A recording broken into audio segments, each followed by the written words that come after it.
$10,000 off new Silverado exclusively at the Elk Chrome Chevy Silverado Supercenter. Now that's big, huge. See them all at VegasChevy.com. Together, let's drive. Includes 1,000 consumer cash and GM bonus cash, 1,000 Chevy trade assist. Must trade in 2011 Chevy car or truck. Not available with special finance and lease in some of the represents 9/30/25. Made a great deal at Meda. Get ready for a night out with Jordan Davis. Country in the Park 2 this Saturday at Cal Expo. Along with special guest Mitchell Tenpenny, Locash, Vincent Mason, and Avriana. Make it a family day out with food trucks, games, dancing, and more. This Saturday at Cal Expo with Proactive Pest Control, Fasteners Inc. Tool Outlet, and Red's Pizzeria and Tap House. Tickets at CITPFest.com. Oh, could this vintage store be any cuter? Right? And the best part, they accept Discover. Accept Discover? In a little place like this?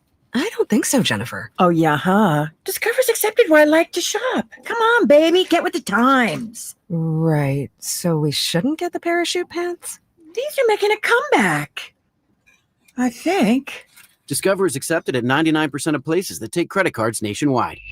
Based on a February 2025 Nielsen report. Do you have $10,000 or more in credit card debt? Are you barely getting by making minimum payments? With credit card debt reaching all-time highs, National Debt Relief is letting everyone know about great debt relief options now available to help people with overwhelming credit card debt. These options may reduce a large portion of your credit card debt. Get a free debt relief consultation when you call 800-738-2626. 800-738-2626. 800-738-2626. What's going on? We're talking to Chad Hoblet of Hoblet Dodge, Chrysler, Jeep, Ram, and Woodland. Chad, tell me what's going on for Chrysler's Drive into Fall sales event. I had to triple check this because it seems too good to be true. Right now, lease a new 2024 Dodge Hornet RT Plus plug-in for as low as $69 a month for 24 months and $19.95 due at signing. Wait, isn't that where you usually say taxes and fees are extra? Not today. You can drive a brand new Dodge Hornet for $69 a month and only $19.95 due at signing. That's it. No surprise fees, taxes, or license. Hence why I had to triple check to make sure this was legit, because it's the best deal I've seen all year. Better hurry in before they're gone. Search, select, and save through their whole inventory at HobletDodge.com. Unbeatable prices, unbeatable selection. Nobody beats Hoblet, period. Lease of $69 for 24 months with $19.95 due at signing after $6,500 SFS hybrid electric federal tax credit and $4,000 SFS lease cash. Must finance through Stellantis. 7,500 miles per year, 30 cents per mile over 3 at this net savings. Simple FIN 822-311. See dealer for details. KHD1 Sacramento, KYMX HD3 Sacramento. From the Power Business Technology Toshiba Studios. This is Sacktown Sports 1140. Feeding your passion for local sports in the afternoon. It's the Drive Guys with Kevin Gleason and Kyle Draper on your radio at 1140 a.m. Streaming audio at SacktownSports.com and the Sacktown Sports app. You can also watch the show on YouTube at Sacktown Sports 1140. Here are the Drive Guys with Kevin Gleason and Kyle Draper. Jay, I have something for you. Are you still looking for the play on which Brock Purdy was injured? Because I tracked it down. I am. Okay. Purdy was injured Sunday in the second quarter when his right foot appeared to be driven into the turf when he was tackled by safety Julian Love at the end of a 7-yard scramble. He jumped to his feet, jogged to the huddle, finished the game presumably in discomfort that worsened after the 49ers win. That's according to, I think this is the SF Chronicle. And this is part of a piece today that includes a little bit from one of the NFL's primary foot doctors. This guy that does stuff for the Rams. Long story short, this foot doctor says, look, it's really good news that Brock Purdy is not wearing a boot. We haven't seen him in a boot.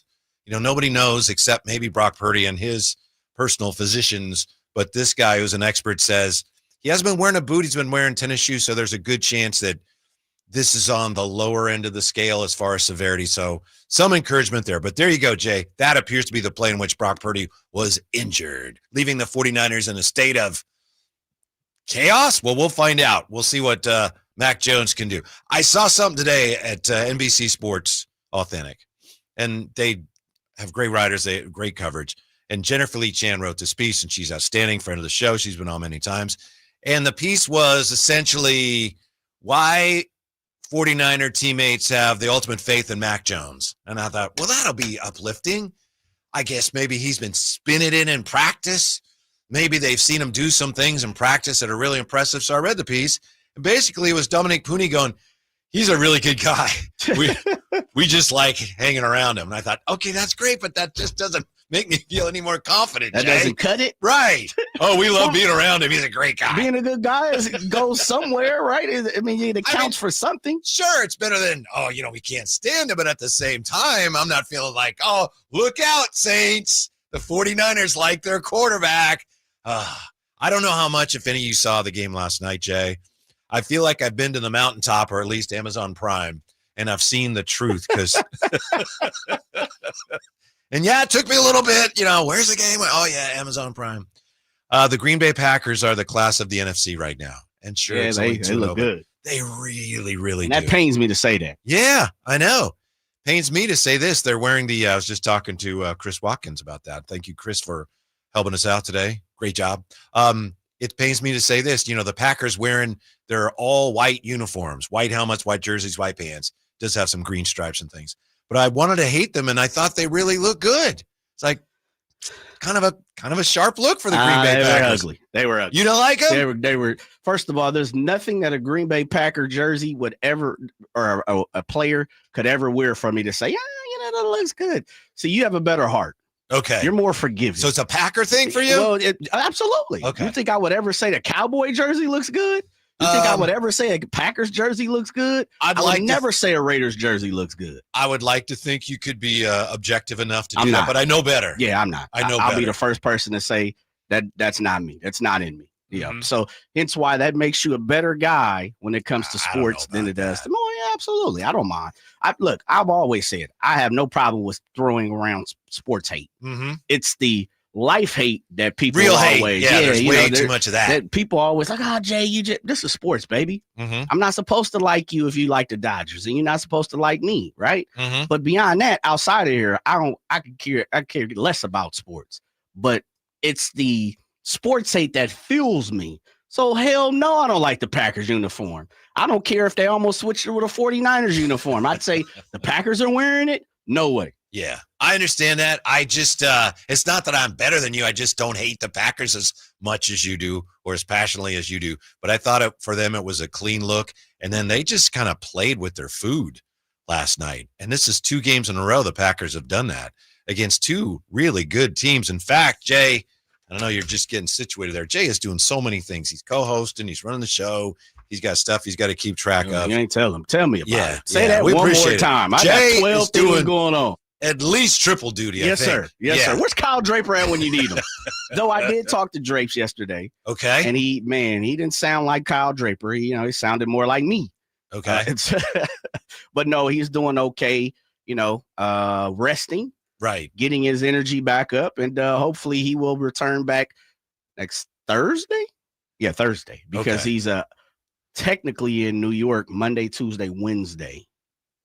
Okay. Yeah, I think so. Yeah. Monday, Tuesday, Wednesday. He'll be back with us next Thursday. Okay. Yeah. So he is on track to go to New York still, as far as we know. To the best of my knowledge. Good for him. He is trying. Mm-hmm. He is. He's got the Campbell soup jumping in the system. He's got the aspirin, the baby aspirin. Yeah. And he's drinking his fluids and trying to make it happen. So, mm-hmm. so all right. Yeah. We're on track. Mm-hmm. That's why Drapes has not been with us. He's a little, again, not feeling tip top. But it's time, Jay, for, if you have time for it, is this a thing? Speaking of the Green Bay Packers. Yeah, you sent me something. All right, cool. Yeah. This is a little different. Yeah.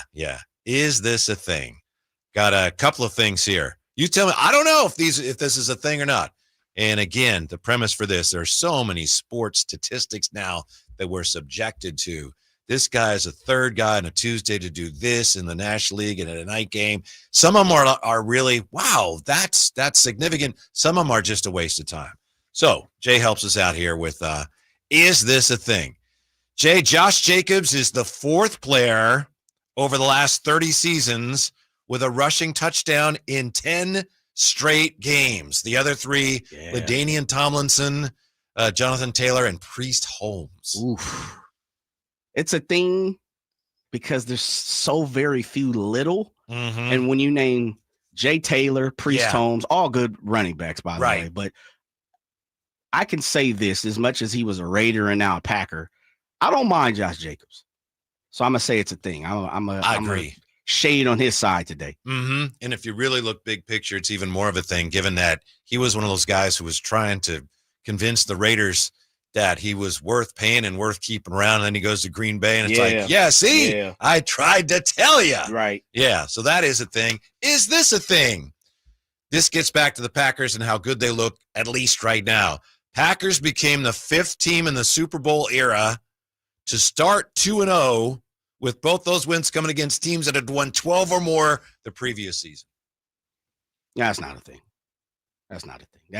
That's the he 5th team in the Super Bowl era to start 2-0 against teams that both had won 12 or more games the previous year. Beat the Lions and destroy Washington. But every year is different. Uh-huh. And I say that in the form of you could have went to the NFC Championship last year, and then all of a sudden, let's just say, you had Drew Brees, he was on the squad, then he retires, and you come back with a rookie quarterback week 1. Like, no, that's not a thing.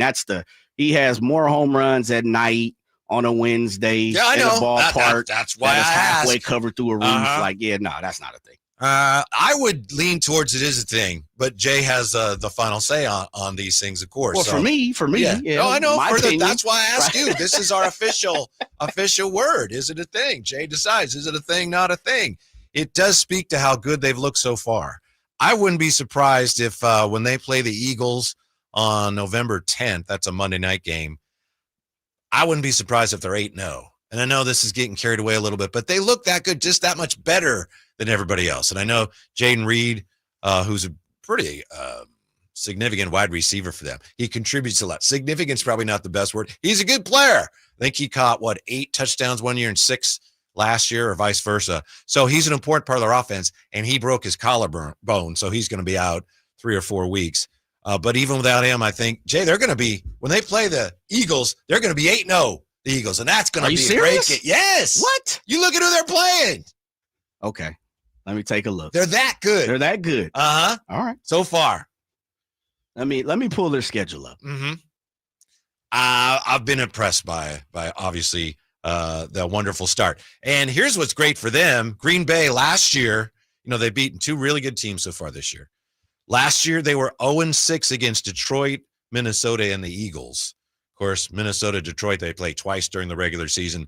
They opened the season against the Eagles in Brazil, and then their season ended in the playoffs against the Eagles. So they were 0-2 against the Eagles, 0-6 against the good teams. So this year's like, we got to beat the good teams. And so far, they're dominating a couple of good teams. So I don't mean to make this all about the Green Bay Packers, but so far, so good. Very impressive efforts by the Green Bay Packers. Jay's not as impressed as I am, but that's the way it usually goes. Jay is a little harder to impress. It's a little harder to get his needle moved in that direction. Yeah, especially when we're talking about the Packers. Uh-huh. I have a Browns next week. Win 3-0. They've got at Cowboys Sunday night. Yeah. 4-0. Bengals, you're All-American. 5-0. Okay. At the Cardinals. 6-0. At the Steelers. 7-0. Panthers. You tell me. That doesn't look like 8-0 to you? No, it doesn't. Where do they stumble? I think they lose. You're just being contrary now. Well, I think that someone between the Cowboys, Bengals, or Cardinals, Steelers will slip them up. Mm-hmm. Someone. I could maybe even see 2 losses in there.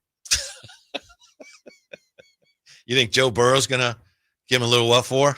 Well, maybe. I mean, according to you guys and everybody else who loves Joe Burrow, he can't be beat. I got you at cross purpose. Yeah, right. For the sake of my argument. Yeah. So it's sobering if you're a 49er fan, in my opinion, to see a team like Green Bay look so good. And I don't mean to start the Friday off gloomy and doomy about the 49ers, but I mean, we have this from Philip Cole here in the YouTube chat. Man, Niners are in trouble. They might be. You might be right. Yeah, I think if we're being honest about that, yeah. They might be, but it's just interesting, at least in the short term, the 49ers struggling as they are now with so many injuries.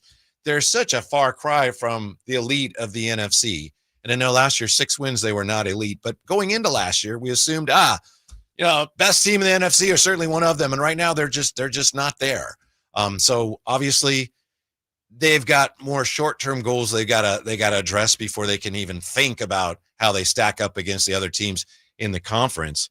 But Jay, I have this feeling that the 49ers may be rolling the dice a little bit on their backup quarterback situation. We've been talking about who do you bring in? Who do you bring in? We've been pouring over the waiver wire. And yesterday on the Bay Area flagship for the 49ers, John Lynch said, yeah, Adrian Martinez is the guy. Now I heard it. Yeah. And it was interesting in the form of, I've been saying that all week. Yes. Is it they didn't like what they saw with Mike White and maybe, Mr. Kloon didn't Mr. Toon? Yes. Yeah. Clayton Toon, but I put them together. Yes. You see what I did. He didn't spark the interest, or was it B. Perkins who didn't spark the interest? Maybe it was something like that. So maybe they said, you know what, we don't want Desmond Ridder. We're going to go with Adrian Martinez. Yeah. Which is what I'm saying. He's been in the camp. Let him rock and roll. He's a young guy, Nebraska. He's more of a runner than a passer, but he came along a little later in Nebraska. So we'll see. We'll see. Hopefully we don't get to that, though. Right. I know, but that's the whole thing. It's like, well, hopefully he won't play. That's why you have a backup quarterback in case he has to play. You go back to the preseason. Matt Barrows wrote something interesting a couple days ago. He said that he thought the 49ers were pretty cavalier during the preseason when it came to that backup quarterback position. Because, yeah, they had Brock, they had Mac Jones, then they had, remember, Carter Bradley and Tanner Mordecai were playing during the preseason. Right. They're not around. Well, they're gone. Yeah. They're gone. And probably Carter Bradley had no shot. Yeah. Why do you think quarterbacks or players do that? And it just more or less, I guess, to, try out for other teams throughout the league. This is your opportunity. And maybe you get picked up on a practice squad, maybe for the team that you are playing for. But there are situations where it feels like there's just no shot. Like you're not making the team if you are Bradley Carter. Purdy's there. You probably know Mac Jones are there. So you might be fighting for a third spot. But the 49ers have pretty much said, we're not keeping three quarterbacks. Yes. The NFL allows you to keep the emergency quarterback now because of the Broncos and the COVID and, of course, the 49ers in the playoffs.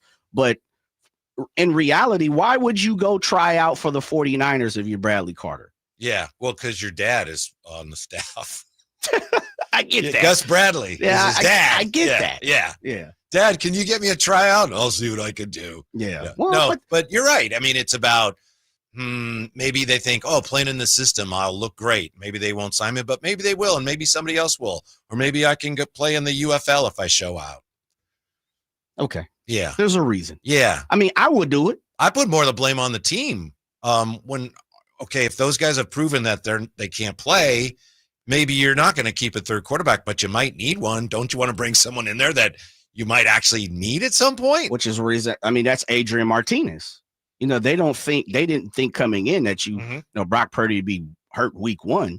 So Adrian Martinez is that emergency quarterback that the NFL allows all teams to carry now. So that he was already there. He was their third guy. But now, Purdy's out for whatever, 2 to 5 weeks. Yeah. And we'll see. But it's interesting when you have guys that come in probably with no shot, but I think you take any opportunity that you possibly can get, especially if they're given a little check, Right. Go ahead, go give me a little Dodge Ram on the 49ers. No problem. Who knows? From Cheese Za, 49ers can be lucky and go 2-2 without Purdy, but expect 1-3. Still 2-3 going into the bye isn't terrible, and they still have an easy schedule for the rest of the season. Thank you, Cheese Za. But let's face it. Think he's a Packer? You're bargaining here. This is I'm assuming, you may be right, Jay. I was assuming Cheese is a 49er fan. Maybe you're right. Maybe it's a Packer fan. He's a cheesehead. Yeah, maybe. Maybe you're right. If it is a 49er fan, it's someone just, that's one of the stages of grief is bargaining, where you're trying to figure it is. Well, there's anger, bargaining, depression, and then I think acceptance, and I may be missing one. So, I think some 49er fans right now are bargaining like, if they go 2-2, or maybe they're 2-3 going into the bye, and maybe you don't have Brock, but hey, that's pretty good. It's difficult to see so much hope dashed this early in the year. Season isn't gone, we don't think. I think we were very honest about that yesterday, Jay. Yeah. We said the season may be done. We just don't know yet. It depends on what happens with Brock. Meaningful game this week against a bad team. But hey, Mac Jones is a guy that is well liked by his teammates. So I think you have this one in the bag. Should. Yeah. Just got to run the ball. Well, it really, I don't think it's rocket science when we say run and play defense. But I also say this, Whitey, and I get it. He's a backup quarterback for a reason. Mm-hmm. Mac Jones is a wily veteran at this point. Would you agree? Yes. Like, he's been around the league. He's a top flight pick. He's first rounder. Didn't work out in Jacksonville. Understandable. Mm-hmm. He's come here. We have the quarterback whisperer part number 2 or part 1, depending on who you ask. To me, that's all the recipe for this man to throw the ball. I don't want him to come out and throw the ball 7 times and we run B-Rob and CMC 30 times a piece. If that's the case, then for me, you're lying to me in my face and saying Mac Jones is not a quality quarterback. From everything that we've heard, Whitey, he is a quality quarterback. So as much as we want to panic, I'm hoping the 49ers don't, and I'm holding them accountable. Because guess what? You have told me as part of the faithful that Mac Jones, if Brock Purdy gets hurt, can get it done. Right. Now, if he doesn't come out and get it done against the Saints, that's a conversation to be had. But then I think we can, here we go. And you talked about it this week. Now we can start to see the door open just a little bit wider when it comes to Kyle Shanahan and/or you can say John Lynch. Mm-hmm. You're lying to us. Mac Jones is no good. You can't beat the Saints. Now, if they lose to the Saints and he throws for 400 and something happens, that's different. But I don't think that's going to happen. So I guess in a roundabout way, I'm saying the way I'm looking at it this week is, yeah, sure. Kyle Shanahan he's not going to be on the field. No doubt about it. But we know Mac Jones is supposed to be his guy, one of his guys, an extension of who he is. If Mac Jones can't come out and beat the damn Saints, then Kyle Shanahan, this one might be on you. I'm with you. There we go. It's on Mac Jones, but it's on Kyle Shanahan. Yes. It's also on Kyle Shanahan if, for whatever reason, you got to play Adrian Martinez and he can't play. That's what concerns me. Again, is that just arrogance? Are they just figuring, you know what, we'll get through this week. Maybe Brock's injury picture will be clearer. Maybe we'll have a clear idea of what we need to do, if anything. Just hold our breath and hope we get through this week. Speaking of Kyle Shanahan and questionable moves, how about it for Jake Moody? Signed with the Bears practice squad. Jake Moody's got a new team practice squad. Why you say practice squad like well, that? Because, he's not actually on the roster or anything, but he signed with somebody. Practice squad, Chicago Bears. Yeah, good for him. I'm glad for him. I was starting to wonder if he was just so rattled confidence-wise that he would want to, clear his head and get away from football for a while. I don't know. Hey, the Washington kicker missed a number of kicks last night. They were all longer kicks. And I'm not making excuses for Kyle Shanahan or Jake Moody, but as we know, there's a lot of teams struggling year to year to find somebody that can consistently make kicks. Usually it's kicks that are a little longer than, drilling 27-yarders off the left upright, but it's a very common problem in the NFL. And I do think that's one of the things Kyle hoped to avoid by bringing in, look, 3rd-round pick, we'll lock him in. We're going to be set at kicker for a long time. We're going to avoid all those problems. And, of course, some of those problems are unavoidable. They've reared their ugly head. Yeah. I think you said it yesterday, and you made a great point in the form of, and you played the role of Kyle Shanahan's like, look, I've been chastised about not making special teams a big proponent of who I am and my staff and how we operate. And it's kind of been the redheaded stepchild, right? And we got Jake Moody. Get off my back. I think you said, don't call me. I'm in the room. I'm talking to my other coaches and my other position players, and you guys just stay in the basement and you guys get it done. That's right. He's got in the basement talking to special teams. Right. Yeah. I don't really know any of you guys. I've seen some of the coaches, but I got a 3rd-round kicker coming in, going to fix everything. All right. Yeah. Don't talk to me. Leave me alone. Just do your job. I got to go back up and talk to the real football players. Okay. Thank you. Yeah. There you go. Prime example. So if that is the case, it's just continuously, this is going to be something I think that is going to be on Kyle Shanahan's reputation in his file, in his background, right? When you pull out, you go to the file cabinet, you pull out Shanahan's file, it's special teams probably won't even be there. It may be, by the way, extension, small piece of paper. Or you know what? Look up the file online and triple check and see, extra things to do. So I don't know, Whitey. I truly don't know where that's going to play out in the pantheon of history, but I'm with you. I do think it is something that just, who cares for the 49ers, for sure. Yeah. Eddie Pinheiro's going to do well. He's going to break it? Yes. Okay. He's going to have a big day. All right. On the text line here, 339-1140, 1-800-920-1140. Some comments on the Packers. We have from Nick, Micah Parsons out there looking like the water boy, imagining the quarterback is Jerry Jones. Man. Did you see after the game when Micah Parsons was on the set for the post game? I did. And Packer fans were going, "Thank you, Jerry. Oh man. Thank you, Jerry." You know what I'll say? And this is the truth. And again, this pains me to say this as much as I said the Packers look good. Jordan Love looks good. Josh Jacobs looks good. Their defense looks spry, young, fast. And Micah Parsons looks like the Ferrari that they needed, the Lamborghini. You know, they have their daily driver. They have their weekend luxury car, but they went and got a sports car.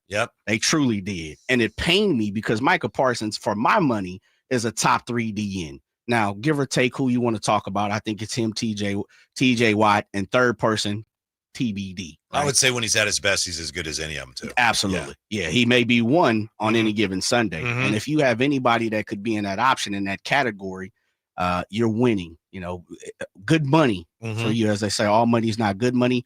Micah Parsons is good money, and they chose to utilize it. And I'll say this, when they went and got Micah Parsons, here we go. Pains me to say this. To me, it said we're Super Bowl ready. We're a Super Bowl contender right now. And we believe we can go out and sneak one out or get one in, or, you know, however they feel. They believe this year is the year that they can go win it. And I hate to say that, but damn, they do look pretty good. Yep, they do. Somebody from the 916 here on the text line wondering why I sounded like I was so pro Packers. This person says it's because Whitey remembers Bart Starr and taking a shot at me. But, you know, we're all about telling the truth on this show. The first NFL game I ever went to, my dad took me to. Bart Starr played. Really? Yes. Bart Starr and the Packers beat What? the 49ers at Kezar Stadium. Are you serious? Who was the QB for the Niners? You've probably heard him. I think he went into coaching. His name was Steve Spurrier. Really? Yes. Wow. Yes. That is True. that's showing your age, young man. I know. Young I'm man. just being honest. Yes, Someone young says, man. "Joe, you remember Bart Starr?" I was like, I actually do. I remember him pretty well. It was right at the end. It was probably his last year. Yeah.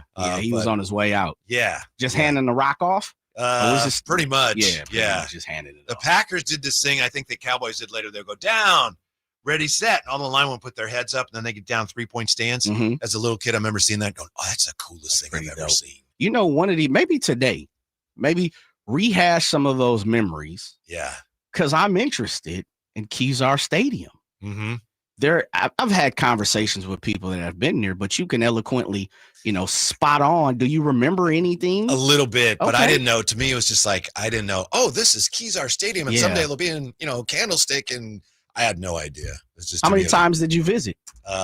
Just once. Just and once, we just okay. There was just benches, and you had a number on it. That's where you sat. That's pretty cool, man. It's like like elementary school. Stand on the number, Yes. the red line. And there was one touchdown in the game, and my dad was not happy with the fact that he missed it getting me a hot dog. But oh well, it happens. That's on him. Yeah, come on. now. I mean, Hey, what did Adam Silver say? This is a highlight sport, baby.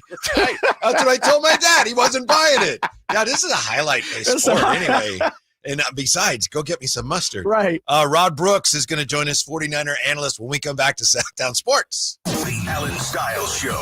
The Athletics taking on Minnesota. All I know is that the state fair in Minnesota was so big. All I know is I saw fried butter. Has anybody ever had fried butter? You've had fried Oreos and Twinkies. That's crazy. Different. No, that's not different. And it was a Snickers. That's still crazier than just butter. No, it's not. You can listen to the Alan Styles Show Monday through Friday from 10 a.m. to 2 p.m. on 1140 a.m. YouTube and the Sacktown Sports app. Staples presents That Was Easy. Big year. I'm starting middle school. Welcome to the jungle, Missy. Best part? My parents promised me a new laptop. Perfect for homework, essays, and drudgery. So we went to Staples. They had all the latest tech, and laptops were up to 40% off. Woo! Another back-to-school budget saved by Staples Easy Button. Mom high-fived the cashier. So embarrassing. Staples.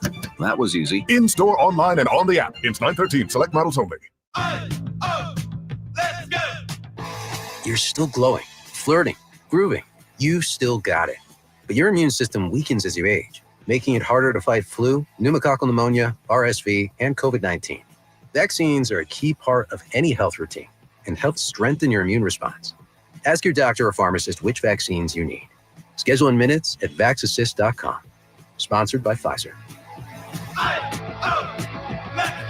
Progressive knows if you have to choose between everyday life and your boat, boat wins. What are you going to do? Take the boat out for a spin or go mail something? Boat wins! Are we cleaning the patio or taking the boat out fishing? Boat wins! Are we skipping that eye exam to go sailing? Boat wins! Rescheduling eye exams can be a nightmare. All right, fine. Eye exam, then boat. With Progressive, you can bundle your boat with your home or auto and save with a discount and spend more time enjoying those savings on your boat. Progressive Casualty Insurance Company, affiliates, and other insurers. Not available in all states and situations. What is your next success story? At University of Maryland Global Campus, you can succeed again with more than 135 affordable online degrees and certificates to help you move your career forward.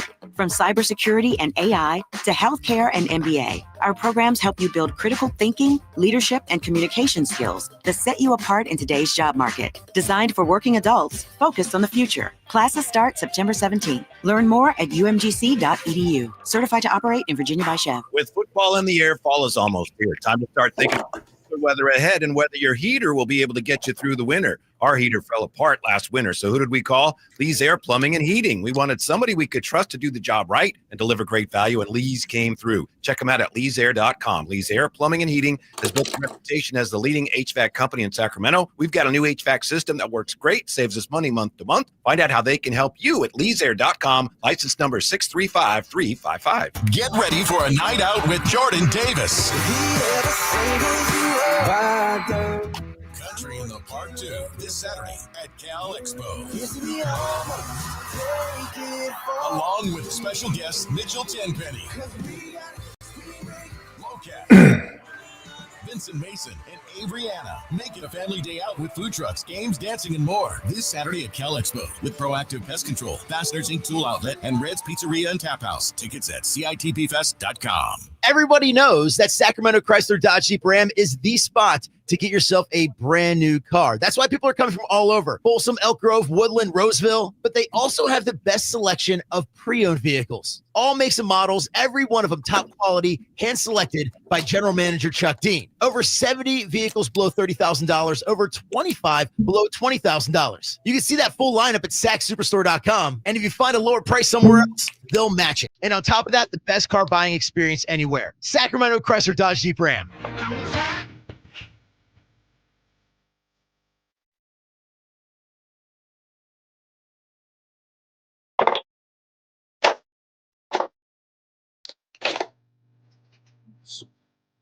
So what do I do?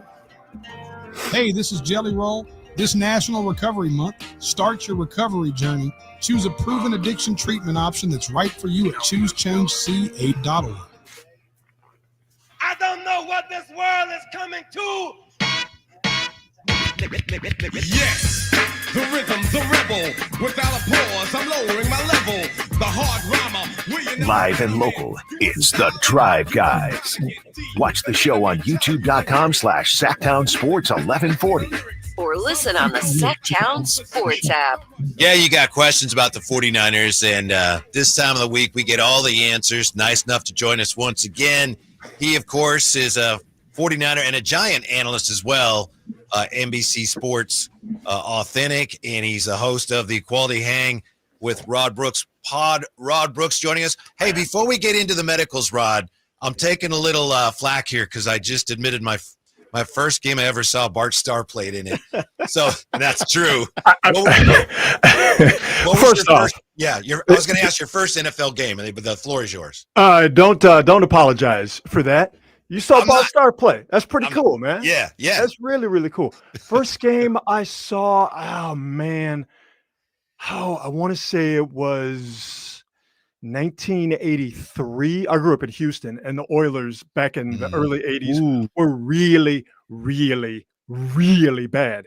And the tickets were easy to get. So that's when my family decided, let's go watch football games. So I don't. Right. I don't remember specifics, but it was 1983, and it wasn't the best football. But man, I mean, I was hooked before, and seeing it live was awesome, man. Rod, real quick, I didn't know you were an H-Town representative. What part of H-Town you grew up in, sir? South Side, baby. Sunnyside, Really? South Acres, Okay, South Park. okay. You know the area? Yeah, I went to school down there, man. What, TS you, yeah. Oh, you went to TSU. Okay. Yeah, so you know by Frenchies. All right. Yeah, come on, baby. Chicken. Absolutely. Come on now. And by the way, we are talking fried chicken, so is that Yes, sir. somewhat problematic? Sure, but mind your business.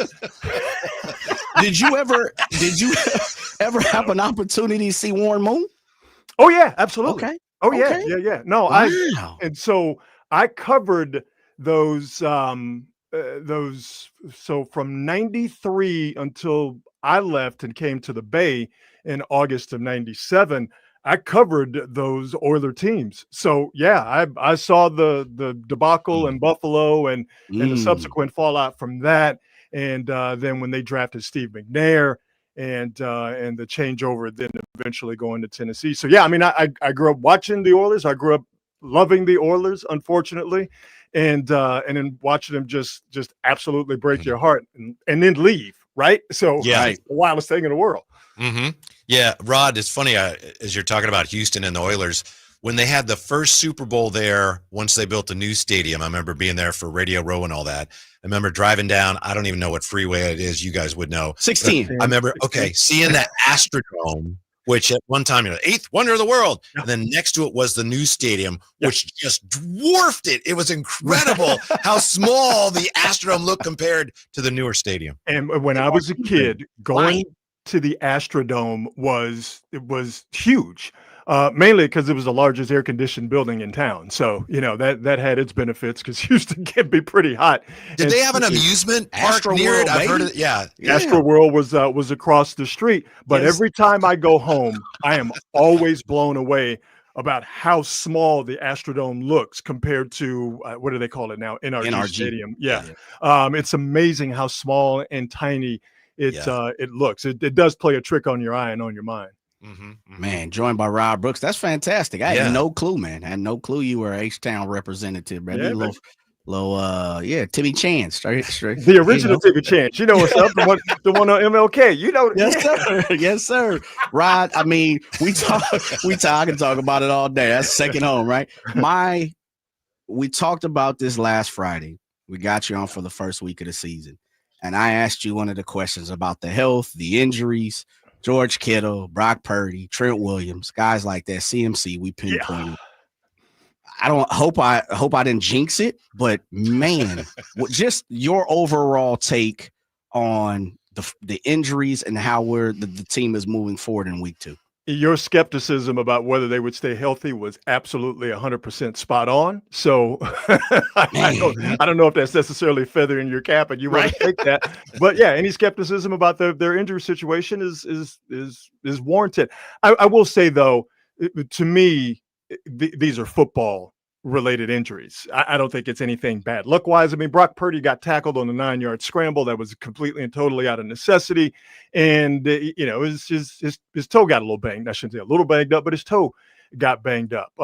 George Kittle got hurt playing football. This Trent Williams news that's coming out today that he didn't practice all week, didn't practice today. Could Trent Williams play on Sunday without practicing? Sure.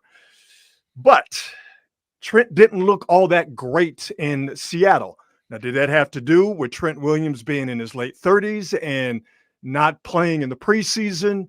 Sure. Could it have something to do with him not feeling 100%? Well, when you look at the news coming out this weekend today that he didn't practice and his status is questionable, it makes you think, and it don't make you think really good. But all that being said, the fact that Christian McCaffrey right now is their healthiest frontline player is a blessing and somewhat funny and ironic. And let's hope it stays that way, because even though this injury situation for the Niners is not optimal by any stretch of the imagination, taking it one game at a time, as you obviously have to do, going into New Orleans against the Saints team that is very bad against the run. They gave up 146 yards to the Arizona Cardinals last week on 5.5 yards per carry. So this is a game where if you don't have your quarterback and you don't have George Kittle, who really makes that offense go in the pass and in the run game, This is an old school game where you run the ball at a Saints team that's not good at stopping the run. You lean on Christian McCaffrey. You get more out of Brian Robinson. Jordan James is up. He's active. Maybe he gets a few carries. You shrink the game. You tighten this game. Don't make the mistakes you made last week to the tune of 2 interceptions. And I'm sure we'll get to special teams in a second. And I think you can get out of there with a 17-10 win or a 20-13 win. Tighten it up, run the ball, play defense, get back on the plane, and hopefully you start to get healthy.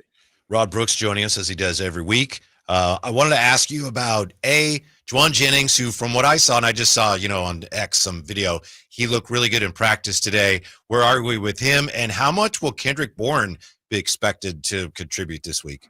My colleague on the Niner pre and post game shows on NBC Sports Bay Area, the Don, Matt Mayoko, tweeted out that video that you saw. And Matt is always, because he's a reporter at heart, he's always very cautious, when he puts things out there, whether it's on social media or whether it's on our air. And his impression, I'll use that word, is that Jauan Jennings is good to go and he will play. So you go from the scare of the shoulder injury to, okay, he had an MRI. They didn't see anything there. Had a CAT scan. Didn't see anything there. Now we get to Friday. Jauan Jennings is running and he's dunking the basketball over the goalpost, which I'm sure is the video that you're referring to. Yep. So Jauan Jennings, he's going to be there. He's going to be there in the mix. That's not going to be a problem. Obviously, Ricky Pearsall is going to be there. Kendrick Bourne, I'm not exactly sure how much he's going to be able to contribute. And if I'm really being pinned down for an answer, I would say no, just simply due to the fact that he just got here.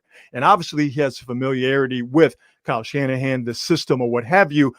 But as I'm sure we'll talk about, you got Mac Jones in instead of Brock Purdy. So while I think that things will be, the game plan is not going to be radically different. Yes, you'd rather have Brock Purdy than Mac Jones, but the Niners do not have to have a radically different game plan for Mac Jones than they would for Brock Purdy because they possess, although Purdy is better, they possess similar quarterbacking attributes. So I'll say all that to say this, with Bourne just getting in the mix and the Niners in sort of a scramble situation, pardon the pun, with Mac Jones being a quarterback, I just don't know how much you can expect for those two guys to have any amount of gelling, so to speak, where Bourne could come through. This is definitely for the next few weeks as the Niners are really up against it injury-wise, because you're not going to get Kittle back for a few weeks. You're not going to get Brandon Ayuk more than likely back until week 6, and that's the game in Tampa after the Thursday night game in LA.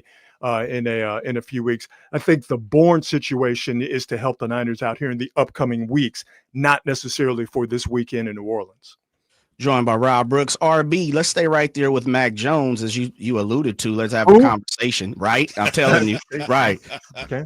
713-832. What number? 281-830-8004. Hit Mac Jones on the low. All right, I'm trying to tell you. How about this? Because me and Whitey were having this quick conversation in the first segment of the show. Kyle Shanahan is known to be stubborn. That's the word we use here, adjective we use here on the Drive Guys. Am I wrong if I'm saying this? We come into this week and Mac Jones and the offense, as you're talking about, it's not Brock Purdy. It's not operating on all functions, on all high level. But Kyle Shanahan is supposed to be the whisperer, the quarterback whisperer. Am I wrong in saying that I expect Mac Jones and Kyle Shanahan to stick to the plan more to 90% compared to 100% of Brock Purdy here? And if he doesn't, he peels it back a little bit. Could I pin this on Kyle Shanahan as much as I could pin this, the play and style, the way they go about it on Mac Jones?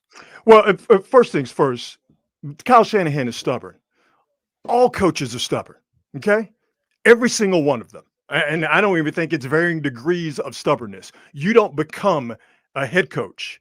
And I'll even talk about high school. You don't become a head coach in high school, in college, and in the pros if you don't have a certain amount of stubbornness. You get to that point where you are the person in charge. You got to that point because you have a certain football worldview, and that has served you well to where you eventually become the head coach. Like I said, I'll take it all the way back to high school. So understand what you're saying. A lot of people say about Kyle Shanahan. I think his stubbornness is inherent amongst people in his profession. Now, as far as the game itself, I think this sets up well even though, again, not having your $53+ million a year quarterback is not optimal by any stretch of the imagination, Kyle Shanahan has long been an admirer of Mac Jones. All right, going all the way back to when they drafted Trey Lance. And there was serious discussion. I never bought it because I knew that they had their sights set and how they wanted to play the position. They had their sights set on Trey Lance. But there was serious discussion by people who are knowledgeable about football-related matters that Mac Jones is going to be taken with that third pick instead of Trey Lance a few years ago. So it's Kyle Shanahan likes Mac Jones, is very familiar with Mac Jones. And as I said earlier, he likes the way that Mac Jones plays the position, which is you don't freelance, you don't do goofy stuff, you don't question the play call, you don't change the play call. Not that you would have that ability in the Kyle Shanahan offense to do so anyway. Right. You get 2 play calls, you pick between the 2, and whatever you got is what you got. But Mac Jones is Kyle Shanahan's type quarterback, just like Brock Purdy is Kyle Shanahan's type quarterback. So I think that, again, the situation is not optimal, but you have a guy that Kyle Shanahan likes, is familiar with. Mac Jones wants to turn this into what Sam Darnold turned this into a couple of years ago when he was the backup, turn it into an eventual starting job. And now he goes from Minnesota and he's entrenched in Seattle. Mac Jones would like to go that same trajectory. So first and foremost, Mac Jones wants to help the Niners win this game on Sunday. That's the most important thing. But behind that, Mac Jones wants to put some good stuff on tape, do a good job so he can get himself one of the coveted starting jobs in the NFL. So I don't think I think we're going to see, mainly due to the fact that you don't have Kittle, and as I mentioned, the Saints are not good in stopping the run. You're going to see a run-heavy attack. But in terms of what is going to be put on Mac Jones's shoulders in terms of what to do in actually throwing the football, I think it's going to look very similarly to what is asked of Brock Purdy when he's asked to throw the football. The main difference between the two, and this is where Mac Jones has to be very smart and very careful. He's not as mobile as Brock Purdy. So Mac Jones has to stay on schedule, cannot do goofy stuff to get him to get the team, in bad positions, but also don't try to run around out there and possibly get yourself hurt, because you get past Mac Jones, it's a disaster situation for the Niners at quarterback. So the onus is on the offensive line, obviously, and is Trent Williams going to be there to protect Mac Jones a lot better than they did Brock Purdy on Sunday in Seattle, so Mac Jones can be comfortable, get the ball out on time to where he's supposed to get it out, and he doesn't have to run around because, A, that's not his game, and B, if he suffers the same fate as Brock Purdy, the Niners are in an absolute DEFCON 1 situation. Yeah, we're catching up, of course, with 49er analyst Rod Brooks, and there are a lot of things the 49ers have to be concerned with right now. We'll circle back to some of those, I'm sure, but I want to look at the other side of the coin because they are 1-0. What impressed you the most, Rod, about the way the defense performed last week? Oh, my God, man. I'm glad you mentioned the defense because that's exactly where I was going to go. I'm pretty sure I mentioned this when I was on with you guys last week. My big question about the Niners going into this season, and maybe there still is some question because we are just talking about one game coming out of training camp and coming out of preseason, but I wondered how long it was going to take the Niners defense with newish coordinator in Robert Saleh, but new coordinator, new pieces, and young pieces in key places, how long it was going to take for those guys to get going alongside the guys going to bring it every single day. And we saw it with Bosa, Warner, and Deommodore Lenoir. I'm still going to be somewhat skeptical here until we see a few more games. But answer that question after one game, man, that defense is on fire. It was on absolute fire. D. Winters was all over the place, along with Fred Warner. I think you got some good interior line play from guys like Yetur Gross-Matos and Michael Williams put some good stuff on tape. The secondary did an absolutely outstanding job. I mentioned Lenoir. He had Jackson Smith and Jigba. He had that dude in jail. He couldn't go anywhere. Green was outstanding. Marquise Siegel, after a rough start, he got things going. Upton Stout had some really good play. So again, it's just one game. I want to see a little bit more tape, but going to Seattle, knowing that they want to stop the run, the Niners not being able to stop the run last year, to go to Seattle and shut down that run game the way that they did, and to blitz Sam Darnold as much as they did, and that's the Robert Saleh effect. Sam Darnold was blitzed on, I got the numbers here, he was blitzed on 28% of his dropbacks. And I love what Robert Saleh did. Even with these new guys, he was throwing all sorts of stuff out there. There were times where the Niners would have 8, 9 guys at the line of scrimmage, and you're thinking, okay, he's going to blitz. And there were times that he did. There were other times where he would have a solid 8, 9 guys at the line of scrimmage, and then they would drop back. Yeah. A part of it would be zone. Coverage over on the other side would be man. It was just some real crazy defensive mad scientist stuff. Now, again, were they able to do that because they were coming out of many, many weeks of repetition and practice out of the preseason training camp? Maybe, but I just, what your eyes tell you and what the results were, they matched up to me. Great. You saw a good, fast, aggressive defense led by a madman in Robert Saleh, and the numbers, the win and the defensive numbers prove that what they did was successful. Can they replicate it? RB, you talked about Diamador Lenore, and I'm with you. I think he's kind of quietly, because it feels like he has publicized that, hey, I'm one of the best cornerbacks in the league, but quietly throughout the league doesn't feel like he's recognized as a top 3. Sometimes now it feels like, he's being mentioned as top 5 guy, but within that locker room, I think Diamador Lenore has set itself apart. Yes. What's the feeling around the ball club is Renardo Green is probably going to be the guy who gets picked on, or at least, chances will come his way a little more. How comfortable is Robert Saleh in knowing that he's going to be the guy that probably is going to have to stand on all 10? He's very comfortable with that because, as I mentioned, they blitz Sam Darnold on 28% of his dropbacks. Coming after him. They're very comfortable with that. They have 2 physical, big, aggressive, mentally strong corners. They're perfectly fine with that. And so from their physical attributes, and particularly Green's physical attributes, he's also done it before. What we saw from him last year, he put some good stuff on tape. He was tracking to be a guy that you can pick on him at your peril on the other side of Diamador Lenore. But here's another reason why I know Robert Saleh likes it and he's going to be aggressive, because he really feels like, with the way that they're going to stop the run, saw it in one game against Seattle, but also that he knows that he's got a front that is going to, if not get to the quarterback and get him down, at least speed him up or harass him to where they're going to make a mistake. He feels good enough that the coverage on the back end is going to be able to hold up as the front goes after the quarterback and does all the hunting. So they feel really, really, really solid about what they're getting on the back end. And when they get Malik Mustafa back here in a few weeks, I don't want to be a prisoner of the moment, but like I said, my questions about the defense, I got some really good answers to them on Sunday. And again, the Saints, all respect to them, they're not a good football team. But if the Niners put some more good stuff on tape defensively, and if they put some more good numbers up defensively, and they're able to carry this squad through these next few weeks where you get a couple of games at home and you're trying to weather this injury storm, and you can see that this defense is the tip of the spear, they're going to have something cooking with that squad. Yeah, we're talking 49ers with Rod Brooks here, the Drive Guys.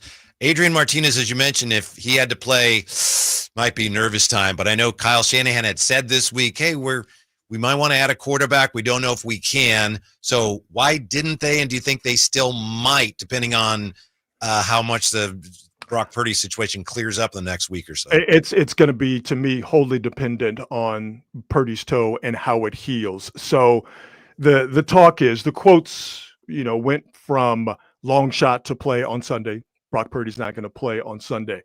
Then the second sort of neon light quote was, it's an injury, and I'm paraphrasing here, that's going to take weeks to heal.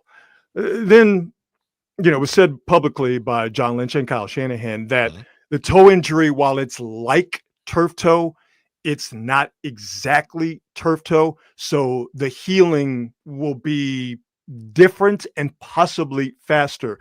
So once they get through, if he hurt himself, Purdy did last Sunday, let's just say they get to next Monday or Tuesday and they do whatever the tests are, the evaluations or whatever, and they see that, okay, we're we're seeing some healing. I think they will maybe not try to skate a couple of more weeks with 2 quarterbacks, but I think that urgency will subside.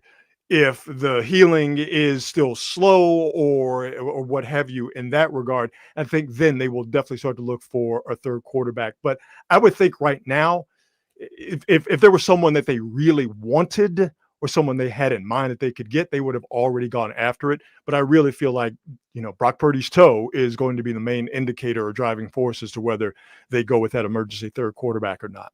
RB, last one for me. You talked about the Saints and, of course, trying to sneak through the next few weeks. You got the Saints, Cardinals, Jacksonville heading into the Rams game.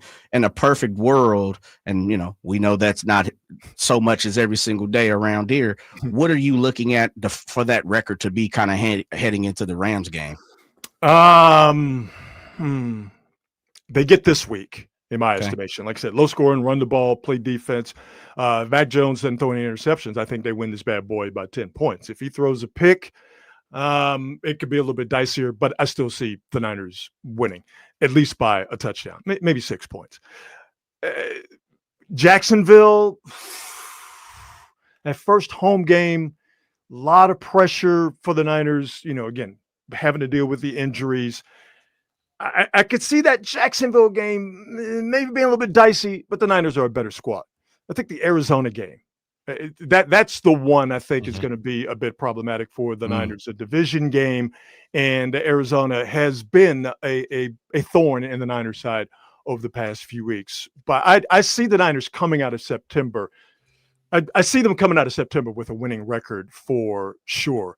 That Rams game, that Rams outfit is a completely totally different set of circumstances. I think the Rams are to have proven otherwise, and I hope the Niners are the team that helps prove otherwise.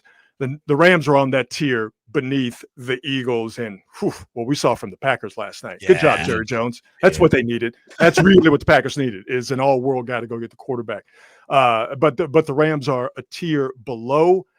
I could see the Niners being in good form going up against the Rams, but all of it is going to be predicated on health. Putting that aside for a second, being as mistake-free as possible, and hopefully they have fixed the special teams mistakes or the kicking mistakes with bringing in Pinheiro and getting rid of Moody. Mac Jones, stay healthy, take care of the ball. Christian McCaffrey, stay healthy, run the ball. That defense continues to get better, to show improve. This is a part of the schedule that the Niners can handle before they get into the tougher aspect of it, starting with the Rams at the end of the month. All right. Thank you, Rod. We'll watch you on the TV, and we'll talk to you next week. We appreciate it. Enjoy the game. All right. Thank you, fellas. Have a great weekend. When we come back, what's this about Dennis Schroeder being a Hall of Famer? Next with the Drive Guys on Sacktown Sports. So my mother is thinking of switching from Verizon to Pure Talk, but she's worried the deal sounds too good to be true. Michael, she said, how can those Pure Talk people offer me the same basic service as Verizon for so much less money? I said, Mom, go ask Google how much Verizon spends on advertising and promotion. A few seconds later, my mother said, oh my goodness, $12 billion a year? That must be a typo. I'll tell you what I told my mom. It's not a typo. Verizon spends $12 billion a year on advertising and promotion, and their customers are paying for it. Well, Pure Talk doesn't spend that kind of money on commercials. Trust me, I would know.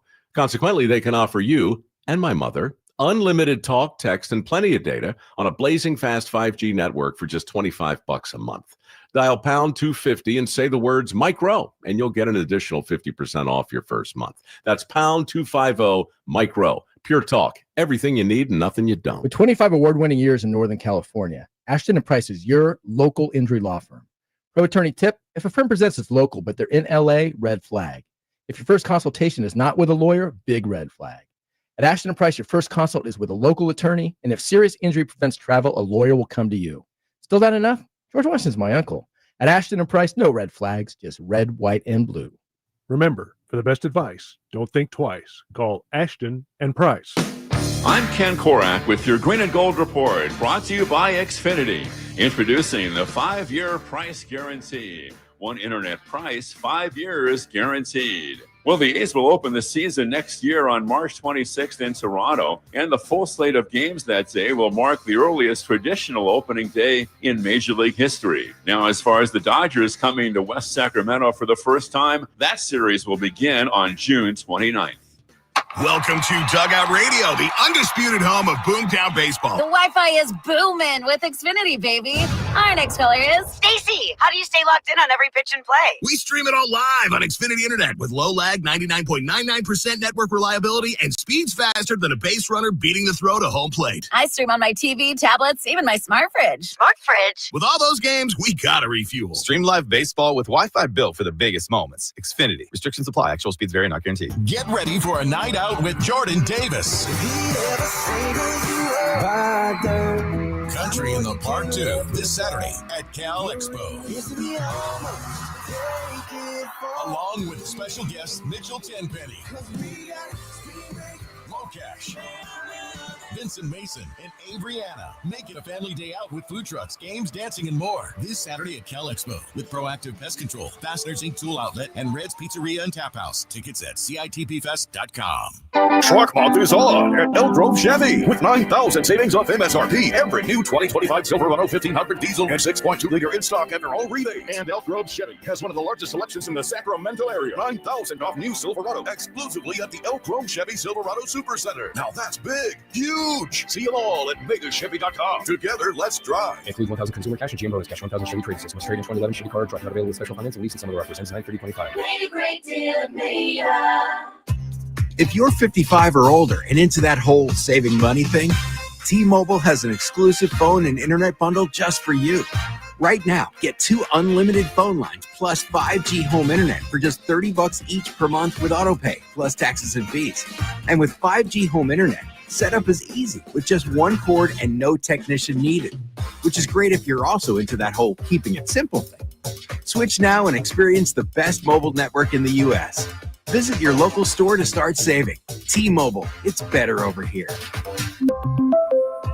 Based on analysis by Ookla of speed test intelligence data Q4 2024 to Q1 2025, Ookla trademarks used under license. Unlimited on our network. Customers on voice plan may notice speeds lower than other customers and further reduction if using more than 50 gigs a month due to data prioritization. Video streams and SD on this plan. Home internet pricing after $20 a monthly bill credit plus $5 per line without autopay. Debit or bank account required. See 5G device coverage and access details at T-Mobile.com.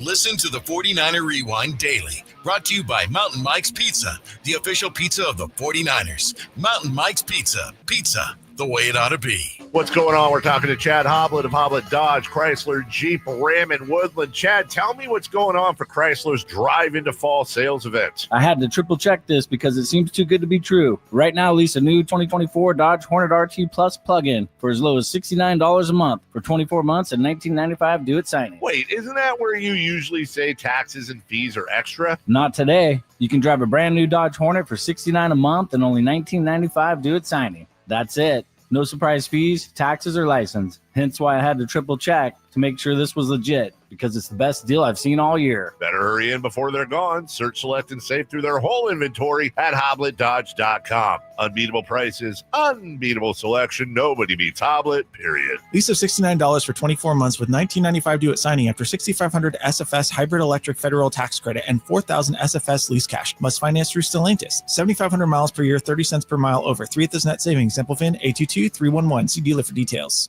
This is the story of the one. As a safety manager at a manufacturing plant, he does everything he can to keep his coworkers safe. From finding ways to reduce risks to keeping safety supplies in stock.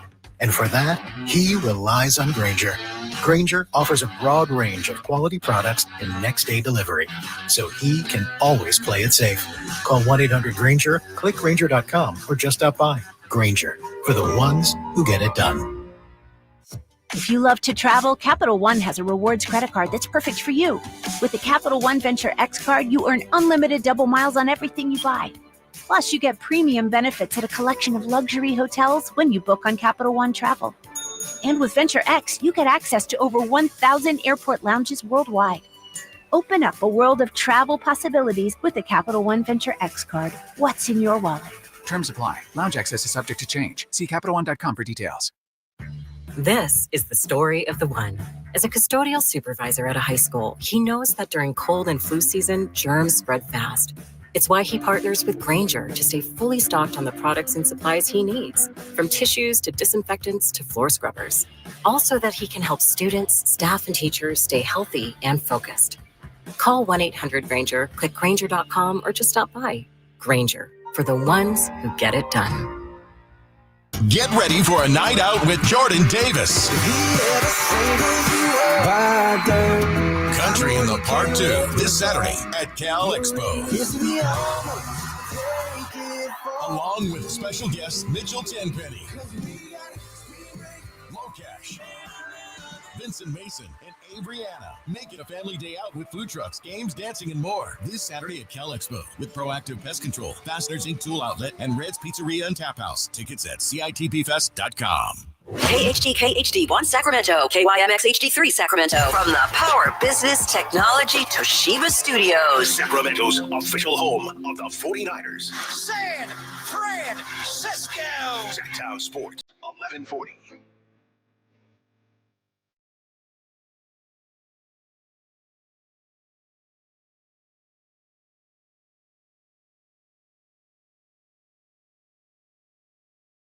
Live and local, it's the Drive Guys. Watch the show on youtube.com/Sacktown Sports 1140. Or listen on the Sacktown Sports app.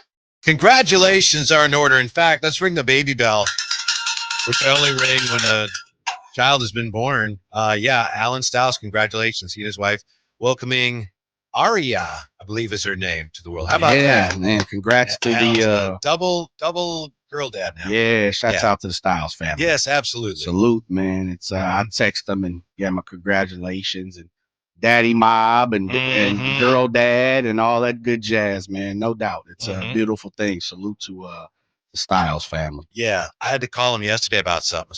I knew things were going on. It was something I had to call him about work related. So I said, well, how's everything going? He goes, well, very calmly, we're going to start pushing here in a little bit. So I was like, okay. Right. Let me get off the phone. Yeah. And so congratulations. And seriously. Yeah. Nicely done. Yes, I mentioned Dennis Schroeder in the Hall of Fame. Before we get to that, I wanted to circle back to a couple 49er things, but we'll get to what Dennis Schroeder did today and why some say it puts him on a path to the Basketball Hall of Fame. But we just talked to Rod Brooks, and Rod was talking about Trent Williams, and yes, Juwan Jennings and Trent Williams are questionable, Jay, for the game Sunday against the Saints. Juwan Jennings, we knew, and we saw video of him today, and he looked great. He catches a pass and then goes up and dunks the balls, as Rod alluded to, over the crossbar. So he looks like he's ready to go. Trent Williams hadn't really practiced this week. It's just only so many of your very best players that you can afford to have out with injury. And the number continues to grow for the 49ers. Yeah, Trent doesn't scare me as much as he's a little longer in the tooth. And this isn't his MO, but Trent is the type of guy who has said, I don't really need to practice at this point. I don't need the training camp. As long as I'm working around my edges and working on me, repetition. I've done it at a high level for so long that I don't necessarily need to practice every single day like some of the young guns. My body is my body, and I want to make sure that I'm taking care of it and being conscious that I'm not giving 100% every single day. He's almost 40. Yes. Right. And so with he that, didn't look good in the last game, and he does have something going on with his knee. He does. Yeah. I'd rather you rest it throughout the week, and I'll take my chances in hoping that the form that you've exemplified over, 15 years or whatever, how long he's been in the league, will come back on a Sunday when he plays and he goes through the motions. I'm not saying, because no one's good enough to not practice and work on their craft for sure. But I would hope that he's done it at a high level for long enough that I don't necessarily need him to do, Tuesday and Wednesday and Thursday minus a walkthrough. So I'm not as worried about Trent because I expected him to kind of take some weeks off this year. But that assumes that he's taking the week off just because he wants to rest and not because injury he can't go. Yeah. And they're trying to rest the knee or. Yeah. get it to settle down, and we don't know. Yeah. Yeah, we don't know. I think it's one of those things where here we go. It may linger down the road. That's what I'm worried about. But as far as right now, like, no, I think I'm all right. Wow. All right. So fingers crossed on that as well. Not lying. Only so many fingers you can cross. You come on, man. 49ers and their injuries. Pull the toes out at this point. We talked to Rod about the score prediction. He had, I forget what he had, 23-20, something like that. Many of the so-called experts are expecting a 49er win, but not many points. This is the predictions here from the editors at NFL.com. They have the 49ers winning 18-13, 21-17, 19-13, and 23-16. And one of them has the Saints winning 23-20. Closer to home, Tim Kawakami in the SF Standard has the 49ers winning 13-10, and David Lombardi has them winning 20-14. So nobody is expecting the 49ers to get anywhere near 30 points this No one should Nobody. be. Nobody. Who's the 22-20 Saints pick? Who was that? I'd have to look it up. Okay. Like I said, these are editors. They're not so much former players. Whose names you know. You might know them. Yeah. So 18-13. Though. That's a weird number. 18 on the football field. You don't see that too much, right? Right. Maybe I feel like you don't. We'll get a scoregami 12-11 or something. Yeah. I 21 for me would be maximum for the 49ers because I do think they're going to run it. And let's just say they get the ball 8 times. If you can score 3 times, I think you're cooking. 17 might win this game. It should. Not might. It better. Because I don't know if the Niners have 24, 27 to 30 in them, but I think they catch 21. I don't see the Saints scoring more than 10, I'll be honest. I don't see the 13s, the 17s, and there aren't a lot of people saying that, but I would be surprised if the 49ers, if the Saints touch double digits. This defense, and I'm not saying they're on the level of, Robert Saleh's past defenses for the 49ers, but they're still fresh enough. I think they're, as Rod talked about, we've talked about, they're sharp. They look sharp. And a sharp defense should take care of the Saints and really, truly shut them down. Yes, but if I'm being honest and I'm being maybe not as generous as I could be, sometimes your defense scores. I'll just say that. Yeah. And I'm hoping with a quarterback out there that hasn't played much with maybe his left tackle's banged up. It's just possible. Sometimes your defense scores. Hopefully that won't happen to the 49ers. So it's probably not going to be the most exciting game this week, Jay. And we say that now it's going to be like 33-30. There's just no way, is there? I understand your point, but it's just no freaking way. We'll see. We'll see. Yeah. As quick as everybody on that paper says that. Yeah. It'd be a shootout. Yeah. And Mac Jones will throw up 5 TDs or something. Like, that's just the way the game goes. I got him scoring 21, as you remember from yesterday, on 7 Eddie Pinheiro field goals. Yeah, if that happens, man, you should have played the Powerball numbers. Yes. Speaking of Powerball, Germany powerballing their way to the Eurobasket finals for the first time in 20 years. Who cares about Eurobasket? Well, Dennis Schroeder led the way. Dennis Schroeder and Franz Wagner, again, spearheading the effort for Germany. Dennis Schroeder finished with 26 points, 12 assists, 5 rebounds, and 31 minutes of action in the win for Germany over Finland. So they go now on to the finals. And I mention all this also because they, by the way, are going to play the winner of Turkey-Greece. And they don't have a winner of that yet. I'm not sure if that's been decided yet. I mention all this because Tim Bontemps said a couple days ago, if Germany wins Eurobasket, he thinks that Dennis Schroeder will be a Hall of Famer. Because remember. In what form? Because of what he's accomplished internationally with Germany. That seems a little. I don't know about that. Yeah. A little bit of a stretch maybe, but he has played phenomenally well. And he's already helped Germany win one gold medal, FIBA gold medal, right? So I could see it. And I know Kings fans are excited about that. We could have another Hall of Famer on the team. So good for Dennis Schroeder. But of course, that would have nothing to do with his NBA career. Good for Dennis Schroeder. He's always been one of my favorites. I hope he does reach the Basketball Hall of Fame. They would have to win, I would think, for him to have any legitimate shot of getting into the Hall of Fame on his international play. But it does get us back to this notion that Kyle Draper has been championing for many, many, many weeks, that Dennis Schroeder could be a lot of fun to watch for Kings fans this year. Well, I don't know too many people who have disparaged that. I think he's the type of ball player that is going to come in and be, fast paced. He's the type of ball player that's going to come in and be excitable, something that is pleasant to the eyes. Dennis Schroeder has always been that. I think if you really pay attention to his career, it's not like this dude is, chump change. Right. Like but Dennis, I was going to say there were a lot of people when he originally signed who were underwhelmed and thought him. A lot of people. But I think people are warming up to him now, but initially there was a lot of that. But is that saying underwhelmed? And I could be wrong, and maybe I'm taking it a different way. Underwhelmed versus who Dennis Schroeder is, those are two different things. Underwhelmed is you don't like the fit, you don't like who you were thinking a little bit bigger. You were hoping that the Kings went out and got a better name. To me, that's underwhelmed. Yes, that's not a shadow on who the hell Dennis Schroeder is, though. Like Dennis Schroeder has always been an up and down type of ball player. Mm-hmm. He's always been a kind of have an attitude type of ball player. He's always kind of been the guy that says, I'm gonna be in your face. I'm gonna play 94 feet, or I'm playing from baseline to baseline. I'm gonna go get it when I need to. Like he's always been that person. Right. So I don't compare both of those. I guess I don't see him in the same vein. I see it in the fact that Kings fans wanted something different. Yes.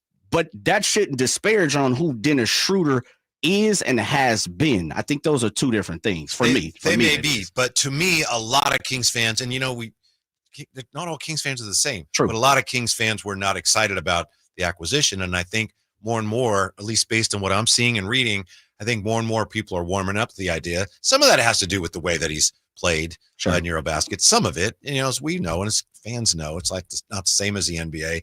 But I do think there's a little bit more optimism brewing, not just about Dennis Schroeder, but about the Kings.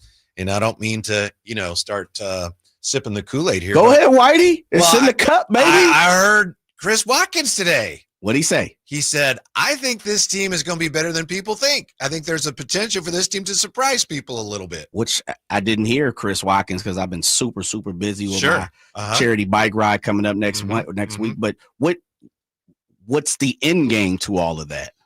Meaning surprise people, which would be what? Maybe sneak up and win 45 games? And I don't know if he put a number on it. If he did, I didn't hear that, but I did hear him say they're going to be more competitive. They have a chance to be a lot more competitive than people think, and they can surprise people. And he just mainly cited the talent that is on the team. High-end top talent.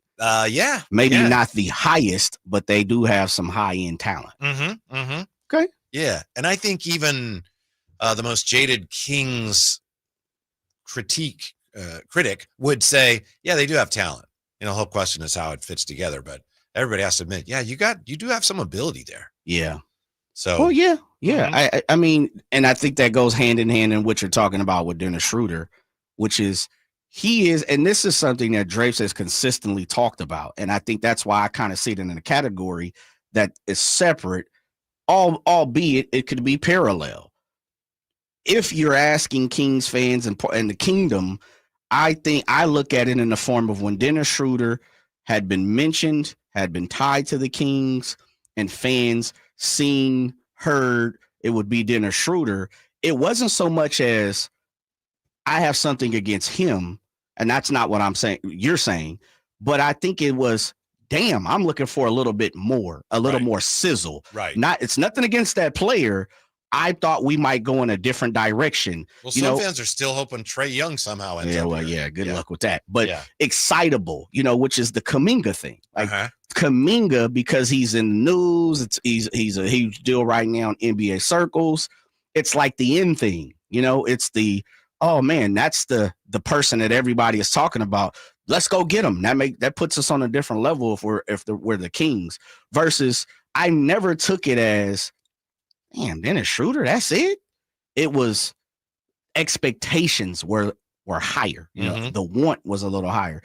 And I don't know where Dennis Schroeder is on the pantheon when it comes to point guards in the league to everybody. But I think he's been the same guy no matter what since he's been in the league. I will say this. One of the reasons he's playing so well in Germany is he he's the head of the spear, the Yes, point sir. of the spear. Yeah. You know, and he's putting up a lot of shots and he's playing well, and he's not going to be able to play that way on this team. Probably. I don't know. That's one of the things I'll have to sort out, which gets you back to fit.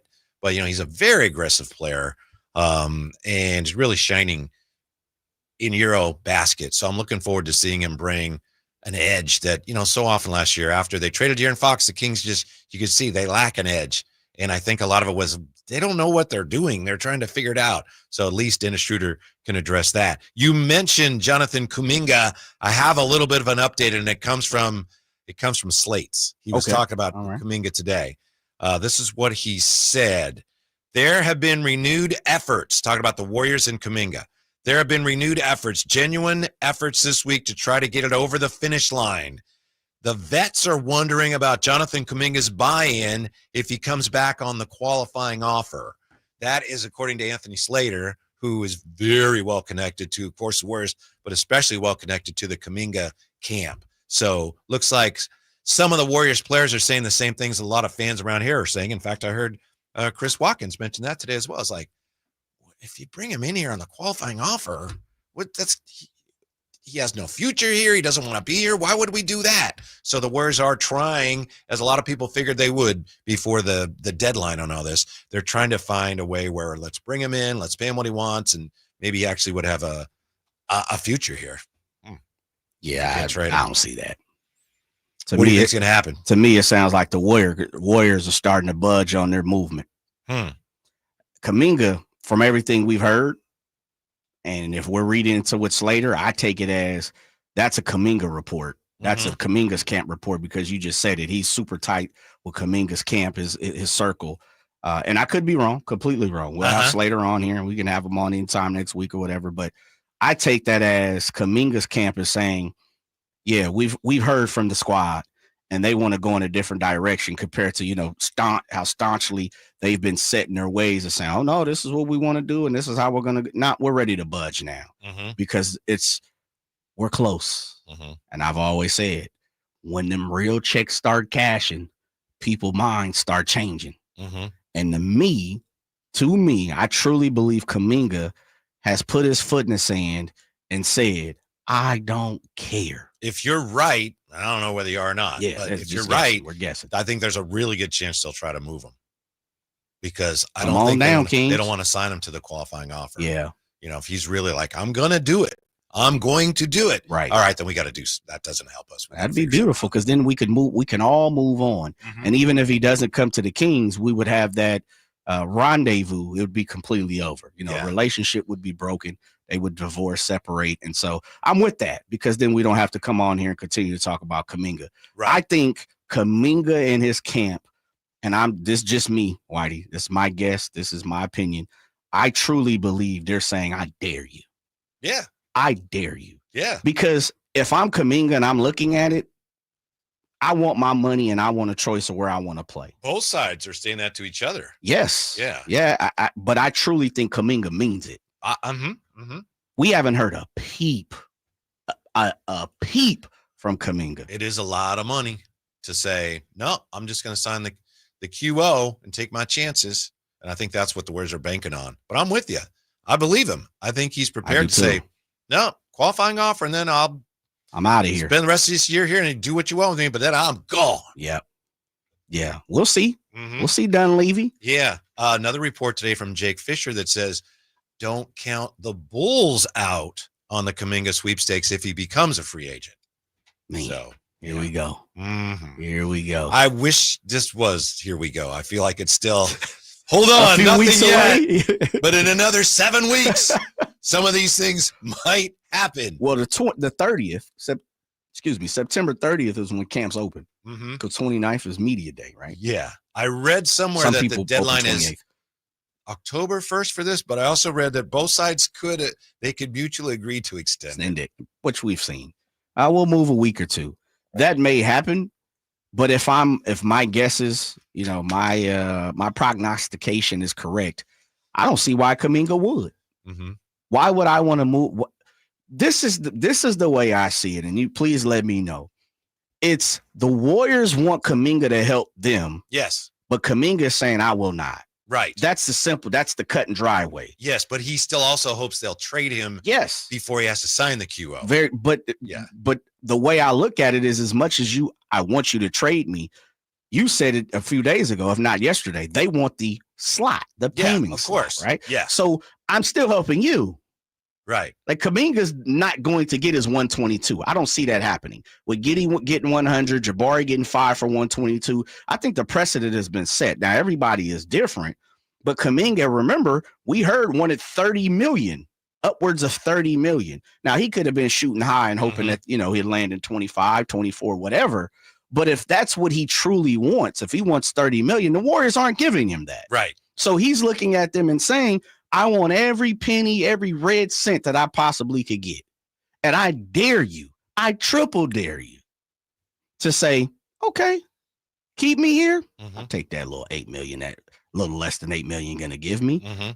So you don't think it's true? You think it's coming from Kuminga's camp? I truly do. That the Warrior veterans are starting to wonder? Yeah, because did you see Draymond Green on Kai Cenat? I disagree with that. Okay. I don't think Slates would get sucked into that. Slates knows Warrior veterans. If he got from Kuminga's camp that, the veterans are starting to get a little unsettled, Slater would go to them and figure it out before he reported it. But couldn't they both be the same? I got this information from Kuminga and I triple checked with the Warriors veterans and I'm doubling down. Couldn't it be the same? Well, I'm just saying I checked my sources. He would confirm it with the other sources. But he's not going to say that in a journalistic review. No, of course not. I checked with all the guys. That's a waste of verbiage. Yeah. So I would say he probably got some information and then he probably doubled down. One more Kings note. Remember weeks ago when they were linked to Malcolm Brogdon? I don't remember. No, I do. He is going to be playing for Mike Brown instead. Yeah. Malcolm Brogdon's going to the Knicks. Shots out. Get your check, young fella. Yeah. So, the Kings had been linked to him, but I don't think they were really that interested. Remember, they were supposed to have a meeting with him, with Kuminga, and with Westbrook weeks ago, I think, when free agency started. So, Malcolm Brogdon headed to the Knicks. I think the Kings are fine with that. They still got that roster spot. What are they going to do with it? When we come back, hey, the Giants may or may not reach the postseason, but they've already saved their offseason, and the Giants got some more good news today. How about that, Jay? More good news for the Giants next. Drive Guys, Sacktown Sports. The Alan Styles Show. The Athletics taking on Minnesota. All I know is that the state fair in Minnesota was so big. All I know is I saw fried butter. Has anybody ever had fried butter? You've had fried Oreos and Twinkies. That's crazy. Different. No, that's not different. And it was a Snickers. That's still crazier than just butter. No, it's not. You can listen to the Alan Styles Show Monday through Friday from 10 a.m. to 2 p.m. on 1140 a.m., YouTube, and the Sacktown Sports app. If you've got a gas-powered engine, keep it running like new at every fill-up. Stable in-season protection is your engine's preventative medicine, cleaning and protecting the entire fuel system in season. In outdoor power equipment, prevent gum and varnish buildup that could cause a rough or non-running engine. For cars and trucks, increase fuel efficiency and power by removing deposits, ensuring your engine's long-term health. Stable outperforms the competition in independent lab testing. So at every fill-up, start with Stable.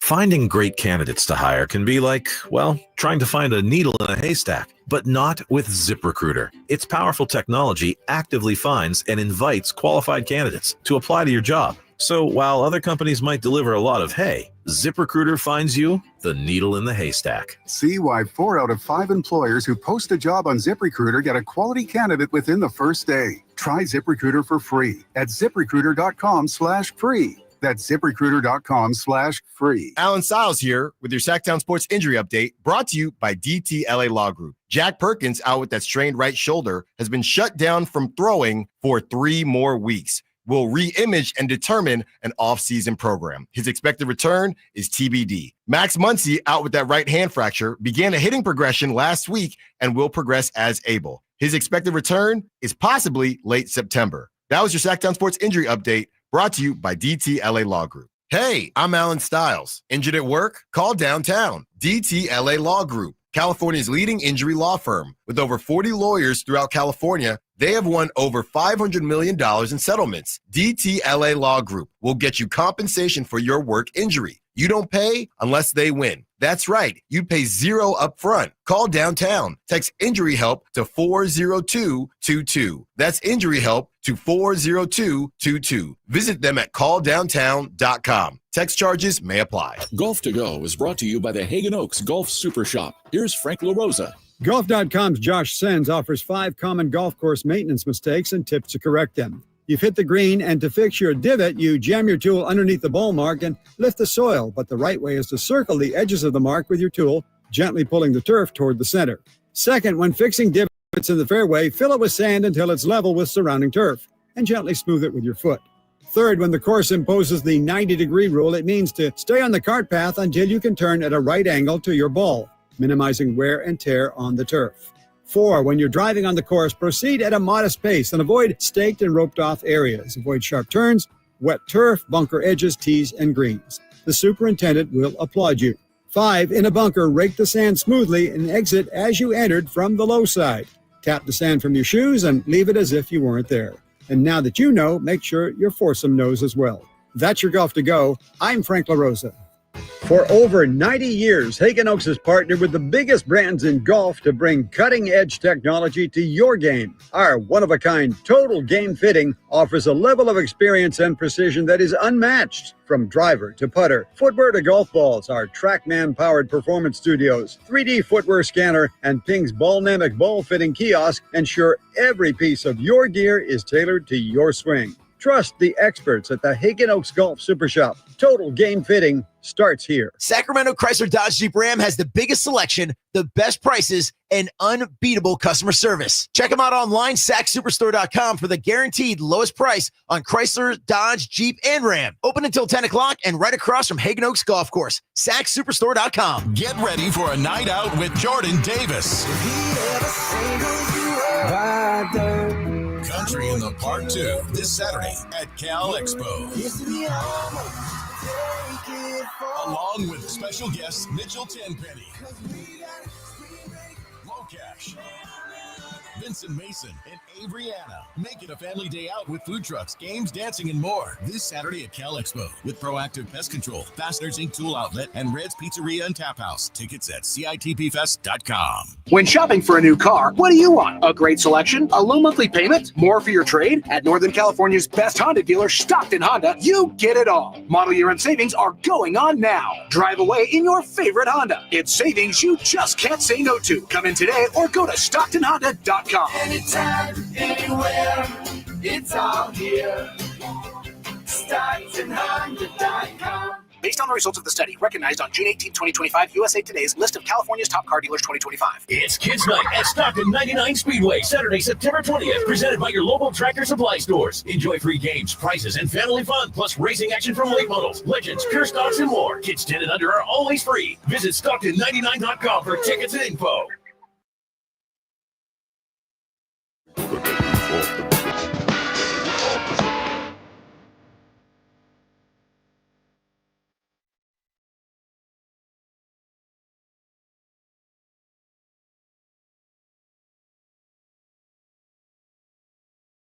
Live and local, it's the Drive Guys.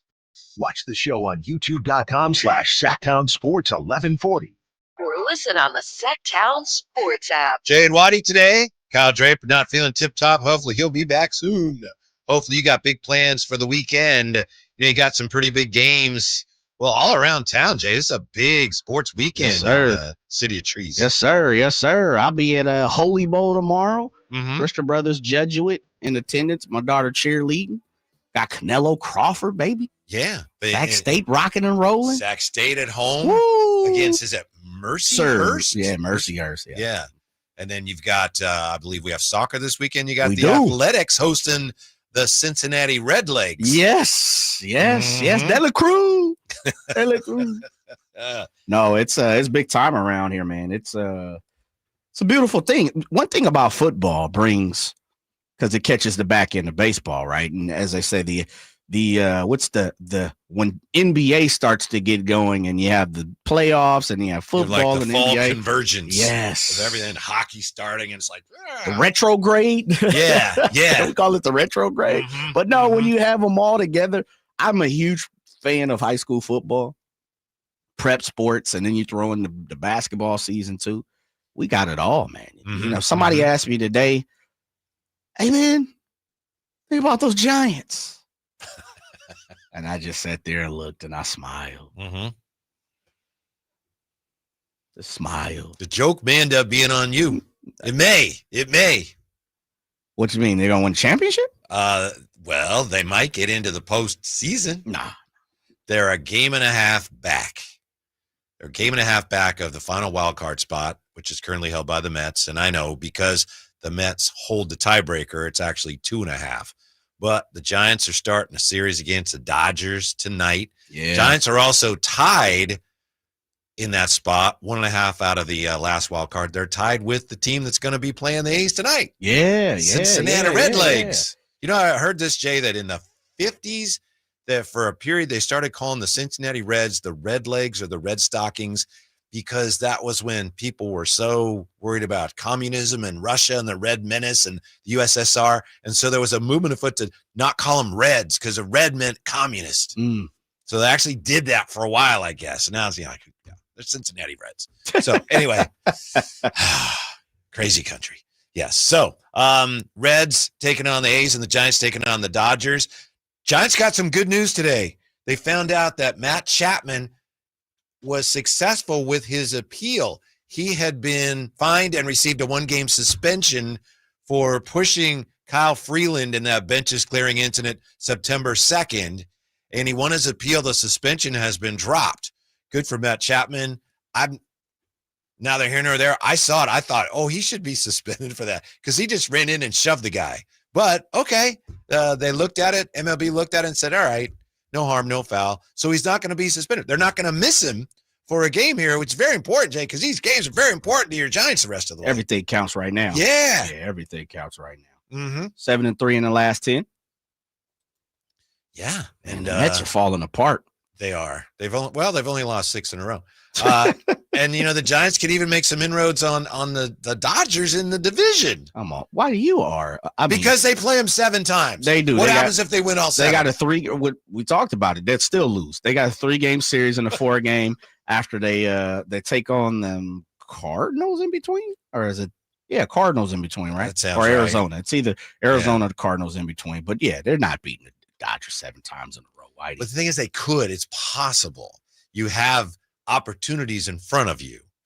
Well, you believe in the Giants. Let's just put it out there on the table right now. As a Padre fan, you're truly rooting for the Giants to make the playoffs, and not only make the playoffs, you want them to have some headway and make it far. The Giants, no, that's not what I said. Okay. I'm just merely pointing out that it's certainly possible. And I was one a few weeks ago after they lost that series to San Diego. Yes. I figured, well, this is their last chance to really stay in the race. I thought they're done. They're absolutely cooked. Oh, well. They are still. Yeah. But they're not. They're on the grill. You could be right. They might not get there, but they're right there in the thick of it, which is remarkable. And I'll tell you one thing, even if they don't, they could lose the rest of their games. Even if they don't get into the postseason, they've already saved their offseason because they struggled so much for much of the summer that there was Giants fans were like, what is wrong with Buster? This is terrible.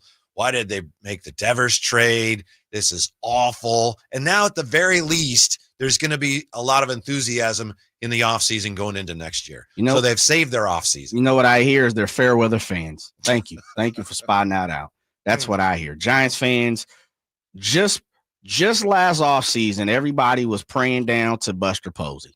He was the new Messiah. He was breaking bread. He was turning water into wine, and he was pulling out fish to feed to everybody. Yeah. That's according to Giants fans. And if I'm hearing you correctly, halfway through the season, all of a sudden, Buster Posey, we need to take him. We need to fire him. He shouldn't fire Bob Melvin. There it was. Yeah. Yeah. So they're fair weather fans. Bring back Farhan. Thank you. I never actually Thank heard you. that. I'm glad you pointed that out. I never actually. You just gave me some more firepower in the fact of fans. That's the way fans are. Not the Giants fans. Not if you ask them, oh man, we've been in it through thick and thin. Mm-hmm. We bleed orange. Mm-hmm. You know what I mean? Our bloodline is strong because we've been eating the garlic fries. Like that's what people who are Giants fans, that's what they truly believe. Yeah. But you just pointed out to me, and those were your words, not mine. I just read through the file and picked out the pieces of paper that I wanted to.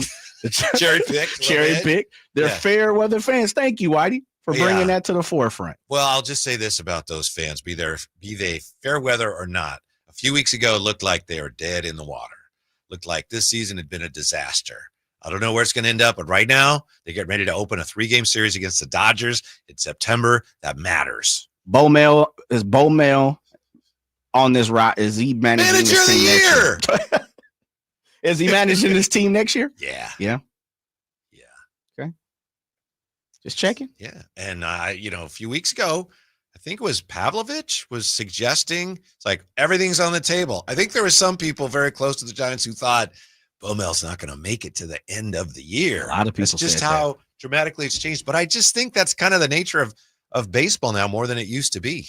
Yep. And I think you made a great point. That's the way fans are in all sports. Mm-hmm. You know, we tend to look at it. Oh man, when you have expectations of a season going well and it doesn't happen even midway through, a quarter through, when it doesn't meet your expectations. Yeah, you tend to. And look, it's week 2 in the NFL. And as 49er fans, I see a bunch of the faithful saying, oh, man, this season, oh, my goodness, we're in trouble. And I've said, I think the 49ers are in trouble. I think they can work their way through it. I'm glad it's early on in the season. But, yeah, as fans, sometimes we look at it and say, that's not what I was hoping for. Mm-hmm. Mm-hmm. But Giants fans are fair weather. Thank you for bringing that information. That was pertinent. And let me say this about the A's that I think generates hope for next year, depending on how you slice it. All right. Just looking here, I have the standings up, checking the Giants. The A's, of course, for the year, they're 37-38 away from home.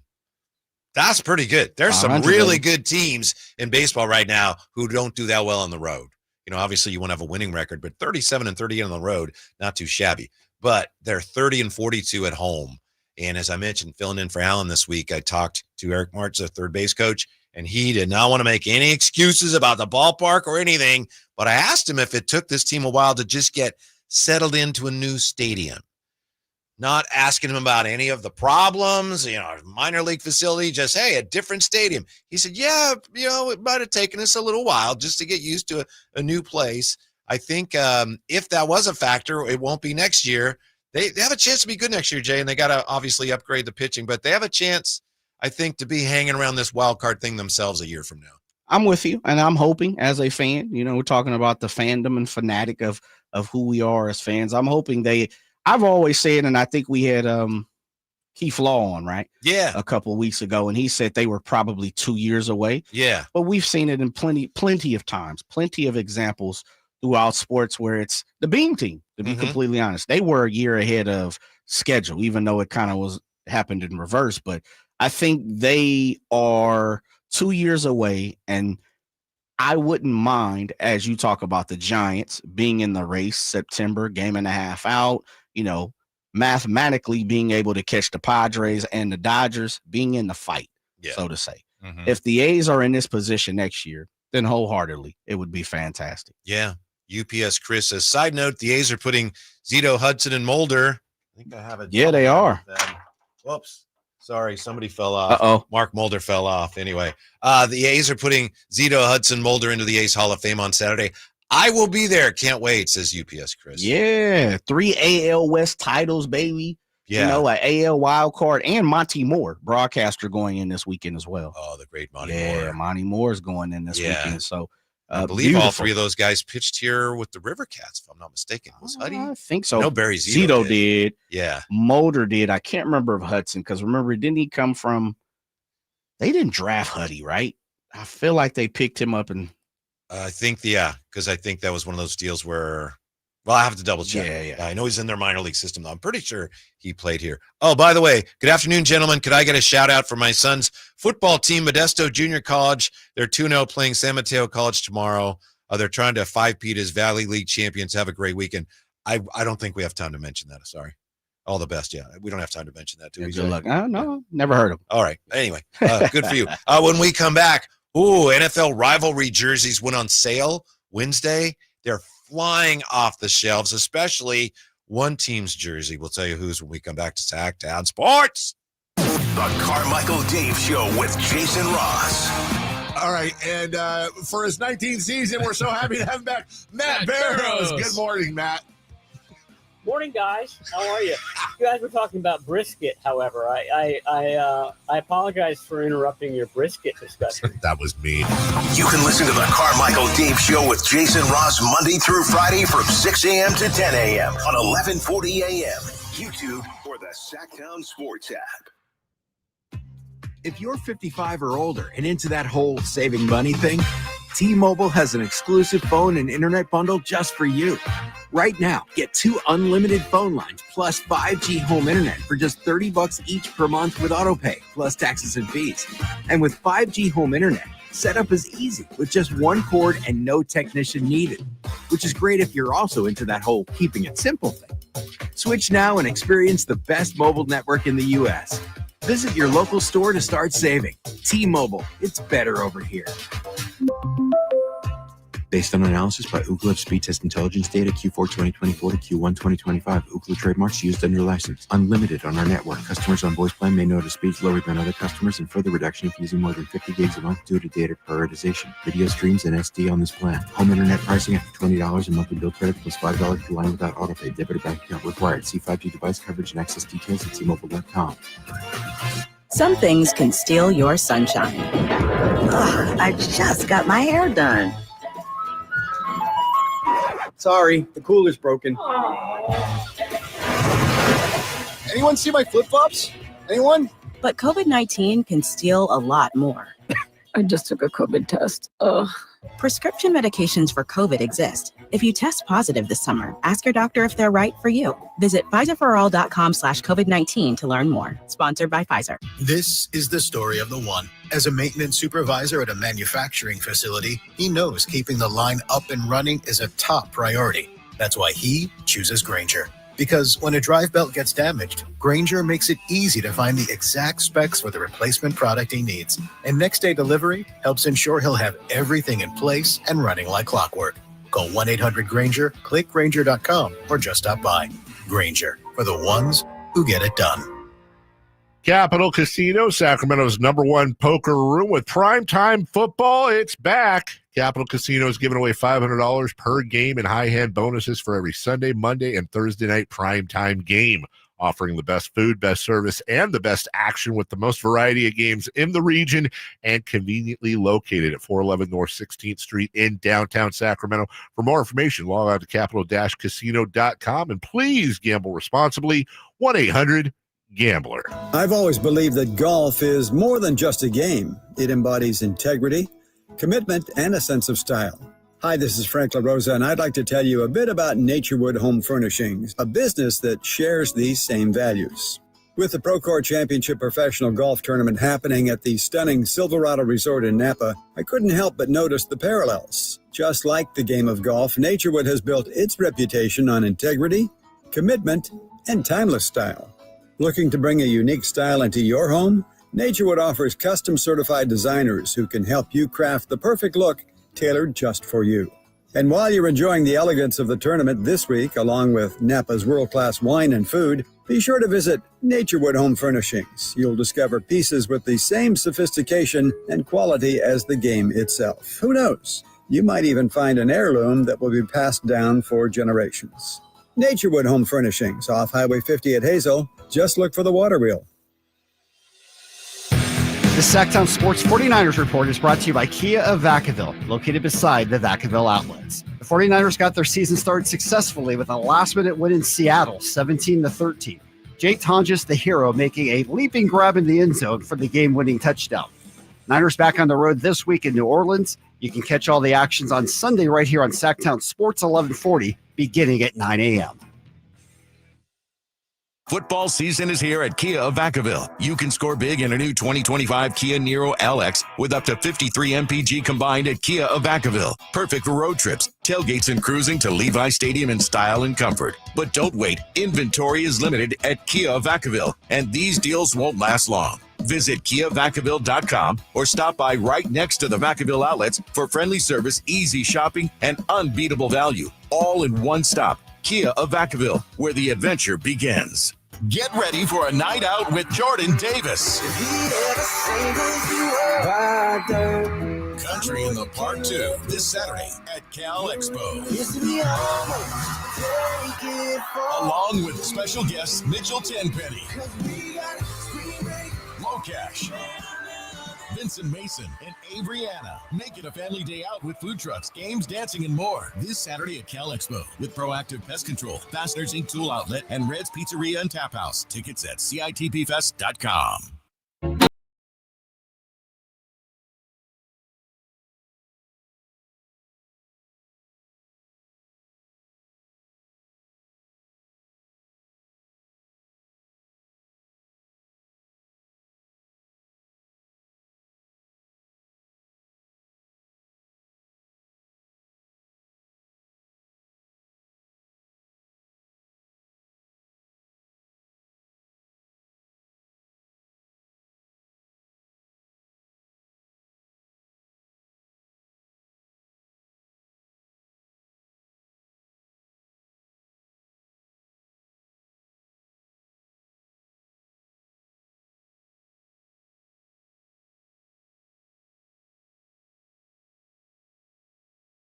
Tyson show yesterday.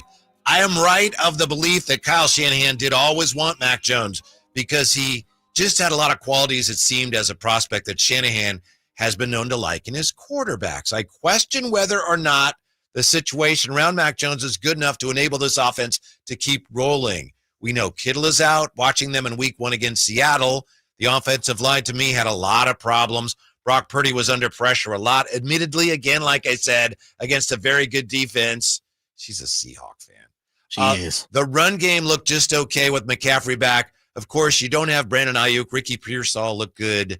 But this is not Mac Jones getting into the Ferrari and being given the keys. If this was a couple of years ago, I would feel very different about him being slotted into this. And, of course, Kyle Shanahan's one of the best play callers in the business. But this is not a great situation that he is stepping into. So I'm pretty skeptical of the Niners offense with Mac Jones, says Mina Kimes. Damn, Mina. What Tell us say how you really Jay? feel. I mean, goodness. Mm-hmm. She is from the Pacific Northwest, isn't she? That is correct. She's a Mariner. She's a Seahawk. That is correct. I don't want to say she's a scorned fan, but I mean, you know, sometimes you got to call a spade a spade. Just because the 49ers beat your favorite team. I know. Dang. You don't need to badmouth them like that. It's some interesting points, though. I'll tell you this. You're right. Yeah. I kid. You know, my initial reaction to Brock Purdy's performance was on Monday when we were doing the crossover with Drapes.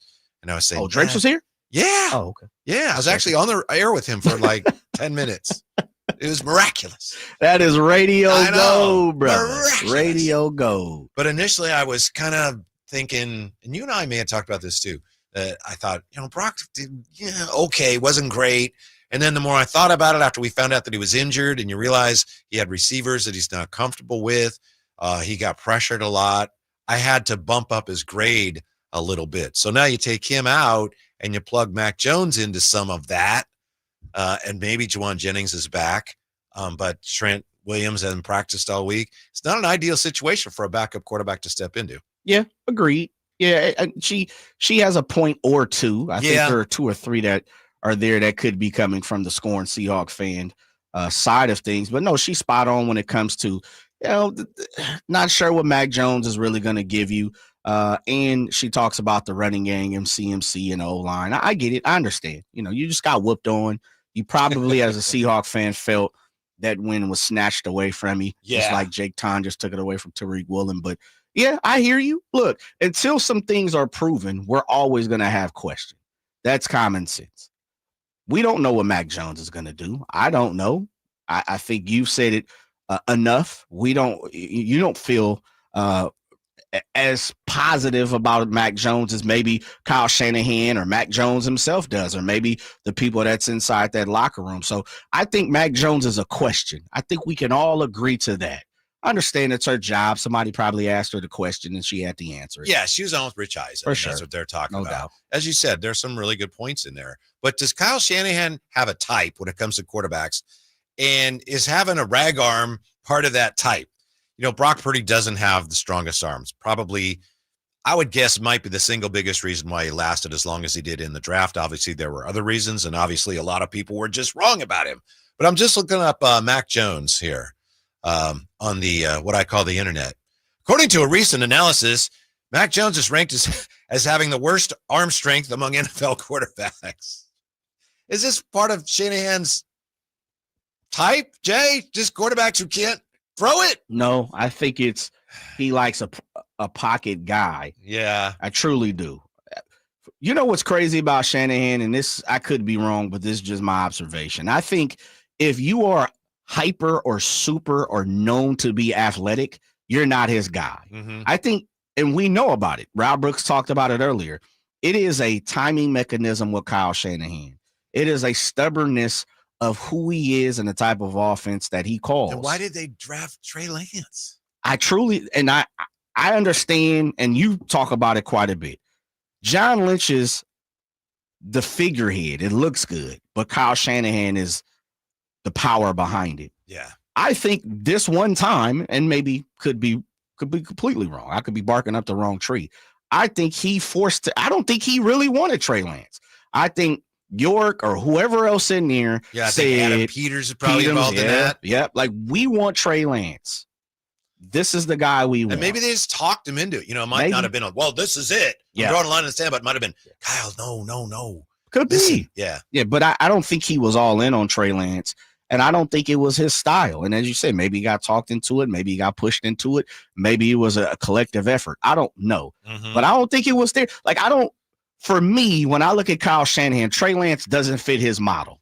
Right. You know, one thing that did fit his model, perhaps, I remember asking Jennifer Lee Chen about this. This is a guy, Trey Lance, at the time, he's hardly played even in college. Why would Kyle want that guy? And she told me, well, it's a matter of he's like a blank canvas. And for Kyle sees a guy who everything he learns about pro football, he's going to learn through my ways and my eyes. So maybe that was part of what Kyle saw as appealing about Trey Lance. Go get a fresh young quarterback, wet behind the ears. He doesn't know anything, and everything he knows is going to be what I know.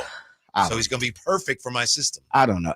I'll continue to keep on saying Shanahan's, for everything that I know, I felt like he was most excited to have Kirk Cousins. Kirk Cousins resonates in my mind when we talk about, or someone asks me, who is the prototypical Kyle Shanahan quarterback? Kirk Cousins is the guy.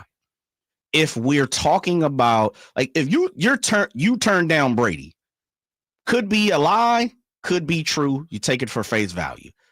He's a prototypical pocket quarterback. Now, he could have been longer in the tooth, hence why you didn't want him. Maybe he has a strong personality. I have no clue. But doesn't Kirk Cousins have a strong personality? Yeah. We've kind of come to know that, because of the quarterback, the show, or whatever. He's kind of quirky. He's a little different.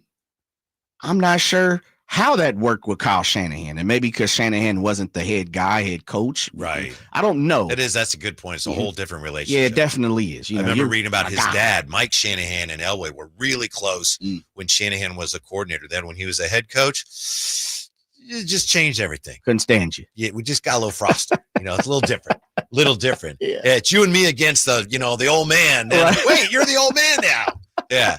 Jay, NFL Nike Fanatics launched their first edition of those rivalry uniforms on Wednesday. Fanatics' biggest and highest selling product launch ever. Yeah. Its best overall day of merchandise sales so far this year, with those rivalry uniform sales accounting for 80% of all sales, according to Sports Business Journal. The top selling team jersey, 49ers. You know where. And the top selling player was Josh Allen. So these rivalry uniforms worn this year by AFC East and NFC West teams. will make their first appearance on September 25th, Cardinals Seahawks. And of course, as we know, we've talked about it, the 49ers don't wear theirs until January 4th. Dead last week. I was wondering how they were going to sell jerseys when they don't wear them till January 4th, but they're flying out of there. Because they're dope. Yeah. They are different. And would you say traditional uniforms are always great? They're fantastic, even unless you're a Cowboy or Packers and them ugly jerseys. But no, I kid. When it comes to, and this is part of the culture, this is part of the movement, people are always looking for something fresh, something new, the in thing. And right now, those jerseys seem to be it. But the black for the 49ers, man, I know you weren't all in on it, and maybe you've come around, but I like them. I truly like them. I think You're not alone. Yeah. It seems that way. Yeah. It seems that way. And I think maybe it's because you like them so much that they're so popular. Think so? I think it's like, did Jay like them? Yes. I better buy some. Yes, make sure. You're an influencer. So where you at on them? The jerseys are okay. I don't like the whole I don't like the helmet being black. Would you want it red? Just a regular helmet. Okay. Yeah. So it could be gold. Mm-hmm. Okay. All right. Yeah. I don't know if that kicks the white. Yeah, I'm not sure. Like some all red. That might have been different. That actually would have been. Yeah. Or just Red. reverse it so like you have the circle with SF is gold and then the helmet's red. Reverse the gold and the red. I like that. I like that. Should we put a bid in on that? Maybe we can come up with something. Yeah. Well, you're the influencer. You get it going. Man. Ken Rudolph's going to join as host, among other things, Sacramento broadcast legend, host of the Rancho Cordova Sports Hall of Fame ceremonies tomorrow. He's going to tell us all about that. We'll talk about a lot of other things too with Ken Rudolph next on Sacktown Sports. This is the story of the one. As a safety manager at a manufacturing plant, he does everything he can to keep his coworkers safe. From finding ways to reduce risks to keeping safety supplies in stock. And for that, he relies on Grainger. Grainger offers a broad range of quality products and next-day delivery, so he can always play it safe. Call 1-800-GRAINGER, click Grainger.com, or just stop by. Grainger, for the ones who get it done. Truck Month is on at Elk Grove Chevy with 9,000 savings off MSRP. Every new 2025 Silverado 1500 diesel and 6.2 liter in stock after all rebates. And Elk Grove Chevy has one of the largest selections in the Sacramento area. 9,000 off new Silverado exclusively at the Elk Grove Chevy Silverado Supercenter. Now that's big, huge. See them all at megachevy.com. Together, let's drive. Includes 1,000 consumer cash and GM bonus cash, 1,000 Chevy trade assist. Must trade in 2011 Chevy car or truck. Not available with special financing, lease, and some of the offers. Ends 9/30/25. Made a great deal at Maya. Go on a culinary adventure at one of Europe's biggest food events coming to the Americas, Terra Madre. Discover more flavors to savor, more ideas to chew on, more voices shaping the future of food. Join chefs Alice Waters, Sean Sherman, and Jeremiah Tower for tastings, pop-ups, food demos, and panels, all celebrating good, clean, and fair food for all. Terra Madre Americas, September 26th through 28th in Sacramento. Savor the journey. Visit TerraMadreUSA.com for more details. Terra Madre Americas is supported by Sacramento International Airport and brought to you by Slow Food and Visit Sacramento.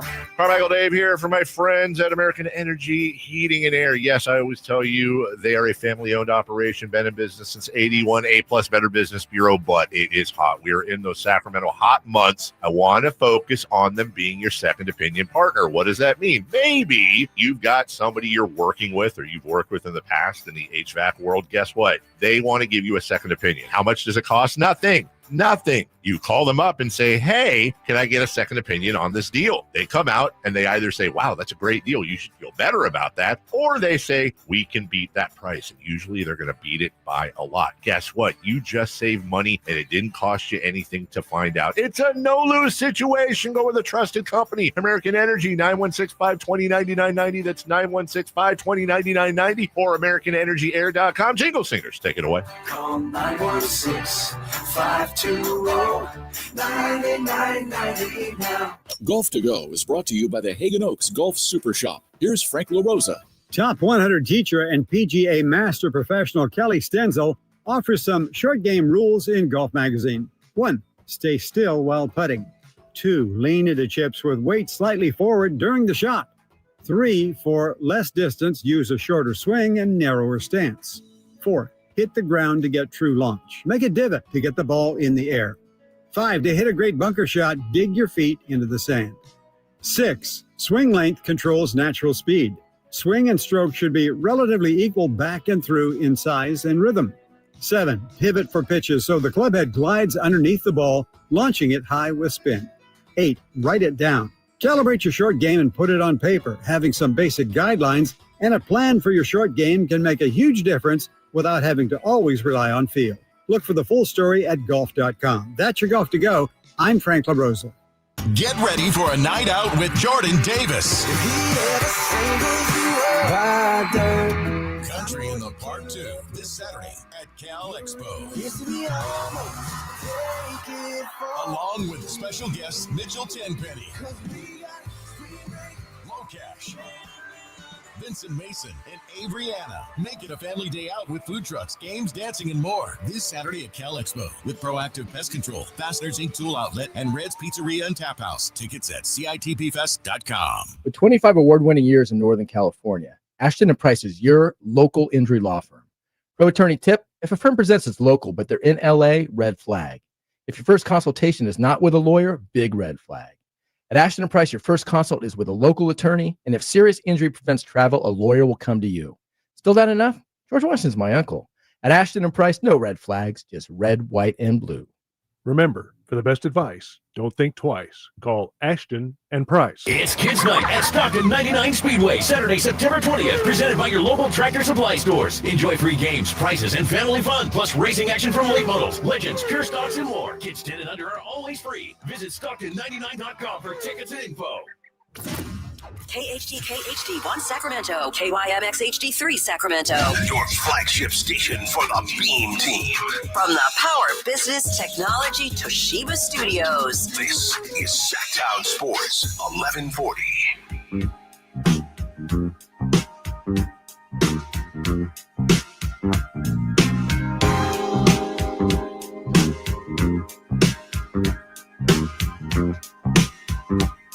Live and local, it's the Drive Guys. Watch the show on youtube.com/Sacktown Sports 1140. Or listen on the Sacktown Sports app. Jay, I just love the bass lines you're laying down today on this Flashback Friday. Thank you, thank you. It's Jay and Whitey today, Drive Guys. Ken Rudolph going to join us in just a second. Should we go to Letitia first, Jay, or get to our guest? Yeah, all right, real quick. A lot going on this weekend, including a lot with our next guest. Letitia joining us here on Sacktown Sports. Letitia, what do you got for us going on this weekend? Hey, Whitey, how are you, sir? Good, good. Good to talk with you. What's on your mind? All right, so today is Holy Bowl game part 1. The ladies take the field. Christian Brothers versus St. Francis in the Holy Flag. We are here as we speak at Jesuit High School. JV is warming up. JV starts at 5.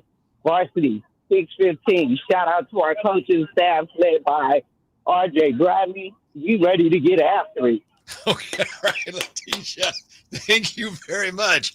And with everything else going on this weekend, we're going to focus on something very special in the Rancho Cordova area. Rancho Cordova Sports Hall of Fame induction ceremony tomorrow night. Rancho Cordova City Hall, 6 p.m. tip.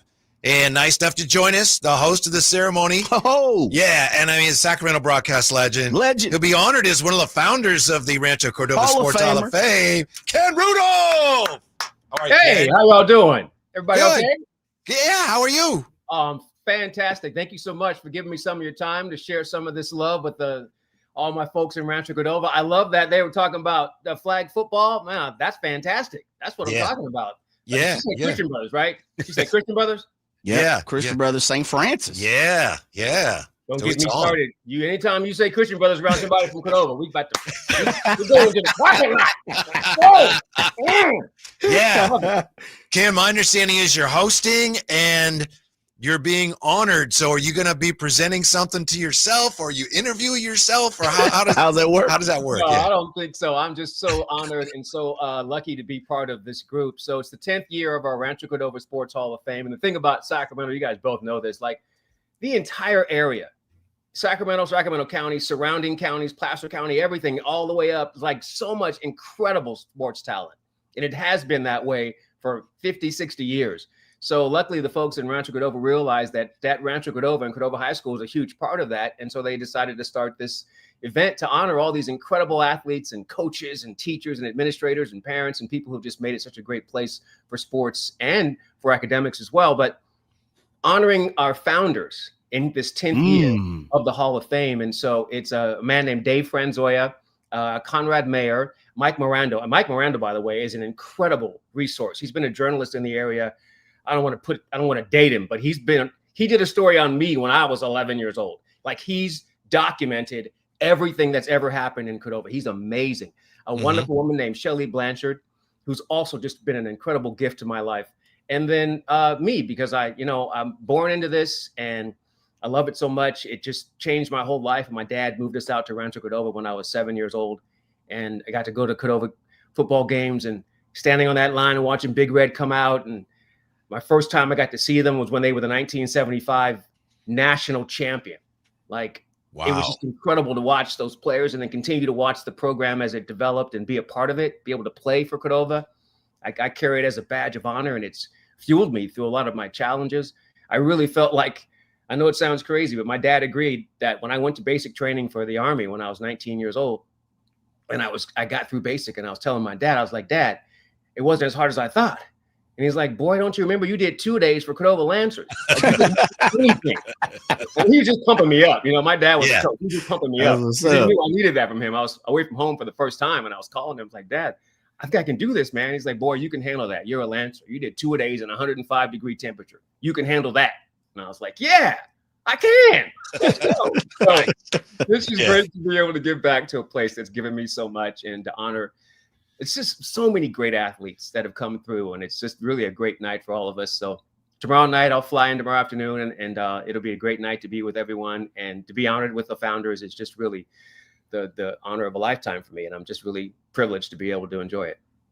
Hey, Big Ken, one of the things that was interesting, because I looked at some of the literature that came across my desk here, and it's funny because you talk about this, 75 team, the 70s, and this hurts my heart, of course, being from South Sacramento, but I got to show some love. Cordova, what was it, 100? Let me make sure I have this proper here. I want to make sure I credit this correctly here. In the 70s, Cordova High School went 102. They won 102 games, lost 6, and tied once. Wow. That's like De La Salle numbers. We're getting to the point that is amazing. And that's one of those things where when guys would talk to you about De La Salle, I'd be like, y'all didn't have to play us. You didn't have to play us. In the 70s? Man, we were for real. Like, but even if, because the De La Salle was really coming into prominence, and then we had that 85 team with Troy Taylor, and that was the first team in the area to go 14-0. And Troy Taylor, man, he was an unbelievable athlete. Like, you could not stop him. He was probably one of the first throwing and running quarterbacks that I saw at the high school level that could do whatever he wanted at any time. And that team went 14-0, and they dominated everyone that they saw. And I really wish we had that, either a video game or a time capsule where the Cordova teams could play De La Salle or play the Folsom teams with Jake Browning and those guys. Like, oh my God. Like, I would love to see Demoy Williams and Tracy Johnson and Kevin Wilhite, Daryl Curry, Mike Abercrombie, that kind of stuff against Jake Browning and those guys. Like, oh my God, that would be crazy. So it's just really fun that this area has so much great talent, and we're here to celebrate all the people. And it's just so much fun to go back and look. I remember I almost got into a fight at basic training in the Army because Cordova was the national champion in 75. And I remember there was a guy in my basic training unit who was from Valdosta, Georgia. And Valdosta High School had become the champion. They had won, I think, 2 of 3, right? And he was like, oh, our team's the best. And I was like, no, you would not beat us. I guarantee it. And it was just one of those things where I just love the fact that I was able to go.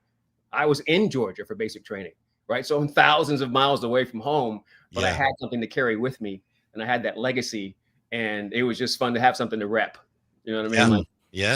So we're welcoming Ken Rudolph back to Sacktown Sports. Rancho Cordova Sports Hall of Fame induction ceremony tomorrow night. He's the host.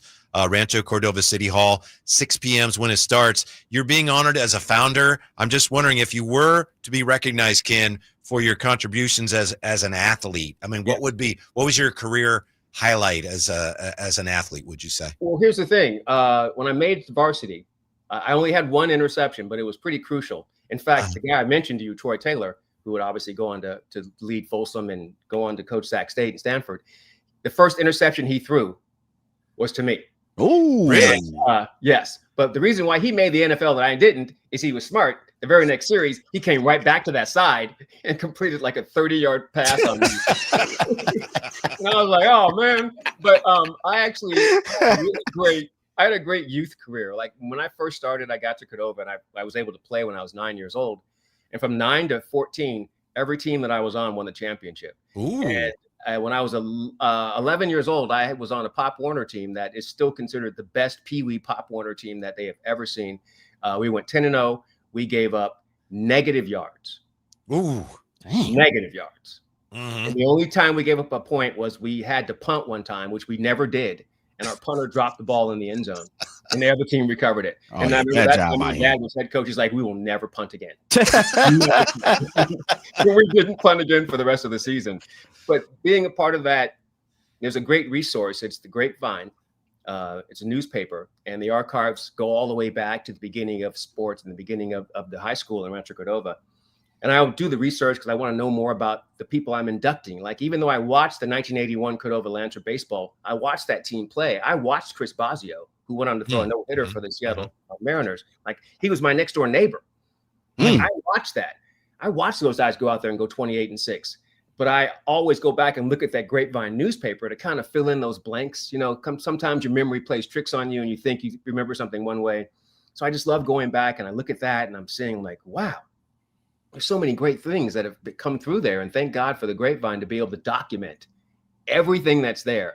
It's an incredible resource. And I found all these articles on myself, and I love showing my son that, you know, his dad knew how to compete. I'm a small guy, but I knew how to compete. And that's what Cordova was all about for me. Like, just compete. Yeah. Like, compete. So I think they would honor our my Pop Warner team. That's the reason why I'm going in. Attaboy. Attaboy, Kim. Okay. Hey, Kim, man, you obviously you're down in Los Angeles. Well, not obviously, but you are in Los Angeles. But you keep a great eye, man. I have the opportunity to follow you through social network, of course, touch and tap in what you here and there. But you always keep your eye and the pulse on what's going on in Sacramento. Would love to just get your thoughts on. You see Sac State petitioning and politicking to try to get over to Cal Expo. You see the Sac Republic dropping over a new stadium in the rail yards. Man, you've been an integral part of the city and the A's, the A's, you know, which I believe we had a conversation with you before last time you were on here, and I could be mistaken. What just as you talk about the great history of your area now, kind of, you know, progressing to what we are now, what's your thoughts on it? Like, how do you see fit and the city just bustling everywhere? It's like a growth spurt. You know, it's a combination of two things. First, it's timing, being in the right place at the right time, and then it's also the ambition. So what I love what's happening with Sac State in particular is the ambition to say, you know what? I know that you think that we're at this level, but no, we have greater aspirations, and we've shown that we have already dominated this level, right? When Troy Taylor came there and they won what? They won back-to-back Big Skies, I think 3 of them. 3, yeah. And he's coach of the year and everything, and he wins the Eddie Robinson. And they're like, okay, we've dominated this. We have enough to go to the next level. And I think that's one of the things that I love about my city, Rancho Cordova. They were just a spot that no one knew about. They're like, nope, we have ambition. We're a city. We're going to push for that. And we want you to recognize us nationally. Sac State, the city of Sacramento, same thing. There's like, we have ambition. We can be much bigger than what we are. And that's the one thing that I really, really love about what's happening at Sac State. It's going to be difficult because we all know the situation where we don't really have the corporate hub that can really, really finance a lot of these things that we're trying to do. So it takes us a little bit longer, but I love that the machine never stops. They keep going and going. And what they've done at Sac State is so lofty, not just talking about trying to go to the next level and compete, but also bringing in the likes of Mike Bibby, also getting Shaq to actually do something because when he was with the Kings, I don't think he ever showed up, but that's a whole other conversation. But what they're trying to do, right? Even the boxing with Andre Griffin, everything that they're doing over there is just, it's really impressive. So I think that it's a great time for Sacramento. I think there's a lot of potential. And I have to say, maybe 5-10 years ago, I didn't think it was possible. Wow. Yeah. And I remember telling other individuals about Sac Republic. And I was like, man, I don't know if they're going to be able to do it. It's really, really hard because I do believe Don Garber had come through and MLS was like, no. Mm-hmm. A couple of times we're like, we had a big meeting and everything. Like, he's here. And he's like, nah, y'all ain't ready. Like, okay, we'll get ready. And they just kept moving. And they kept moving. So I'm really proud of the fact that Sacramento continues to try to push forward. And it's going to be tough sledding the entire way because we don't have the financial backing of a lot of other top 20 markets. But it can be done. That's why we need you to move back into the area for the financial backing. To help out with the financial backing, Ken. I tell you what, I mean, because I'm at the stage now where I really don't care about doing television anymore. And I've been very lucky down here to do stuff and do TV shows and movies, and that's great. But I'm at a point now where I'm like, you can't tell, but my insides will tell you I'm getting older. And I want to be a part of something that's living. It's a legacy that's going to continue on, that's helping someone. So it's so great to be part of this Sports Hall of Fame. They let me be a part of this, and I'm so grateful and honored to be here for 10 years and continue to give back to this community that really helped to change things in my life and shape me. And so Sac State was the same thing, being able to go to college. And I realized I wanted to go to college and be a journalism major. And Sacramento just made a lot of things easy for me. And, you know, I had mapped out a plan, and Sacramento was like, it just all fell into place. You know, I went to Sac State and changed everything. I got to intern. Grant Napier was huge. I interned for him for 2 years. And that got me a job. And then next thing you know, I'm like, boom, boom, boom. And I just it was just so much great time and great timing for me. So I just really love the area, and I'd love to be able to come back in some capacity, maybe helping out Sac State. Love to be there, helping out the athletic department or fundraising or anything that can help to push their initiative forward and continue to help it grow. So I'm all about trying to pitch in and be a soldier and help grow and just help everybody continue to move forward. Ken Rudolph, very familiar to listeners and viewers in the area. Now, we were just talking about the A's, and you mentioned movies. And I know this would be before you left Sacramento, if I'm not mistaken, but were you in the movie Moneyball? Yes, that was actually the last thing that I filmed before I came back to Sacramento, because I came back to Sacramento in 2011. Yeah. And I still remember that was the last shoot one of the last shoots. I had to go to New York and do something else, but that was the last thing I did in LA before I came to Sacramento to go full head in, just do the news and just be focused on that all day. Yeah. So, you know, I have to admit, pardon me, it was one of my worst shoots because I was there for 13 hours. You watch the movie, you blink, you don't see me. So we were shooting my scene, and I'm doing the scene with the actor Chris Pratt, who's playing Scott Hatterberg. Yeah. And we had to sit there for 5 hours in the locker room, and we're waiting to shoot, and we're both frustrated. But I still remember this day, I was super frustrated. And that guy, which is just why he's making $1 billion and I'm not, he was so nice and so cool. He's just making jokes with me as we're sitting there for 5 hours waiting to shoot. He was really, really great. But that was the worst day I ever had on the set. I'm sorry, I didn't know. I didn't know. See what you did, Whitey? Yeah, I didn't mean to go there. No, it was a great experience because I got to hang with Chris Pratt, before he becomes big and famous. But he was super cool, man, and it was just a good time. And I love doing those little bits. I've been lucky enough to do 25, 30, something like that. And I've been very lucky. So I think it's really great. Yeah, it's a good time. Ken, before we let you go, it'll be my last one for you, big time. Yeah. You're entrenched in the culture, you're entrenched in the community of Sacramento. I would be remiss if I didn't get a quick preview of your Sacramento Kings. I'll say it that way, but of the Sacramento Kings and how you're feeling heading into the season. And, Dennis Schroeder, as we've heard, all of a sudden is a basketball Hall of Famer. Now, what's your preview on the Kings right now, brother? I really love, obviously that's my team. The reason why I even got involved in television and sportscasting is because I was watching a Kings game and I'm like, I want to cover that team. I want to work with that team. And that's why I interned for Mr. Napier. But they got a lot of talent. And the only thing that I know for sure is that now that Doug Christie has a chance to really put his fingerprints on the entire team and get them to hopefully play like he plays, think like he thinks, compete like he competes. I really think that's the key. Obviously, you have all this talent. You have all-stars. You have 3 guaranteed all-stars, 4 possible. So you're not worried about the talent level. I'm a little curious as to whether Mr. Schroeder is really here to win. I worry that a lot of the guys that are veterans in this league, you got to live, you got to pay your bills. So, it's an honor to play, and they just go whatever team will have them. They usually will go there. But I'm hoping that he understands that, man, we got something, and the window is closing, but we've got some real talent. And I think they could do something, man. And I love Doug Christie. I love Doug. He's just a great person. And I think he's going to be an outstanding coach. And I think it's going to be fun this year. I think the moves they made, I think they had to do what they did with De'Aaron.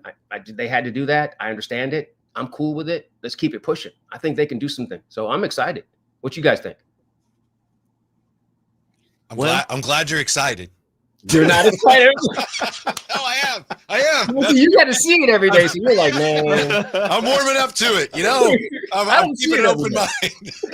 Yeah, I think I'll say this, Big Ken. I think they have an opportunity to be right where they were last year. I know that's not saying a lot, but I am right there in the thick of it. You're right. Yeah, they were right there playing, a couple games this way, a couple games that way. Maybe they find themselves at the 7th seed or the 6th seed. But I know that's wishful thinking. We're wishing upon a star. I think they will have a different attitude.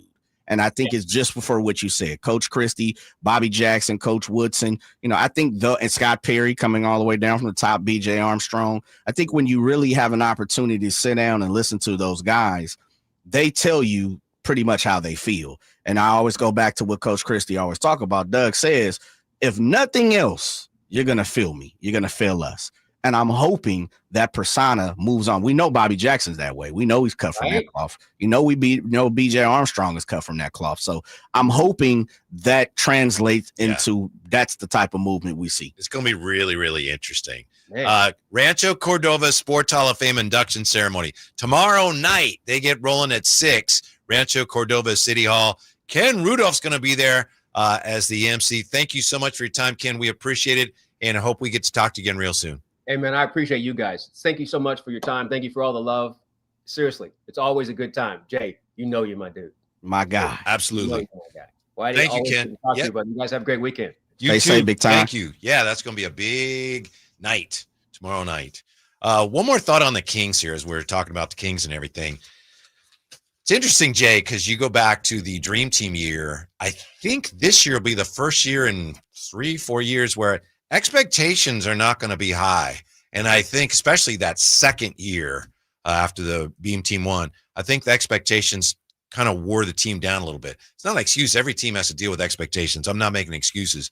But, last year's like, they got DeMar DeRozan, here they go. This year, I think they may benefit from the fact that a lot of people locally and around the league are looking at them like, they're not going to do much. Yeah, you might be right. Is that stemming from Chris Watkins' conversation today? Just some of that. Okay. Big C and kind of convinced you and pulled you over to the dark side a little bit, huh?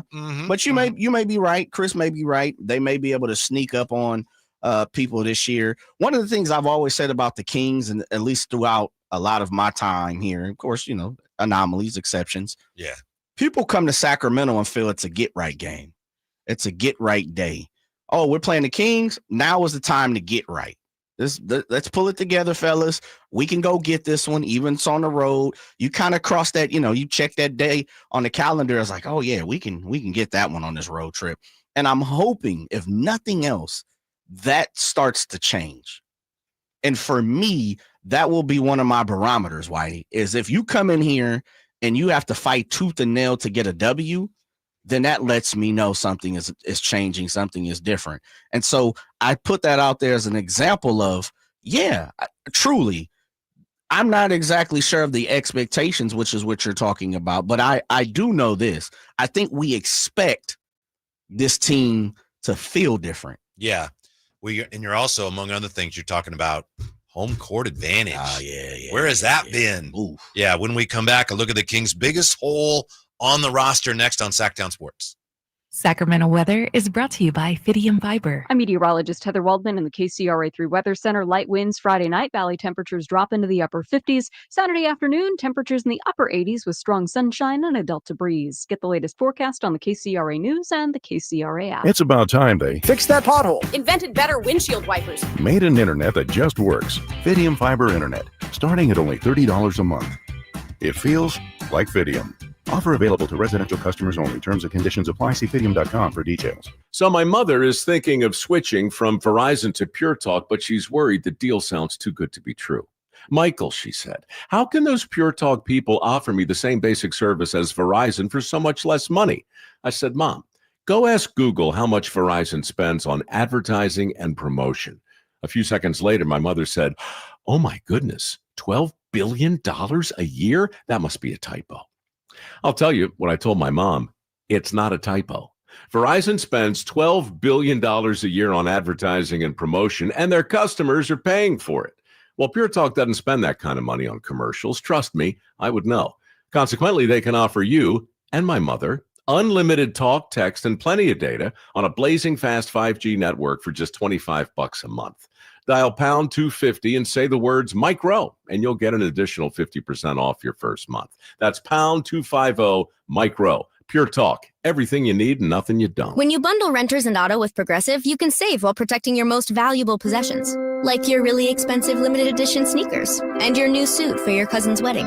Except you never actually bought the suit because you can't stop buying sneakers. So you show up to the wedding looking like you're going grocery shopping. But hey, at least your sneakers will look good in the pictures, until you're cropped out of every last one of them. So go ahead and get Progressive, so you can save while protecting the things that matter to you. Progressive Casualty Insurance Company and affiliates and other insurers. Not available in all states or situations. This is the story of the one. As a maintenance supervisor at a manufacturing facility, he knows keeping the line up and running is a top priority. That's why he chooses Grainger. Because when a drive belt gets damaged, Grainger makes it easy to find the exact specs for the replacement product he needs. And next day delivery helps ensure he'll have everything in place and running like clockwork. Call 1-800-GRAINGER, click Grainger.com, or just stop by. Grainger, for the ones who get it done. Life doesn't wait, and neither should you. Aleve can help you deal with pain less throughout your day. Whether it's a long day on your feet, a demanding workout, or everyday aches and pains, you need relief that can keep up when pain persists. Aleve is here for you with longer-lasting body pain relief compared to leading OTC branded pain relievers. With just one pill, Aleve lasts up to 12 hours. Don't let those aches hold you back from doing what's important to you. Use as directed.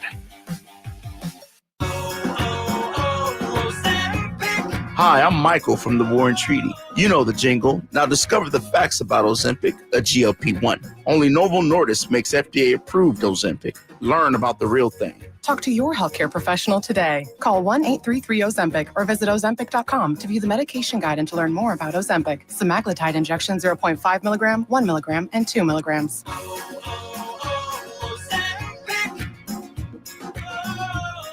What's up? We're talking to Chad Hoblet of Hoblet Dodge, Chrysler, Jeep, Ram, and Woodland. Chad, what's happening for Chrysler's Drive into Fall sales event? Just like falling leaves, prices are falling at Hoblet. Right now, you can save up to $14,000 off MSRP on new Ram 1500 crew cabs. That's $14,000 off Motor Trend's 2025 Truck of the Year. Plus, with nearly 500 Rams available, whatever truck you need, Hoblet has it. Well, that's got to be some of the best savings of the year on Rams, but what if I'm looking for something different? You need to check out the Hoblet Certified Pre-Owned Supercenter with nearly 200 vehicles available and 55 under $20,000. Experience the Hoblet difference. Search, select, and save through their whole inventory at HobletDodge.com. Unbeatable prices, unbeatable selection. Nobody beats Hoblet, period. 14,000 total net savings on select new Ram 1500 Bighorns after 8162 factory rebates and 5838 dealer discount. Rebates include 5816, get 10% below MSRP, 2,000 SFS bonus cash, must finance with Stellantis, 500 on the job upfit, must show eligible upfit. 3 this net savings, sample VIN 772979. See dealer for details.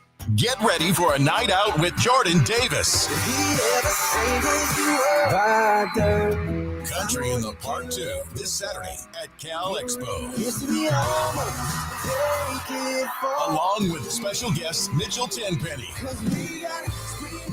Low Cash, Vincent Mason and Averyana. Make it a family day out with food trucks, games, dancing, and more. This Saturday at Cal Expo with Proactive Pest Control, Fasteners Inc. Tool Outlet, and Red's Pizzeria and Tap House. Tickets at CITPFest.com.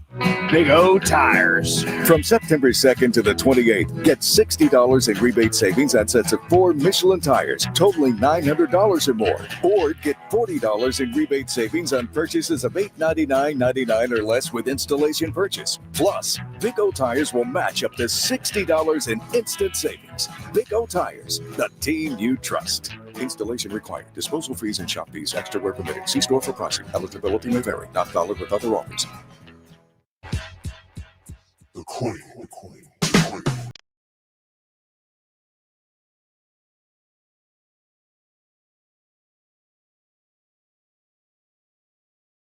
Drapes and Whitey. Whitey and Drapes. You know the pair. The Drive Guys. Jay and Whitey today. Kyle Draper is in recovery mode. He'll be with us soon. Although next week, I know he's on his way to the NBA media meetings, right? Yeah, broadcaster meetings. They got to go over the points of emphasis from the officials and all of that. So he'll be back with us as soon as he can be. Thanks for being with us today. Hope you're having a great Friday. Thanks to Ken Rudolph. Ken Rudolph tomorrow, as we mentioned, hosting the Rancho Cordova Sports Hall of Fame induction ceremonies. Speaking of Halls of Fame, Jay, I want to thank you once again for, I think you nominated me for the Vallejo Sports Hall of Fame. Yes, sir. I don't know where that is. It just kind of, we'll see what happens. We got a long ways to go, but I don't know who's actually determining that. I guess in the city of Vallejo, somewhere there's ballots circulating. I don't know. Yeah, I'm hoping, man. I was trying to see if I can get my little mob on and maybe slip an envelope to somebody. Or no, I can't. I mess around. But yeah, you're there, brother. We got you on the ballot this year, and so we're hoping. But matter of fact, it's not none of that. It's none of that. Yeah, we know it's gonna happen. I don't know. Just being nominated is an honor. No. We got you on the ballot. No, that's not true. If you don't get in, it's man. Well, this is the thing, and I did say this to one of the, I don't know the proper title she holds, and I was trying to think. That's why I paused. Officials maybe. I don't know. Yeah, something like that. Mean. Yeah, I was trying to get the proper title, and I apologize for not having that. But I did say within the ballot, when we were proposing to get you on the ballot, Mr. Gleason has hosted the Vallejo Hall of Fame. Mr. Gleason has been in attendance. That's right. At the Vallejo Hall of Fame. When my dad was inducted. Come on. Yeah. Wouldn't it be fantastic that a father-son duo is part of the Vallejo Hall of Fame? I wonder if that'd be the first one in the Vallejo Sports Hall of Fame. I don't know. I might have to dig deep into the records. Yeah. But I throw a little sugar on top, even a few sprinkles of, topping. Speechless with gratitude. Come on, man. We're getting it done. And when I told you, when you get inducted, I'm going to be right there at that table. I'm going to go ahead and buy that $65 ticket, where I get my piece of salmon and 4 asparagus pieces. Salmon or chicken? Chicken for me. Chicken, okay. Yeah. But the cream of mushroom we're out of chicken. It'll be salmon. Sorry. My mistake. That 1 piece of chicken breast and my 4 slabs of asparagus stock. Yeah, and the You've potatoes. Seen the menu, huh? I've seen. Very nice. Yes, sir. I will be there all buttoned up. As well, everybody should be. Yeah. If it's open to the fingers public. crossed. I believe it is. For a fee. Yeah. Well. For a fee. Yeah. But best chicken / salmon you ever tasted. Yes, sir. It's coming up. It's quickly coming up. I think it's usually in the spring. It's March. Yeah. March is when the ceremony happens, and from the best of my knowledge, votes kick in around October, November. They'll start. Oh, really? Okay. Yeah. So we're coming up, baby. Yeah. Well, that's very nice. Yeah, I appreciate that. No matter what happens, that's really cool. We're getting in. Yeah. Positive thinking. Hey, it's up to the people at this point. Very true. Yeah. People up top. ESPN.com today, they have a piece from Kevin Pelton, who I believe we've had on the show. Yeah. Kevin Pelton looks at the biggest hole on every team's roster in the NBA. So what does he think about Sacramento Kings? Give you a second for those who have not seen this piece. What do you think? What is the biggest hole on the roster? Here's what he says. After trading Jonas Valanciunas for salary purposes, the Kings are left with a lot of questions behind starters Keegan Murray and Domantas Sabonis. Journeyman Drew Eubanks and second-round pick Maxime Reynaud will battle to back up Sabonis at center. Meanwhile, DeMar DeRozan is probably Sacramento's de facto backup for clearing minutes for the team's deep wing rotation. So the Kings' biggest roster hole, front court reserves. I think we all have known that. We've all said that, especially if you start looking at a backup power forward. That seems to be where the biggest need is. However, and you do have a roster spot remaining. All indications are, or many indications, if not all indications are, that Russell Westbrook will be the guy who is brought in to fill that roster spot. So I don't know. Maybe the Kings think that, Isaac Jones can fill some of that void. Maybe they don't feel it's their biggest roster hole. Sure looks like it now, but obviously they know their roster better than we do. And we still don't know what's going to happen with Jonathan Kuminga. That obviously would address that situation. If somehow, some way, the Warriors and Kuminga get to a point where they're like, that's it, we're trading.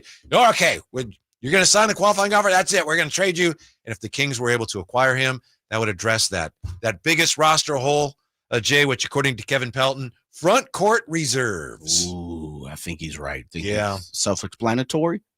Mm-hmm. Yeah. Yeah. He says right now, DeMar DeRozan is probably Sacramento's de facto backup 4.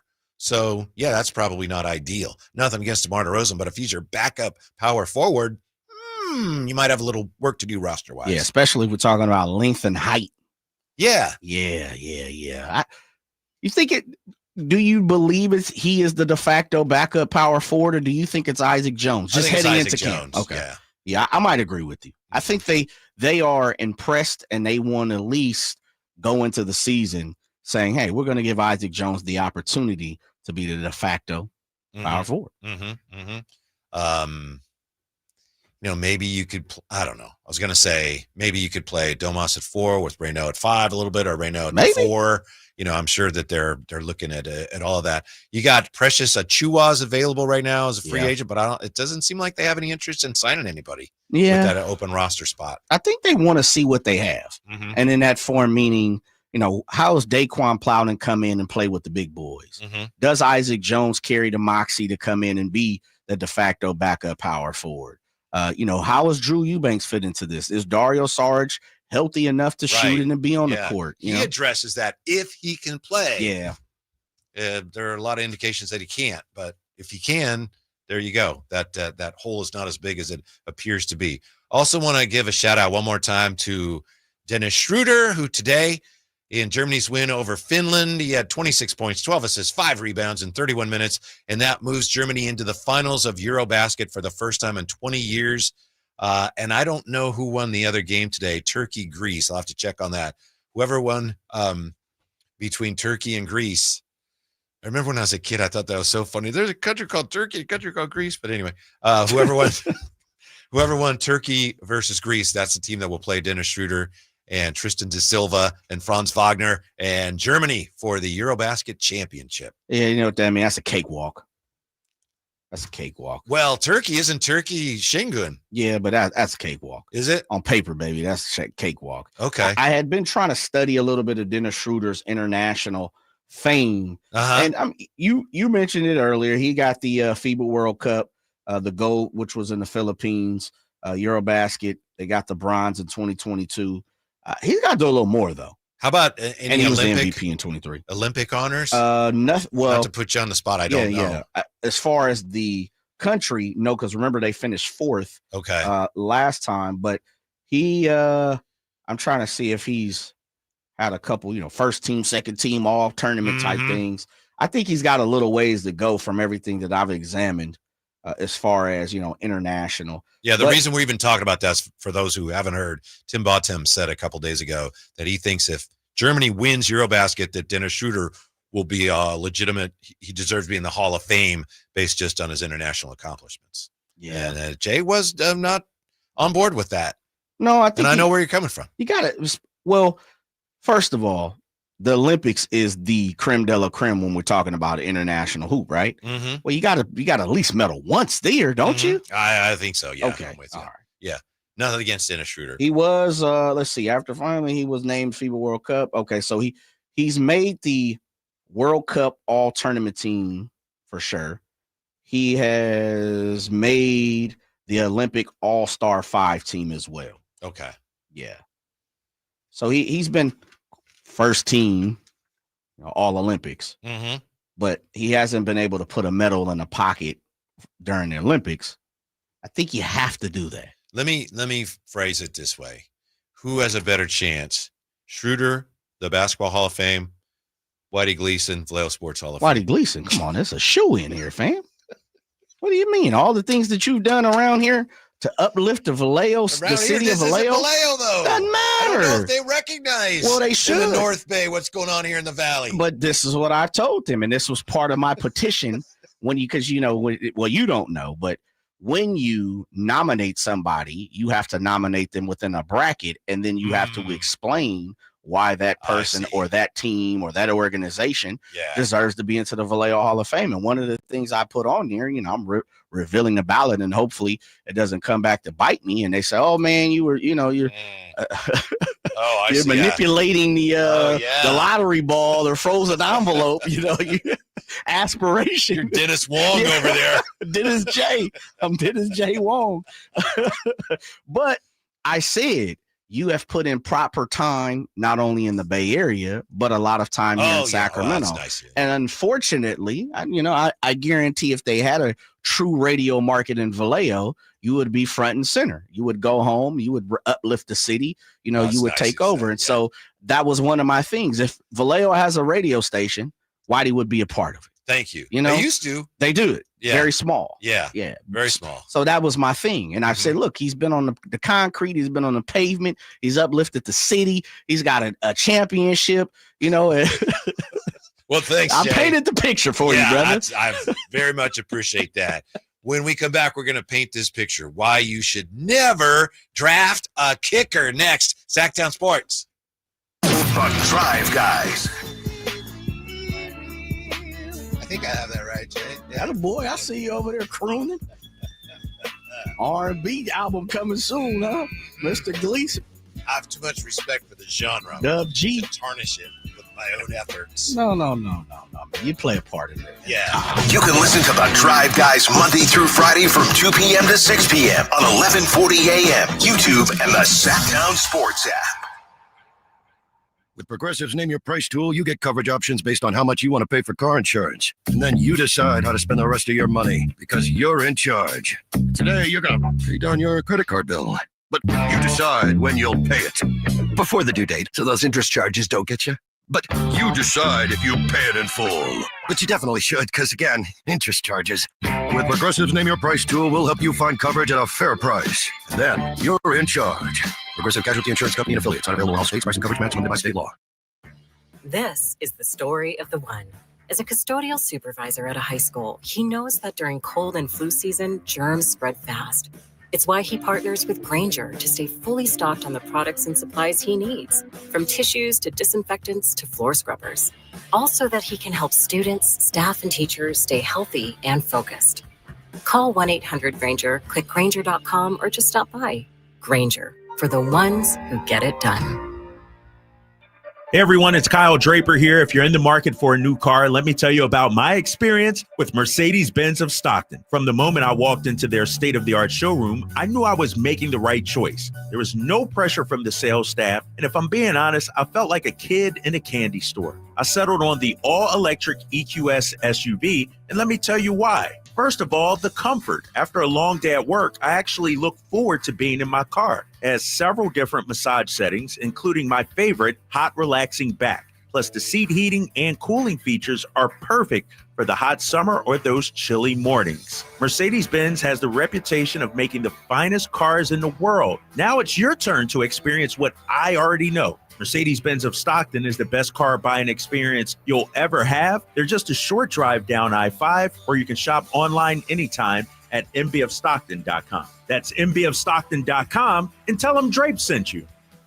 Hey, this is Greg Pop-Up. Are you working through a major insurance claim? SunPoint Public Adjusters can help. SunPoint prepares, presents, and negotiates your claim with the insurance company, working only for you, making sure you get everything you're entitled to, not what just some adjuster working for an insurance company thinks you should get. Call SunPoint today at 247-7865 or contact us at sunpoint.us. Sunpoint Public Adjusters, the gold standard in public adjusting. License number 2N14884. Oh, could this vintage store be any cuter? Right? And the best part? They accept Discover. Accept Discover? In a little place like this? I don't think so, Jennifer. Oh, yeah, huh? Discover's accepted where I like to shop. Come on, baby, get with the times. Right. So we shouldn't get the parachute pants? These are making a comeback. I think. Discover is accepted at 99% of places that take credit cards nationwide. Based on the February 2025 Nielsen report. Do you have $10,000 or more in credit card debt? Are you barely getting by making minimum payments? With credit card debt reaching all-time highs, National Debt Relief is letting everyone know about great debt relief options now available to help people with overwhelming credit card debt. These options may reduce a large portion of your credit card debt. Get a free debt relief consultation when you call 800-738-2626. 800-738-2626. 800-738-2626. It's Kids Night at Stockton 99 Speedway, Saturday, September 20th, presented by your local Tractor Supply stores. Enjoy free games, prizes, and family fun, plus racing action from late models, legends, pure stocks, and more. Kids 10 and under are always free. Visit Stockton99.com for tickets and info.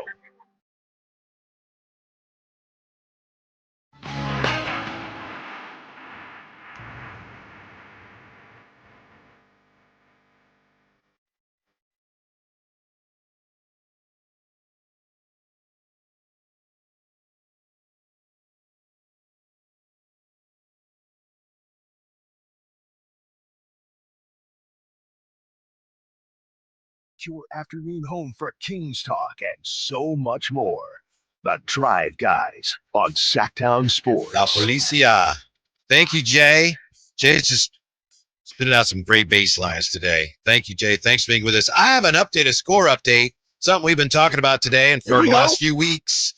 The San Francisco Giants, Jay. Yes, sir. Yes, taking sir. on the Dodgers tonight. Yeah, they are. This play begins tonight in the National League. The Giants are a game and a half behind the Mets. They are. The Mets are underway against the Texas Rangers. Let's just see how that's going. Top of the first. Oh, man, 0-0. Yeah. Rangers, the visiting team.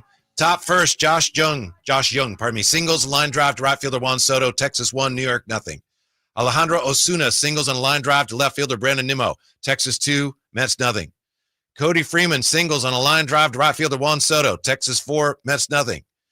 Michael Hellman doubles on a line drive to left fielder Brandon Nimmo, Texas 6, Mets nothing in the top of the first. The team the Giants are chasing, the team that's lost 6 in a row, they're trailing 6-0 in the bottom of the second inning. So you're telling me there's a chance the Mets there, are Mr. falling Gleason? apart. Dang, they are falling apart. Come on, Reds. Come on, Cincinnati. Incredible. They are literally falling apart at the seams. Mm-hmm. And you know the pressure in New York just stems on you just a little bit more than Texas or Milwaukee or the Marlins. They're facing Florida. Jacob DeGrom tonight, the former man. Yeah. So long ways to go in that one, but the Rangers putting up a 6th spot in the first against the reeling Mets. Have you ever had that happen? Have you ever been a part of home team and the visiting team just jumps on you so much to where you're looking around like, dang, what are we even here for already?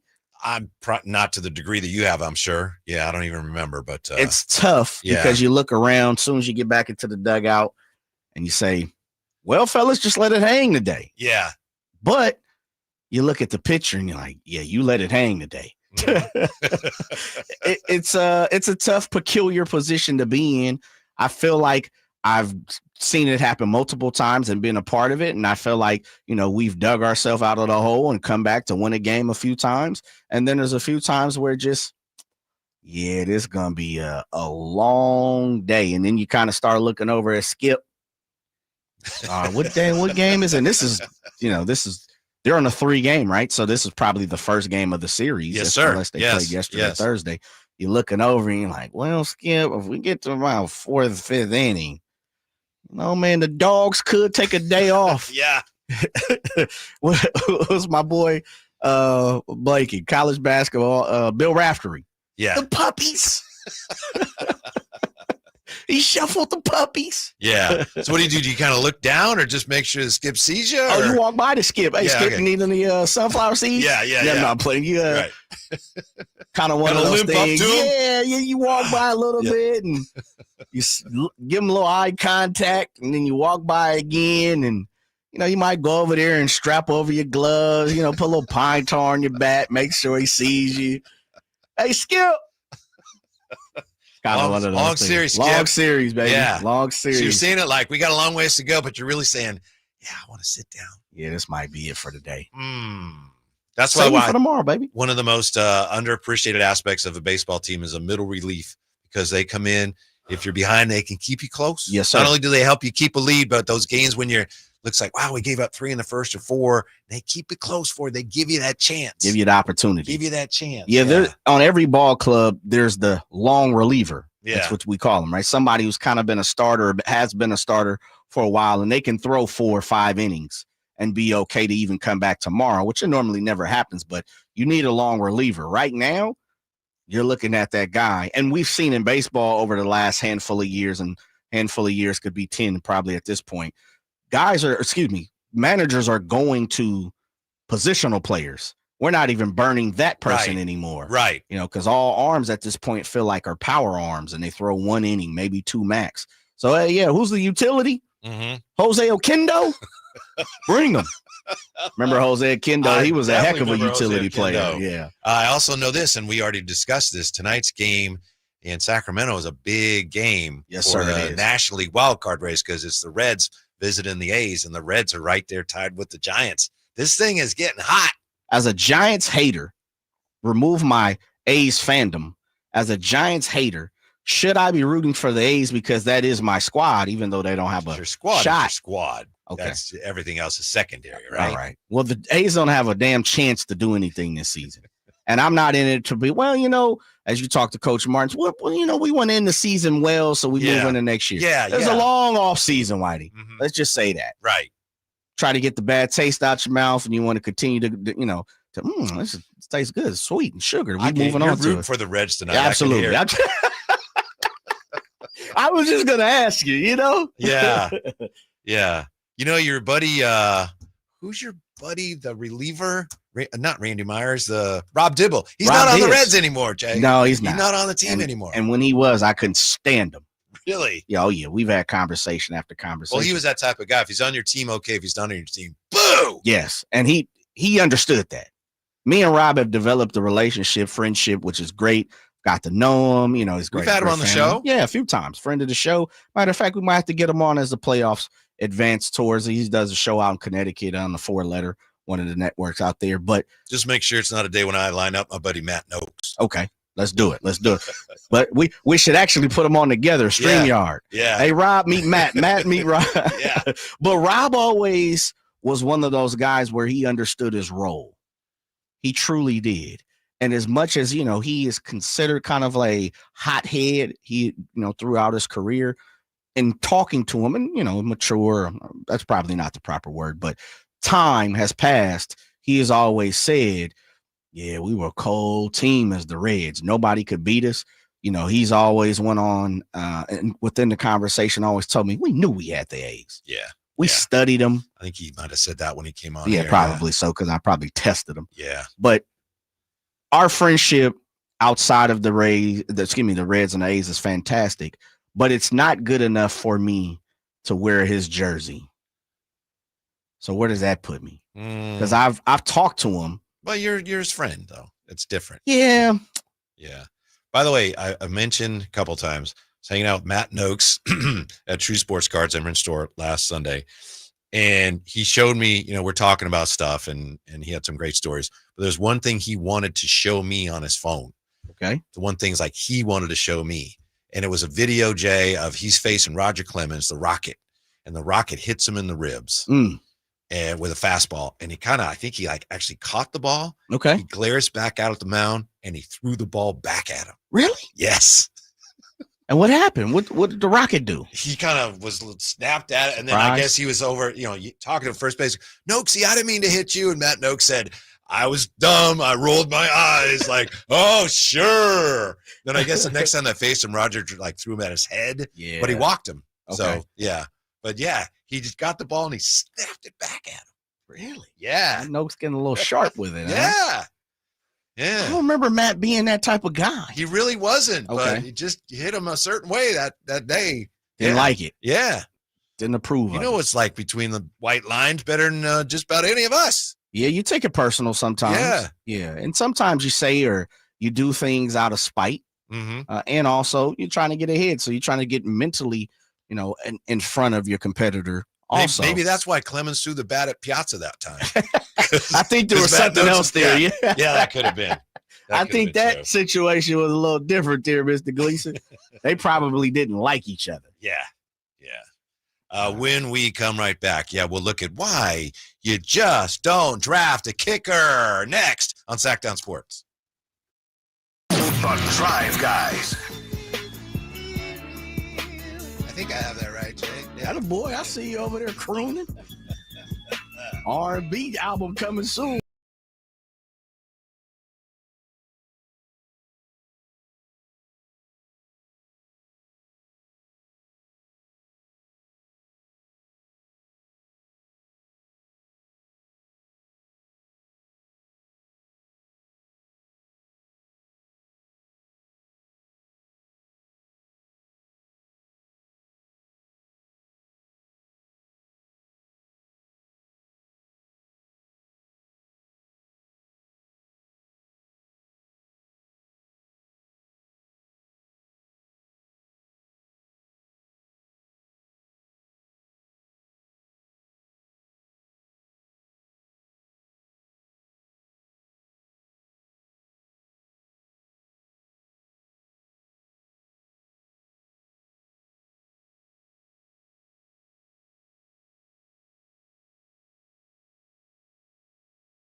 Live and local, it's the Drive Guys. Watch the show on youtube.com/Sacktown Sports 1140. Or listen on the Sacktown Sports app. Thank you for being with us today. Happy Friday. Hope you have big weekend plans. We realize there's a very good chance your weekend plans include listening to the 49ers and the Saints here Sunday. Maybe you'll watch it. I mean, if you can't listen to it on the radio, maybe you'll watch it. And that's fine. That's fine. We did get some 49er injury news today. Not great. Obviously, we know Brock Purdy's not playing, but we found out that Juwan Jennings is doubtful, although he looked good in practice today. Based on what Matt Mayoko saw and recorded in practice today, visually it looks like he's going to play. We also found out Trent Williams is doubtful, and Trent Williams hasn't practiced. He's been on the field a little bit this week, but he hasn't practiced. Jay's not as worried about that as I think I am, so I'm trying to follow Jay's lead here and not get carried away. Things are bad enough as it is without getting all upset about whether Trent Williams is going to play this week. He'll play, right? You're right, Jay. Yeah, I think he plays. Mm-hmm. I think he plays because I think he knows the importance of being out there for Mac Jones in the squad. Yeah. Unless he's truly, truly hurting, I truly think Trent Williams will get the start for the 49ers. We'll see. Yeah. Here's another thing that, if I may, just kind of leaning on each other here a little bit, dear listener. Again, thanks for being with us. You've got the fact that you're probably going to, this is always part of the 49er game plan, and as Jay points out, it's part of every game plan for every football team that's ever played a football game. But you want to run the ball this week, and you're going to miss George Kittle in the running game too, Jay, as you well know. Yeah, you got it. You're spot on. I see you pinpointing. High-pointing it. Yeah, that boy go get it. Yeah, well, George Kittle will be truly missed in all facets of the game on the offensive side. Yeah. And even on the defensive side, he's a rah-rah guy. He's always there to support his squad. Hopefully that can bring something to the table. But, yeah, he's going to be missed in all facets, especially when you're talking about no Brock Purdy. Yeah. But what are you going to do? And, hey, you get to 2-0 with all the problems they've had. Not a bad spot to be in. Of course, then you got to start to worry about Arizona. But first things first, if you get to 2-0, despite all the issues they've had, fine start to the season if you can take care of business Sunday against New Orleans. One guy who will not be missed is Jake Moody. Jake Moody, by the way, signing with the Bears practice squad. But good for Jake Moody, member of their practice squad. So maybe his NFL career continues at some point here. Eddie Pinheiro, of course, is the new 49er kicker. Matt Barrows broke all this down today in The Athletic. He raised an interesting point, Jay, and I guess we probably knew this, but then when you see it, you can see it at theathletic.com. You can actually see it in print, and I'll share it with you here on the radio. It's stark. You look at the most accurate kickers since the year 2000, and this is with a minimum of 100 games. How many of them were drafted high? Number one on this list, 93.3%, Cameron Dicker, undrafted. All right. Again, this is the most accurate kickers in terms of field goal percentage since 2000. Harrison Butker is second on this list, 88.9. He was drafted in round 7. Justin Tucker, third, 88.8%, undrafted. 88.7%, Chris Boswell, undrafted. Eddie Pinheiro, 88.1%, undrafted. Josh Lambo, 87.4%. Undrafted. And you got Daniel Carlson, 87.4. He's round 5. Robbie Gould, undrafted. Matt Stover, round 12. Goskowski, round 4.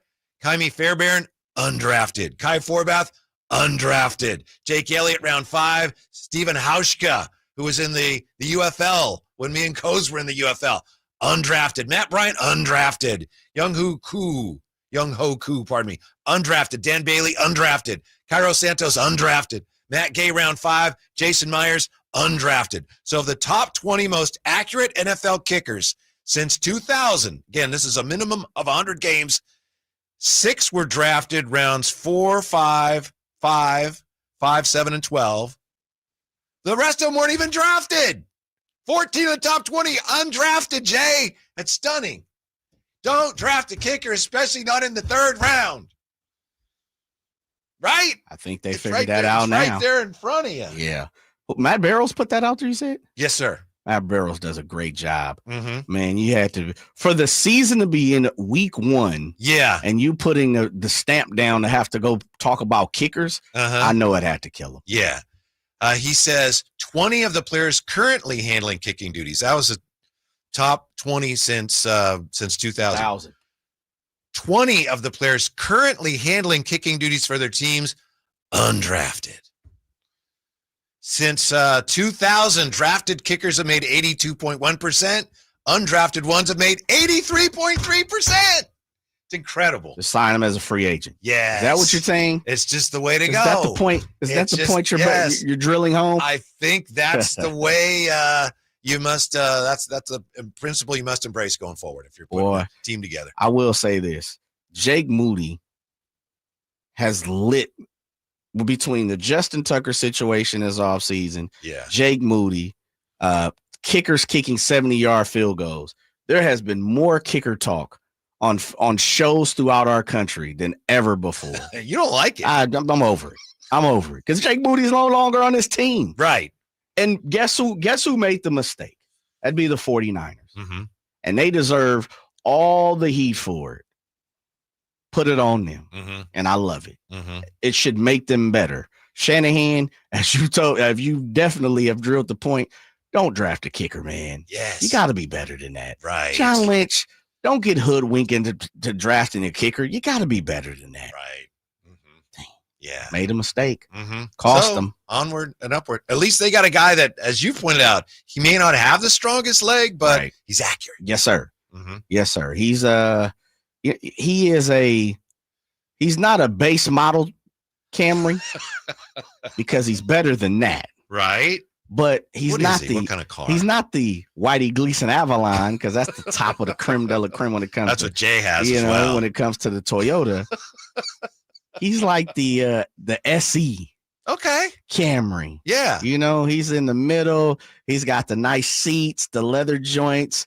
The steering wheel may not be heated, but the seats are heated. But Jake Moody was like a lemon, right? Like you think you're gonna you get it home and like nothing works, and the transmission right away fails, and you got flat tires, and come on, man. Bzz, bzz, bzz, doors, the windows don't go up and down. What is wrong with this car? That's what Jake Moody was, unfortunately. Yeah. Maybe in part because of that pressure of being drafted in third round. Now he's like, I'm nobody. I'm off the scrap heap. Sure. No expectations. Look out. I'm on the use. I'm at the tow yard. Yeah. Right. I get it. Tow yard. Very good. Don't you think that, Eddie Pinheiro comes in, one of the reasons they drafted him, they're just tired of sweating out those 20 to 30 yard kicks. But when it's time to win a game and it's Eddie Pinheiro from, 51, some people are going to say, oh, I wish Jake Moody was here. Right? I'll say this. What if Eddie, the first time going gets tough and he's up there and he misses it? I'm not listening. He misses it. Yeah. What's going to happen? This guy's going to fall down. This is the guy you got to replace Jake Moody? Yeah. And literally, he could make 20 straight field goals. Yeah. No matter where on the field. He could be off the field, in the stands. Or even, Jay, let's say he makes the first one. But it Okay. is quite possible he misses a chance to win the game. That happens all the time. All the time. But if it happens here, can you imagine? Man. And you're from 42 to win the game. Wide rights. I can't believe you as a 49er fan are laughing at that. Because if you don't laugh, you'll cry. Uh-huh.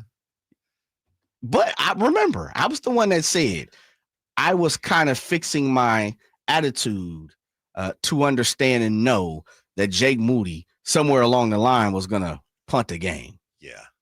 He was going to miss an important field goal or two or extra kick where we'll look back and say, dang, man, what happened? You were so, resigned to it from the first conversation we had. It was unnerving because you were like, it's going to happen. Going to happen. Don't get excited about it. It's inevitable. It is. Like, no, you don't understand. It's like, no, it's going to happen. Because Shanahan let it happen. Yeah. It was on his clock. Uh-huh. We knew, as stubborn as he is, we knew, everybody seen. Everybody's. Hence why I said we're having conversations about a kicker. And the only time is, and I go back to my boy Lincoln Kennedy, I always say, the only time you talk about a kicker is when they mess up. Yeah. Every now and then we'll discuss, and it's for the week. Oh, he made a game-winning field goal. But next week, we forgot about it. The only time a kicker is pertinent is when they're terrible. Yeah. They are. It's the truth. And so I knew the fact that we were continuously talking about Jake Moody let me know he's bad. Yeah. He's bad in the 49ers uniform. You remember Joe Nedney? Yes. Joe Nedney Yes. is in. Joe Australian? Nedney is like, we could. Was he Australian? I don't think so. No? He went to San Jose State. Okay. Not that I know of. He's still in South Bay. We could probably get him on the show if we wanted. Well, we need to. Yeah, but Joe Nedney is mentioned in this piece. He talked to Mal Barrows. He said early in his career he's undrafted, so he would get called to these tryouts. It might be the Dolphins coaches one week and then the Raiders the next week, and usually it was him and the same group of guys that were trying out, and nothing was happening. In his first 2 years, he did not land a spot, and he said his agent called him up. His agent says, the phone's going to stop ringing if you don't do something about it. And Joe Nedney's like, you're my agent. You're not supposed to yell at me like that. And then he said he realized the agent was right. And he'd been making excuses. Like, oh, I'm left-footed. Teams aren't used to that. The field was a mess. It was windy. And he said he realized, yeah, you just got to do it. You just got to deliver. Got to go out there. And he said you start to realize how fickle the job is. Ooh, we got to get Joe on. Since we're talking about kickers, why not? He's a good guest. Okay. Yeah. Okay. Yeah. I'll go get him San Jose State. Or something. Where'd he come from? He was out of San Jose State. Yeah. He also points out to Joe Nedney that, let's see, there's only a couple teams in the NFL.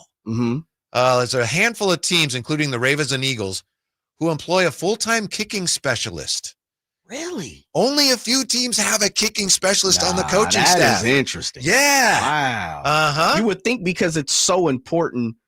You know what's interesting about kicking is, and I guess it stems off the belief of we only talk about kickers when they're bad. Yeah. You know, you shank a punt, you kick, whatever the case may be. You didn't pin somebody down. You didn't coffin kick. You didn't put them in a corner. What is interesting is, and it's Kyle Shanahan, we talk about him being stubborn, but that tells me, Whitey, that not a lot of people care about it.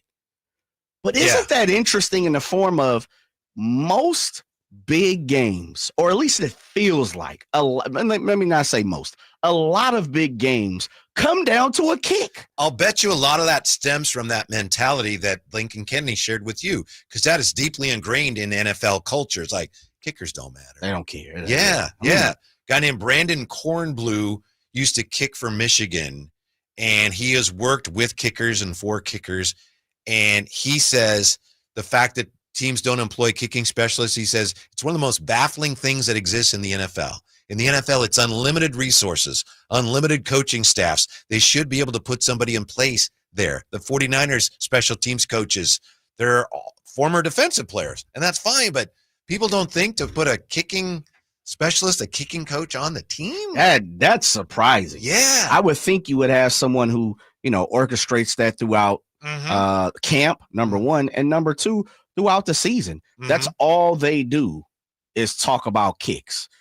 Kicking is mentally, is a huge mental, the way you go about it, the confidence, not being confident. Like it is it's a battle. Mentally, it truly is a battle. And once you, just like anything in sports, but truly for kicking, once you mentally start to break down and that confidence breaks down, man, you can see it. You could see it with Jake Moody. Yeah. You truly could see it. And one thing about him was, and I remember distinctly on numerous times, he would talk about, my confidence. I got to get it right. I got to get there. I know I can do it physically. I just need to get my head straight. Yeah. And given that a lot of people that play pro football, they kind of look down on kickers or don't consider them part of the team, that puts more pressure on a kicker who was like, if I miss this kick, guys could lose money.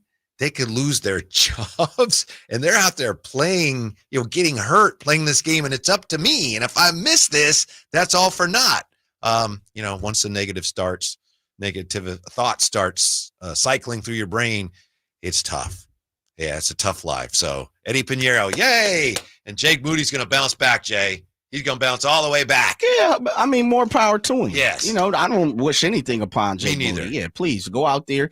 And I truly think he's the type of person that may go somewhere else and flourish. Mm-hmm. It's the pressures of playing here in San Francisco, especially through the few years that he was here. It was a Super Bowl or bust for the 49ers. Mm-hmm. That alone is a lot of pressure, would you say? And then on top of that, when you miss against the Browns or, you know, when you miss an extra point, and that may be the difference between winning the game or advancing in the playoffs, that's a lot of pressure. It truly is. No doubt about, hey, he could go to the Bears. We know they've had some kicking issues over the years. Go over there and start booting 60-yarders in Soldier Field, and the 49ers fans are going to break down every week, but more power to him. What if he kicks a game winner against the Niners? Oh, man, you better not even wrap your I didn't lips say up to I didn't say that. man. I didn't say that. Are you serious? I know. I didn't even say that. I don't know who said that. Wow. Yeah. When is the last time this happened in the NFL? Looking at the other games this week, especially the big games. The Kansas City Chiefs, Jay, are a home underdog. Saw that. The Chiefs. Yeah. Home dogs against Home Philly. dog. Yeah. The first time the Chiefs have been a home underdog since week 6 of 2022. Dang. They were a home underdog against Buffalo, and they lost that game. This is the second time in 69 home games that Mahomes will be an underdog. Just the second time for him in 69 home games. And the first one was the Bills in 2022. Right. Yeah, I saw that today, and I was like, am I tripping? Is there a glitch in the computer? I had to There's a glitch in the refresh it. matrix. Yeah, I had to check it out. Is Philadelphia that good? Or is KC dropped off a little bit? Or is it week 2 and we're going off? You have to beat the champs to show, prove it. Oh, they look so good, did the Eagles in their opener, and the Chiefs lost. So, Yeah, of course. it's like, oh, well, they're terrible now. And also, they got blown out. The Chiefs come off a Super Bowl where they got blown out. Then they lose a game they're supposed to win. Doesn't necessarily mean anything. But, for a lot of fans, it's like, oh, man, it's all over for them. I think they have an opportunity to take advantage of, if they can protect Mahomes, to take advantage of a Philadelphia secondary that's not what it used to be even last year. Yeah. You don't seem too confident. Well, I don't know because it's week 2. Yeah. I don't know, how to feel about the Chiefs just yet. They've been good for so long that you kind of have to give them the benefit of the doubt. Mm-hmm. And even though the Eagles are the champs, no one's knocked them off. They beat the Chiefs. They had a good game in week 1. The Chiefs did not. All the writing is on the paper. I'm not exactly sure I feel that confident in saying that the Eagles are better than the Chiefs this very moment, because the Chiefs just have a short history that we remember. And I'm not talking about Lynn Dawson and stuff. I'm talking about this regime. I saw him play too. Saw Lynn Dawson play? My dad took me to see him play. My dad, we didn't go to many football games, went to a lot of baseball games. Yeah. But my dad would take me to see great quarterbacks. Yeah, Lynn Dawson could toss it, didn't he? He did. Yeah, and those 7 times he was thrown out playing. I saw him, and I saw Johnny Unitas. And You Bart saw Starr. Johnny U too? I did at the Coliseum. And I was about 10 or 11. Where are you, 3 years old? And I remember I'm watching him, and my dad goes, "Oh, look at this drive that he's engineering." And I was like, "Okay, I guess." What's the hot dog, Pops? You're right, I guess. I see Where's what you're the saying. cotton candy? Yeah, and the Colts destroyed the Raiders, and at one point, Daryl LaMonica got hurt, and Raider fans started cheering. And I'm like 10 years old, like, Dad, what the hell is going on? I didn't say that to my dad, but I remember, like, why are they cheering? Because they wanted Stabler, whoever the backup was at that point. But Raider fans like cheering because LaMonica got hurt. Yeah, in Oakland. And I was like, my 10-year-old brain is like, this does not compute. Man, you got to see the great Johnny U. I did. You're everywhere. You've been I blessed. think my dad. He's like, yeah, well, let's, You've we're been gonna go to a blessed. football game. You want to see the great Johnny U, Bart Starr. Who else? Newt Rodney was that was a little bit before your time. Slinging Sammy Baugh. Slinging Sammy Baugh. Wow, man. Yeah, that's interesting. Uh-huh. You writing a book anytime soon? No, no Audible book or nothing. I don't remember enough about it to Okay. write any books about it. And I think both of them. Well, Johnny U was still halfway decent. Bart Starr was pretty much He done was by done. the time I saw him. I don't even think he played the whole game. Okay. But I got to see Bart Starr. Man, that's saying a lot. Yeah. That is saying a lot, man. Uh-huh. That's pretty cool. Mm-hmm. If you think back, and I know you've been to plenty of games, plenty of exhibitions, plenty of sporting events. You've called them, play by play, all those different things. Is there one football game that like settles in your mind?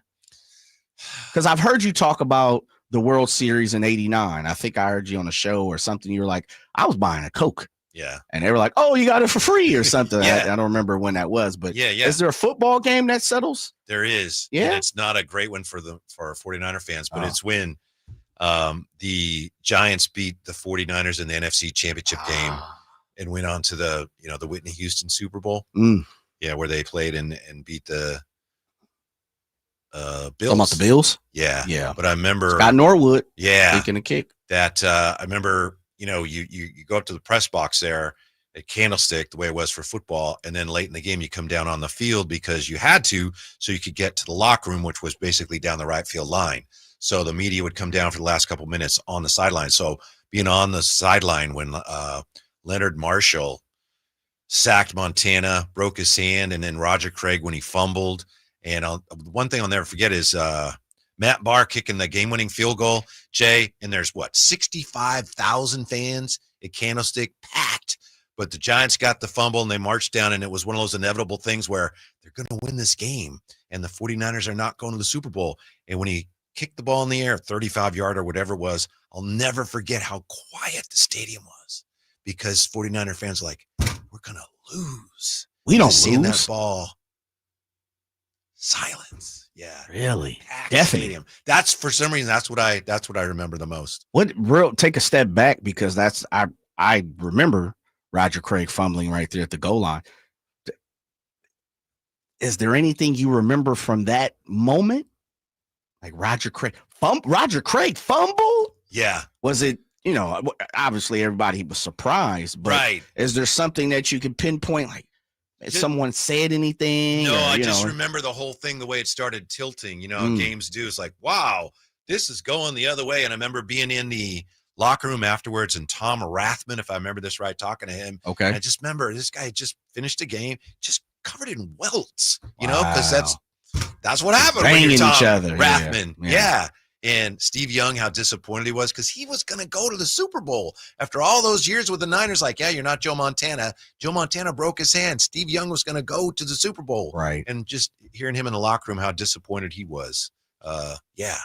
That kind of changed 49er history right there. Yeah, a little too. bit. Yeah, it did. Yeah, it did. It truly did. Tell you, get the monkey off my back. Yeah, Steve Young, but- He finally Yeah. he made good on all that. Man, I think if there is now that, of course I'm a little younger, but I remember watching Roger Craig fumble. And I remember turning to my uncle and saying, Roger Craig fumble?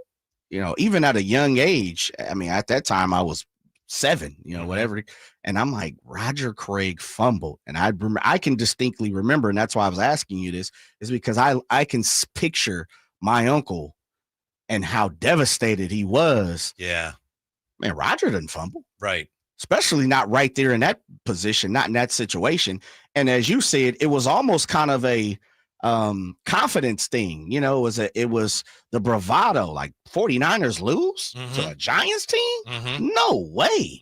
Especially when you're marching down to, close out the game. Like, that was unheard of. Yeah. That truly was unheard of. Yeah. And I think those coaches did not like each other at that time. Yeah. Parcells was not a Bill Billy Walsh Bill. guy. Yeah. Yeah. When we come back, yes, we have a Kuminga update. Does not involve the Kings necessarily, but it's a Kuminga update next on Sacktown Sports. The only place you'll find Keegan Murray is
Mm-hmm. 916. Moody was very accurate before he broke his ankle.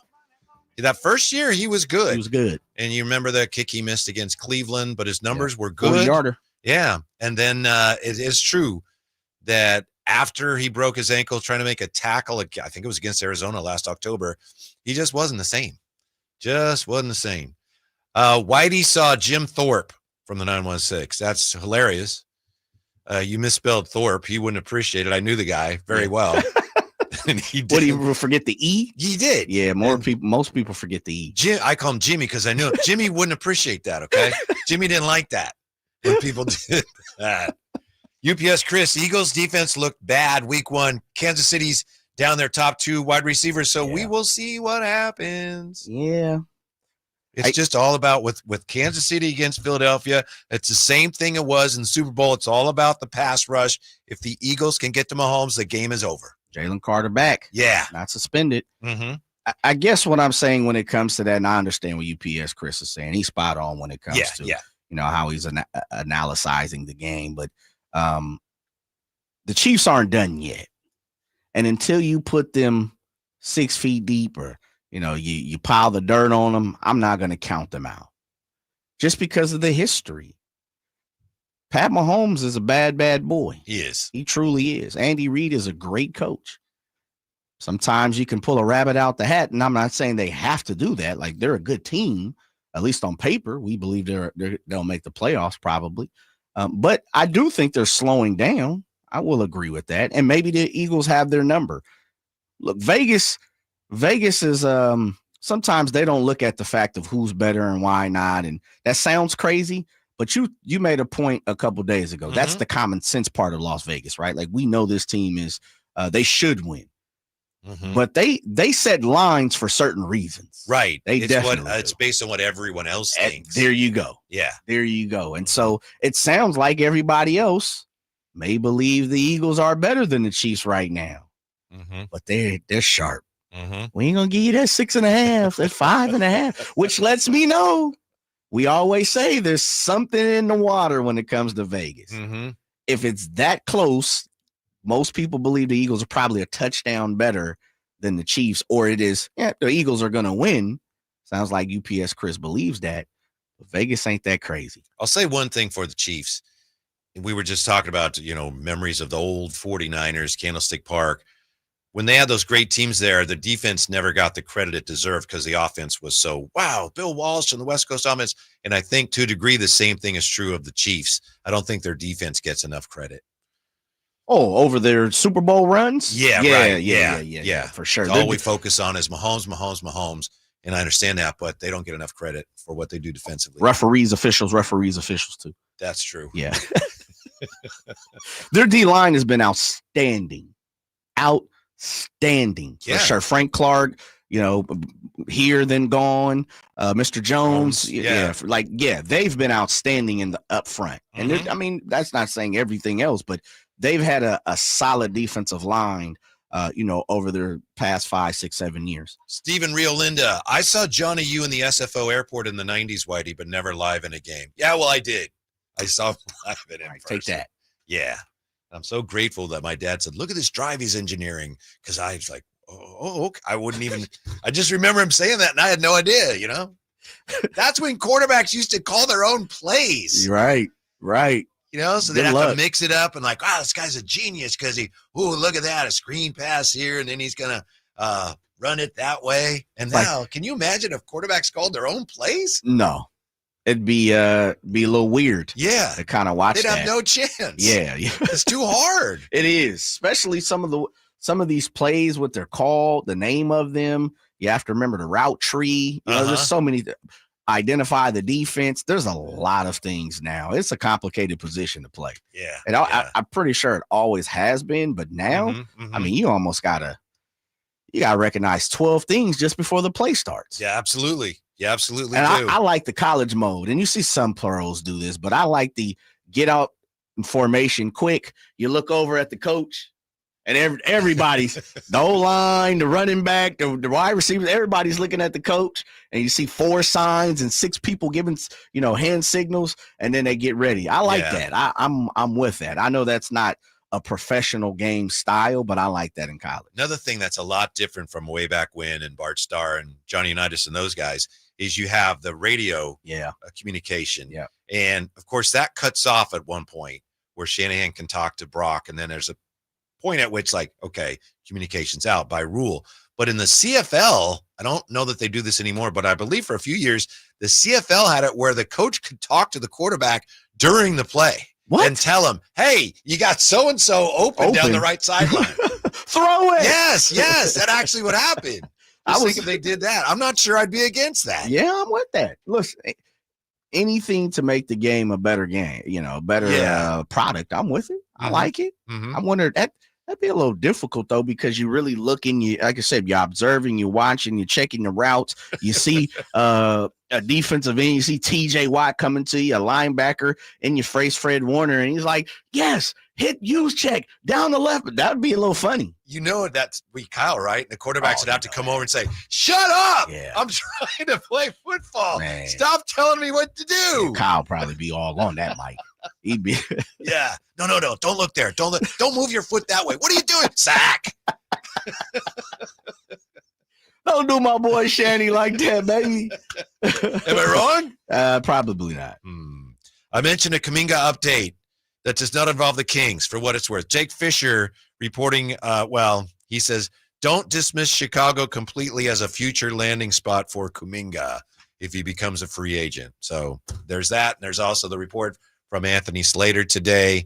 Anthony Slater says there's a renewed effort from the Warriors and Kuminga's camp, or at least the Warriors, to get the signing across the finish line. And Slate says some of the veterans there are starting to wonder, hey, do we want this guy back on the qualifying offer? Not that Draymond Green talks that way, but do we want him back on the qualifying offer? It's going to be an awkward situation. So they're trying to figure out what they're going to do about that. We'll see. Jay says, Kuminga's dug in, and he doesn't have to do anything. He's going to wait, and if they don't trade him, he will sign the qualifying offer. So we'll see about that. By the way, Draymond Green says Josh Allen is not that guy. Did you see this? Yeah, I saw that. I don't know what Draymond talking about. Yeah. Draymond, come on. Talk about stay in your lane. Yeah, that had nothing to do with anything. Yeah, right. Josh Allen is an animal. Right. And in a good way. I don't want nobody to take that the wrong way. He is he's a bona fide beast on the football field. Yeah. To say that he can't be the guy and win it all, that's a real insult, and it's just not fair. And it's not true. Yeah. Because I think if you really examine the way the Bills have lost, especially to the Chiefs, I just go back to what the Chiefs scored in 14 seconds or something crazy like that. If that had Josh Allen led his team to a game-winning drive. And then, I mean, you're not supposed to lose a game in seconds. Right. Yeah, at least be close to 60. It was under 25. You're not supposed to lose a game and get drove on like that. So, we go back to last year, hence why we have the chip in the football. If that goes a different way, they win that game probably. So it's a lot of it's not been on Josh Allen. Right. Yeah, circumstances. Right. Yeah, and he's not deserving of anything remotely resembling that sort of, he's not the guy. Yeah. Stay in your lane, Draymond. Yeah, that's Joe Burrow, by the way. Joe Burrow. At least he got the Super Bowl. You're right. He had won it. You don't have to stick the knife in a little bit. And watch. You know what? And this is normally how the sports gods operate. Joe Burrow, He played terrible last week. Yeah, he's got to play well this week. I think they have Jacksonville. They got Jacksonville, yeah. Yeah. They should win. Watch him go for like 350, 400. He's going to toss the rock around. Jacksonville will fold like a cheap suit, and I have to come in and be like, Joe Burrow. But if he plays poorly again, I think I'm going to hear about it Yes, on Monday. sir. You know it. Are you ready for Upset of Palooza, Jay? Let's go get it, baby. All right. That's next with the Drive Guys on Sacktown Sports. Some things can steal your sunshine. Ugh, I just got my hair done. Sorry, the cooler's broken. Anyone see my flip-flops? Anyone? But COVID-19 can steal a lot more. I just took a COVID test. Ugh. Prescription medications for COVID exist. If you test positive this summer, ask your doctor if they're right for you. Visit PfizerForAll.com/COVID-19 to learn more. Sponsored by Pfizer.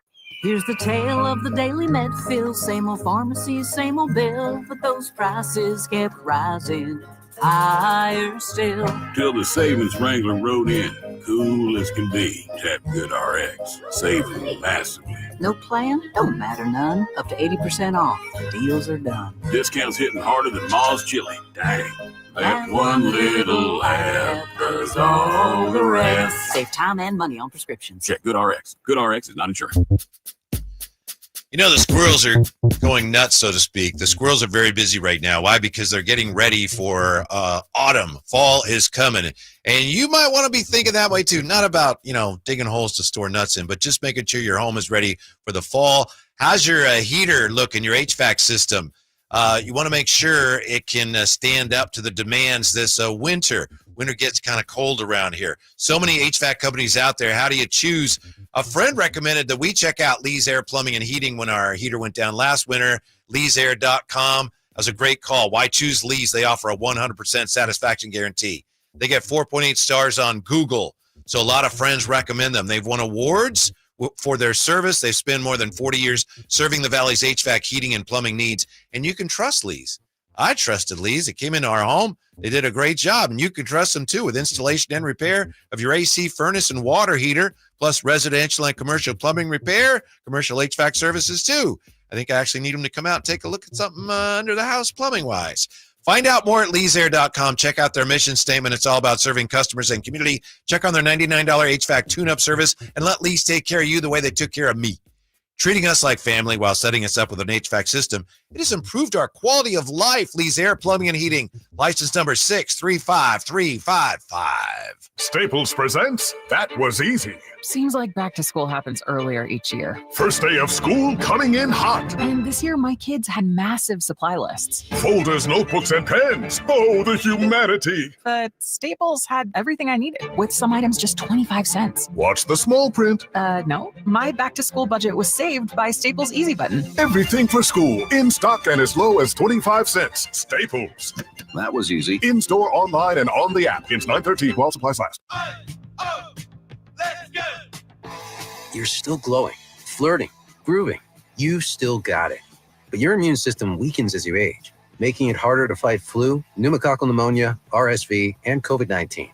Vaccines are a key part of any health routine and help strengthen your immune response. Ask your doctor or pharmacist which vaccines you need. Schedule in minutes at VaxAssist.com. Sponsored by Pfizer. Get ready for a night out with Jordan Davis. Country in the Park 2 this Saturday at Cal Expo.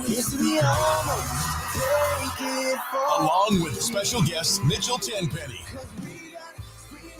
Locash, Vincent Mason, and Abriana. Make it a family day out with food trucks, games, dancing, and more. This Saturday at Cal Expo with Proactive Pest Control, Fasteners Inc. Tool Outlet, and Red's Pizzeria and Tap House. Tickets at CITPFest.com. What's up? We're talking to Chad Hoblet of Hoblet Dodge Chrysler Jeep Ram in Woodland. Chad, what's going on for Chrysler's Drive into Fall sales event? Not only can you save up to $12,000 off MSRP on brand new 2025 Ram 25 and 3500s, but qualifying work trucks may be 100% deductible under Section 179. Plus, with nearly 500 Rams available, including those hard-to-find heavy duties, your next Ram is waiting at Hoblet. Man, you're just piling on the savings this month. As a fifth-generation dealer, we know a great customer experience is important important, and we have dozens of customer service awards to prove it. You won't find a better selection of new Rams, savings, or service than at the Hoblet Ram Truck Center in Woodland. Search, select, and save through their whole inventory at HobletDodge.com. Unbeatable prices, unbeatable selection. Nobody beats Hoblet, period. 12,000 net savings on select new 2025 Ram 2500 Laramie after 2,500 factory rebates and 9,500 dealer discount. Rebates include 500 on-the-job upfit. Must show eligible upfit. Only certain trucks qualify for 100% deduction under Section 179. Consult a tax professional. 8 of the net savings. See dealer for details.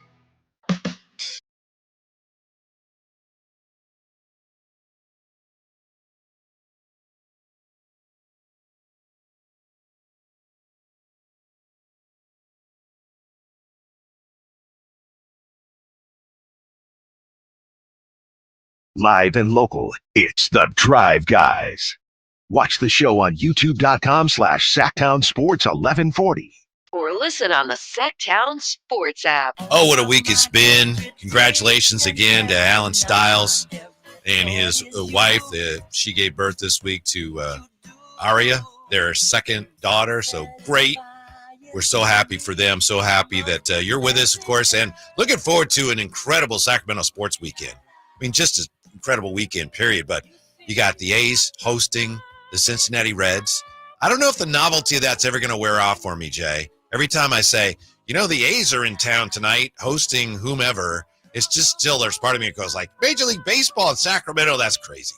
Yeah, I understand. Especially as someone who's been to numerous A's Oakland games and San Francisco Giants games. I could see the nostalgia. Yeah. I could see it. It's great, though. And I know that there's a lot about it that is not ideal, but the A's, Major League Baseball in Sacramento, it's incredible. It's one of those things where if you'd asked me a while ago, I'd have said, I don't think that's ever going to happen. But it's happening. Also, you got Sac Republic. You got a big Sac State game. I know some are saying, look, we need to show out at Sac State to show, some of the bigger conferences what Sac State football fans are all about. Well, I'll tell you one thing. You know what they need to do is get in that win column. So that's what we're hoping there for Sac State and the go-go offense. You don't want to start out 0-3. You definitely don't. No. You're putting yourself in a tough situation if you do that. So, much speed to them guys, and hopefully they can get the W this week. Rancho Cordova Sports Hall of Fame induction ceremony is tomorrow night. Our friend Ken Rudolph will be the MC. That gets going at City Hall at 6. And, of course, we got a big NFL weekend to come, and we got the 49ers and the Nolens Saints right here on Sacktown Sports. If you can't hear the game, I suppose you could watch it on TV, whatever. But we will have it for you here. And we found out today, of course, that Trent Williams is listed as doubtful, and so is Juwan Jennings. But Juwan Jennings, based on the way he performed at practice today, looks like he'll play. The big question, of course, remains the quarterback. Yeah. Mac Jones. And his job's going to be a lot tougher if Trent Williams can't go. But Jay says he'll go. He's going to go. Don't know how healthy he's going to be, but he'll go. I have glass full right now, man. We've been so negative, not we, meaning me and you, but I feel like the faithful, we're There's just looking been at a lot it. to deal with. It has. It truly has. And I'm not blaming any fan. As you said, there's been a lot of things going on surrounding this team. So, we've been looking at it from the half glass empty, I think, in many different ways. So we're just, spreading the positivity. We're heading to a beautiful weekend. Salute to everybody, all the high school games out here as well. And so, we're just spreading love, spreading joy, baby. That's all we do, Whitey.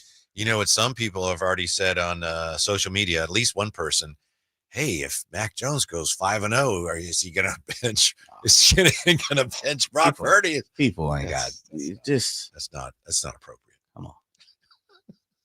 At least let him play a game first or something. But on the spinoff, we got people around here talking about he may dial down the offense. Oh, I know.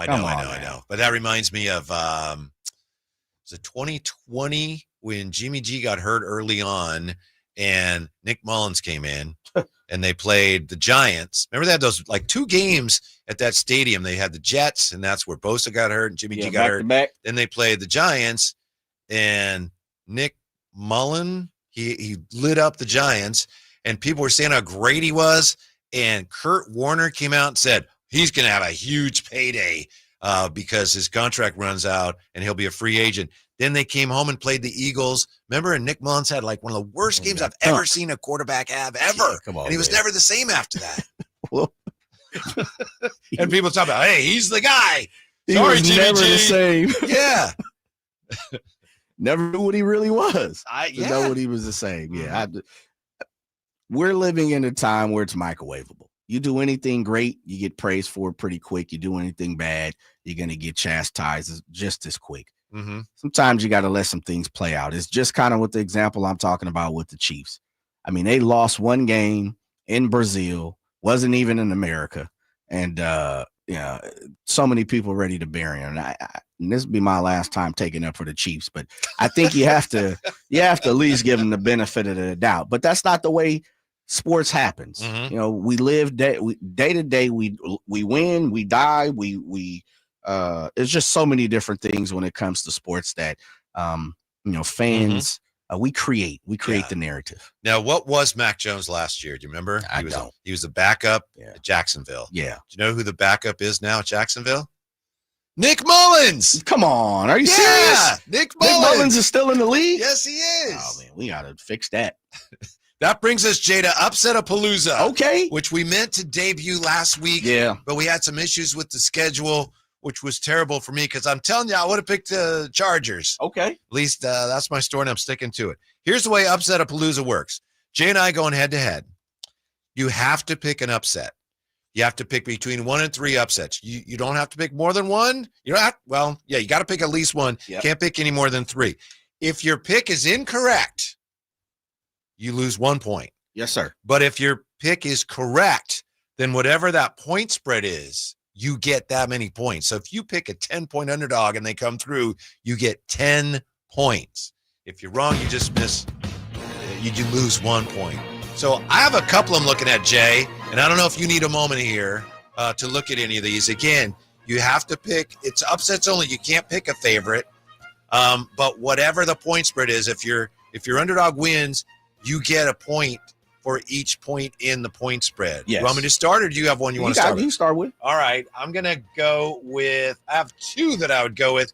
First one, and according to my numbers here, this is ESPN.com, so if you have different numbers, we'll go with yours. Yeah, we'll go off of ESPN. I have – what is the actual point spread here? I'm sorry, 3.5. Okay.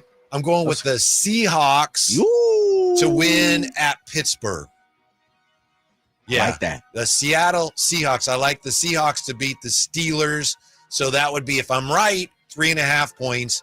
And my other Upset-a-Palooza pick would be Tampa Bay Monday night over Houston. Houston favored by 2.5. So I'm going with the underdog Tampa Bay Buccaneers to win that one. I can pick up to 3, but I'm gonna hold on those 2. Those are my upset picks this week. Yeah, we're thinking alike here because I'm going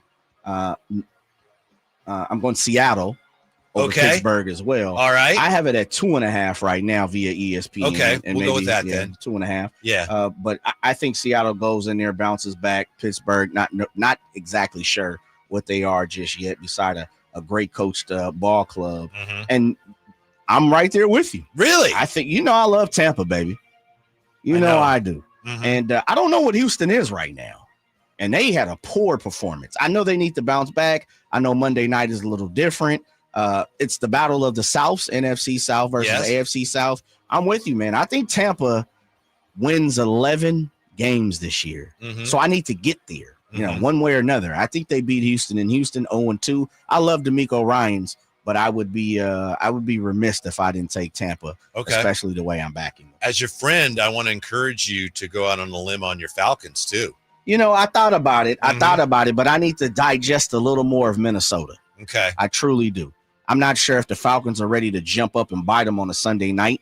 But that was one of my. You should go with it, Jay. I got you. I understand. Influence is key. Peer pressure is a mofo. But I'm gonna stay there too. Okay. Who do you think that's Upset-a-Palooza? Looks like any which way it's going to be a push this week.